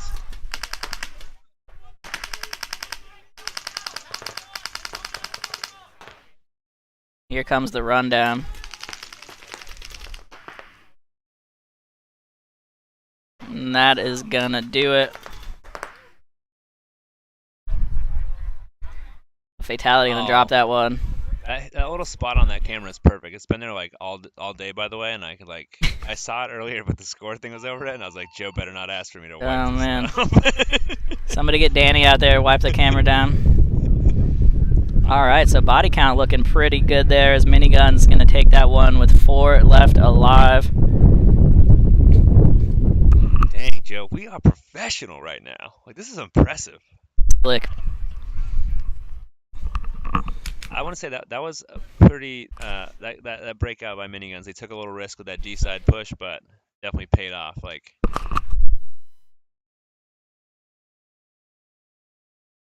let's see if there's an update here. Oh, Phantoms on Phantoms. I'm guessing it'll update when the game starts, maybe. Oh. We'll have to see. I was hoping it'd restart on its own. Yeah, so it's a Phantoms on Phantoms final, which is awesome to see. Phantoms also made it to the semis in D4. Miniguns have been looking really good. They've been a program for quite a couple years now at least, Yeah. and but their program seems to be growing and doing great in the local events. Yeah, so. absolutely maturing and showing it on the field right now. And I mean, this is the ultimate bragging rights game. Not only are you playing for the finals, you're playing against the other team in your org. It's the last set before you go home. I wonder if their rides intermingle here. Yeah, if you're in the same car with them, my God, you got to win this. I wonder where Gio is. I haven't seen that guy in a while. Yeah, I haven't seen Gio. Shout out to Gio though. 30 seconds. There we go. Looks like our body count reset, which is perfect. So yeah, looks like not lag, but it looks like it just takes a minute. Yeah, it doesn't update until the clock starts. Yeah, it's got to get synced up. So. 20 seconds. Alrighty, getting set up here. This is going to be Phantoms Black on the breakout on your home screen. I don't know why they're on opposite sides of the field again. This is what it is. Phantoms Purple on the purple side, which is fitting.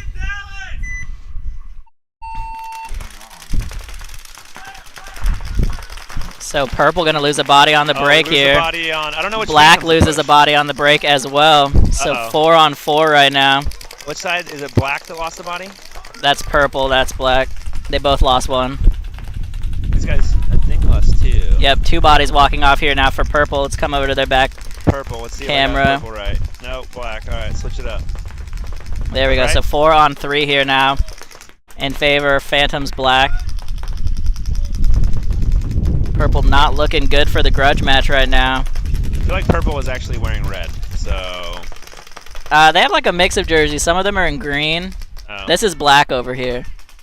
Oh. Yeah, Oh, and I see Purple that. losing Yeah. another body now off the back line. So just 2 bodies left here for Phantoms Purple. Maybe 1. So all I can see is the back center. They lost their back center. There goes the back center. I might be off by 1 here.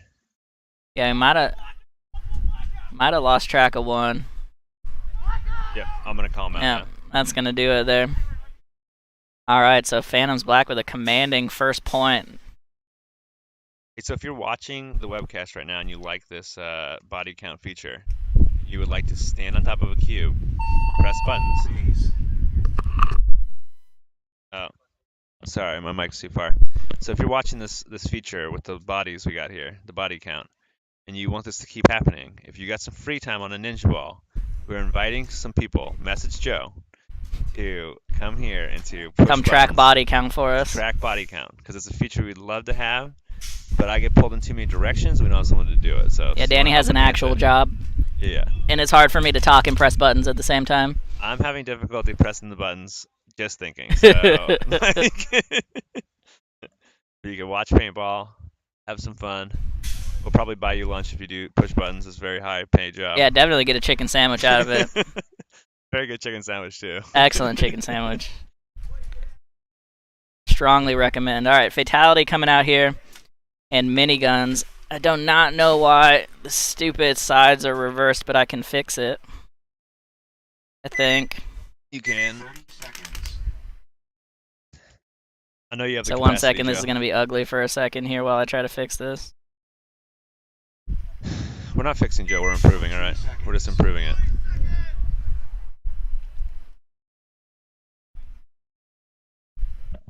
I wonder if Noah's gonna jog here. 10 seconds. Hey, we did it. All right.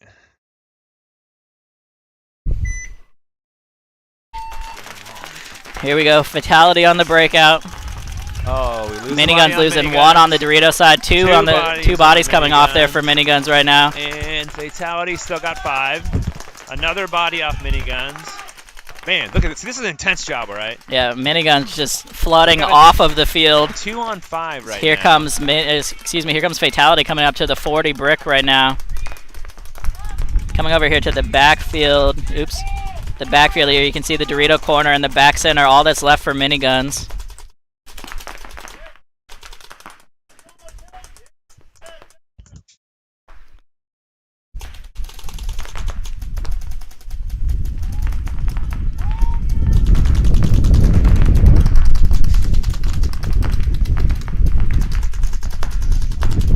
So we're in a scenario here where the Fatality guys just need to talk it up, put a plan together, and execute, right? We got Yep. a lot of individual play right now. Looks like the Miniguns lose their D corner. Yep, so it's just not going to matter now. Back Just center moves over to the Aztec. Yep.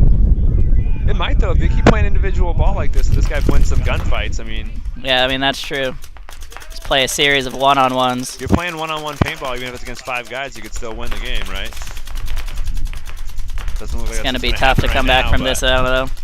It's going to get lit up in the back, and that's going to do it.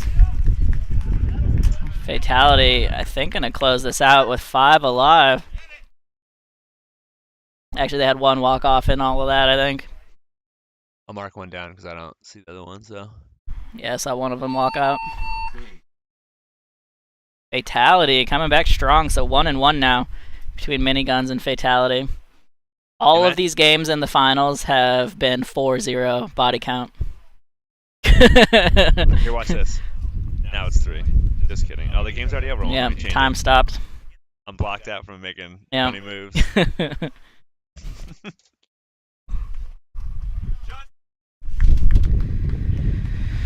All right, so some pretty great finals paintball here. That's for 3rd and 4th, though. Coming back to the Phantoms Grudge match. Who won the other one? Was it Purple? I don't know. It's too many fans. I was having too much fun tracking the body count. Let's see. It was black because It was the this people, side the red, won, the yeah. red people, Phantoms red Black jersey. won. Okay. Phantoms Black are up 1-0. Purple going to start on the home side this time.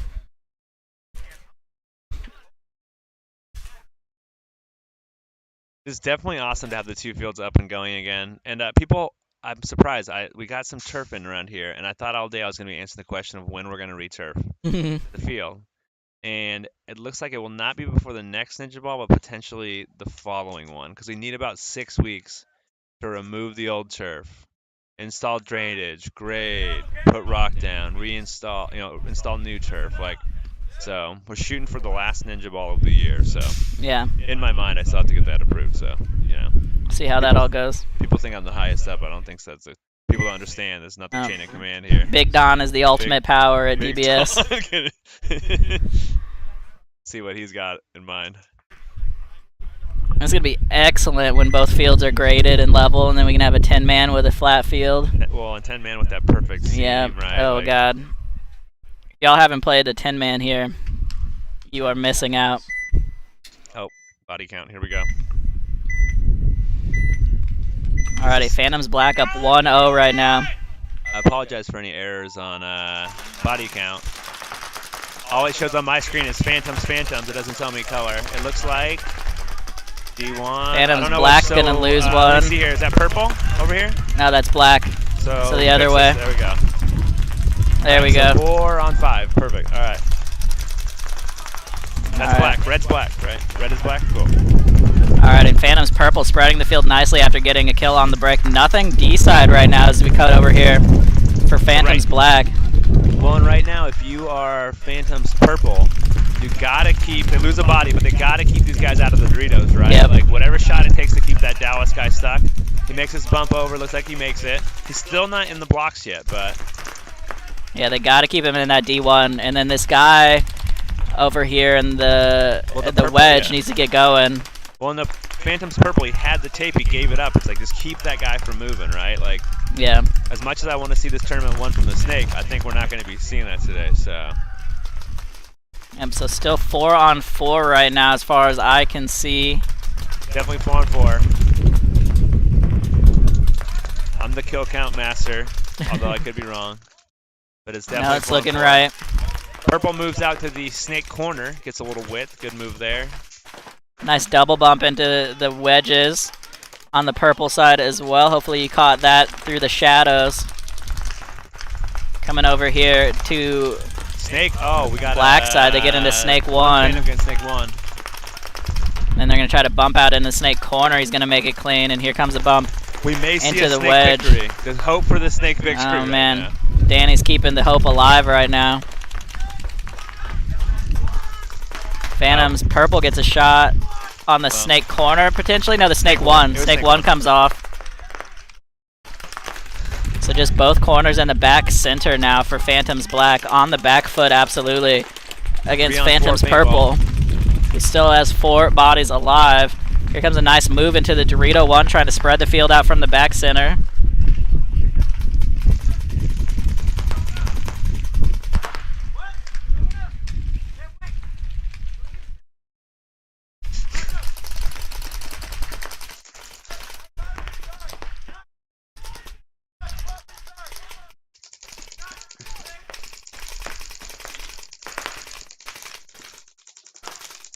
Looks like there's block. Coming over here, you can see 40 these blocks bumps doesn't coming have a in. shot on the Snake corner. It's gonna. That Snake corner is actually. I mean, they have to get way up the field to pinch you out of there. Yeah, you really dug in.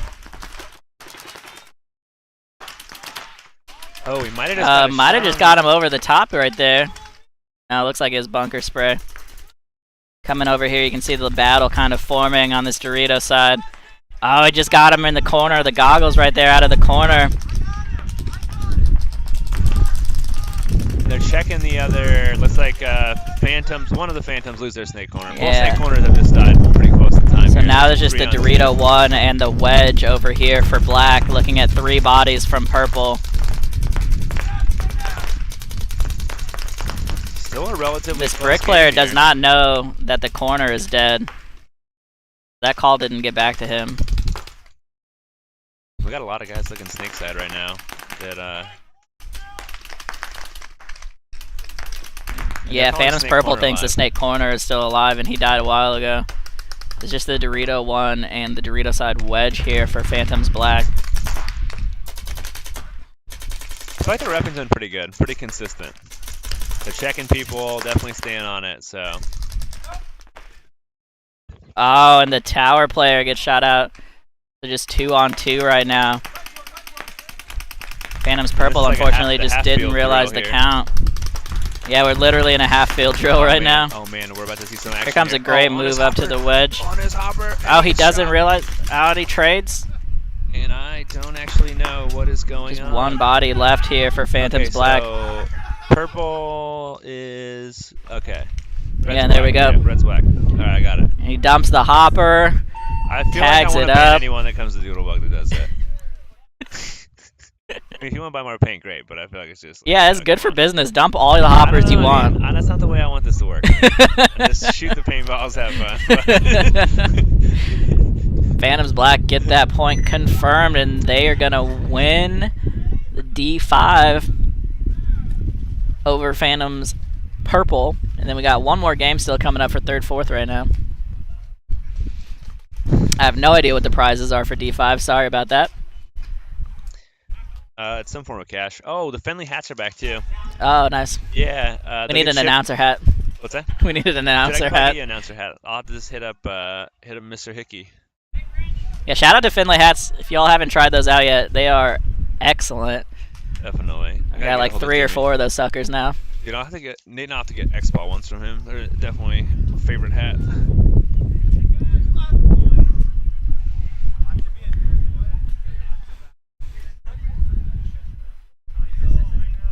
What a great day of paintball.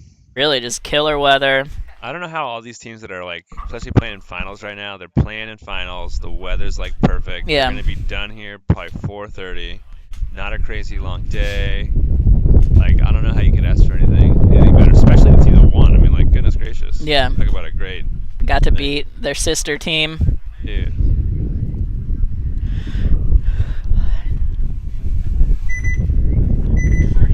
I will tell you that keeping track of body count when it's distinct that this is Miniguns. Yeah. That is Yeah, so for those of you that don't know, when it was Phantoms versus Phantoms, the body count, like, tracker buttons just said Phantoms and Phantoms. Didn't say which one was which. So it was a little bit of a free-for-all there for Danny. Luckily, I was able to figure it out. Yeah, we worked through it. So if I negatively impact your webcast experience, I apologize. Alrighty, so Miniguns here versus Fatality. This is the deciding game for 3rd and 4th. It's like Miniguns going with the 50 play again. And he definitely clean. Made it in, and they love got a that kill play. on the I feel like Doritos that on is the just- break. That's playing paintball. That's smart right there. That's get that lockdown. And this Fatality Yeah. guy, I don't think he knows he's. Oh, and Fatality is another off the Dorito side. That's probably going to do it for Fatality right now. They're 3 on 5. Yep. They're still doubled up in the back center, too, which is a horrible spot to be in.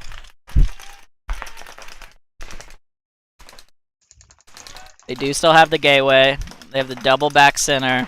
Miniguns getting that Dorito wedge, the first wing. They did break out into D1 and made it in clean. I feel like as long as they don't move into guns, they're actually okay. Like, Yeah, I mean, they're in a pretty defensible position now. Back center's going to have to play real tight soon, though.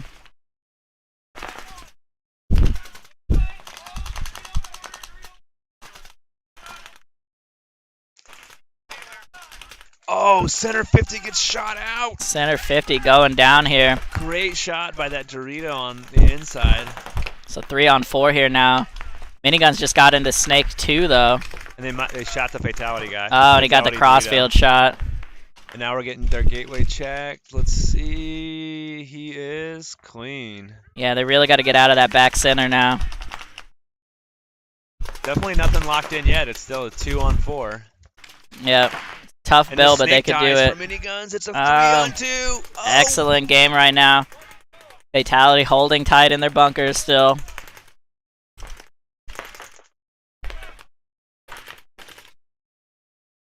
Three on 2. Coming over here, you can see the Dorito corner for Miniguns. I'm going to say if I'm on Fatality, if that gateway player dies, I'm going to be pretty happy. Yep.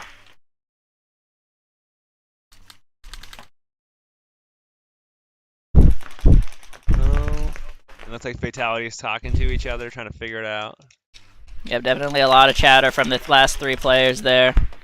Coming back over here, you can see the back center for Fatality. You can't quite see the gateway player here, so I'm going to come back over to the Miniguns corner. Miniguns See are them pushing up wrapping. these Doritos now. They're definitely talking, trying to coordinate this move to get up the field. And the gateway player missed his shot on the brick. I don't think he can stop him from this next brick bump across the I think he can shoot the field. front side of his bunker. So let's see if this Fatality back center figured it out. He was tight. He looks pretty tight right now, but he might be able to get a shot on him. Oh, right as he's reloading here. The back center, though, I think just got On pinched the out in the foot. back. Yeah, just couldn't play tight enough in that back center.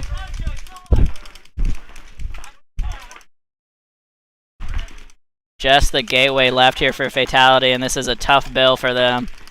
So looking at 3 bodies. And there he goes. He's going to get peeled off here. Is he? He might be playing the other side. No. And he definitely just got Yeah, shot. he's doing all he can right there, but it's not enough. And plenty of time here for Miniguns to run this one in. They're going to clinch 3rd here. Man, I'm loving this body count thing. This is definitely Yeah. next level. Yeah, I think we're gonna have this for the rest of the events for Now sure. Now we can just find someone to compliment your commentary, not some chump other guy over here. Not some guy that just keeps leaving to fix stuff. Or to wander around. We're not sure which one. Alrighty, so the final standings here are gonna be Phantoms. I think this is a scoreboard one, Joe. Let's look it up. Maybe Yeah, hold on. Let me see if I can turn on a scoreboard here, or like an actual, scores list. I'm just trying random links on my phone right now. I closed the Yeah. tab. I'm gonna leave that to you. You looking it up? I think you're looking it up.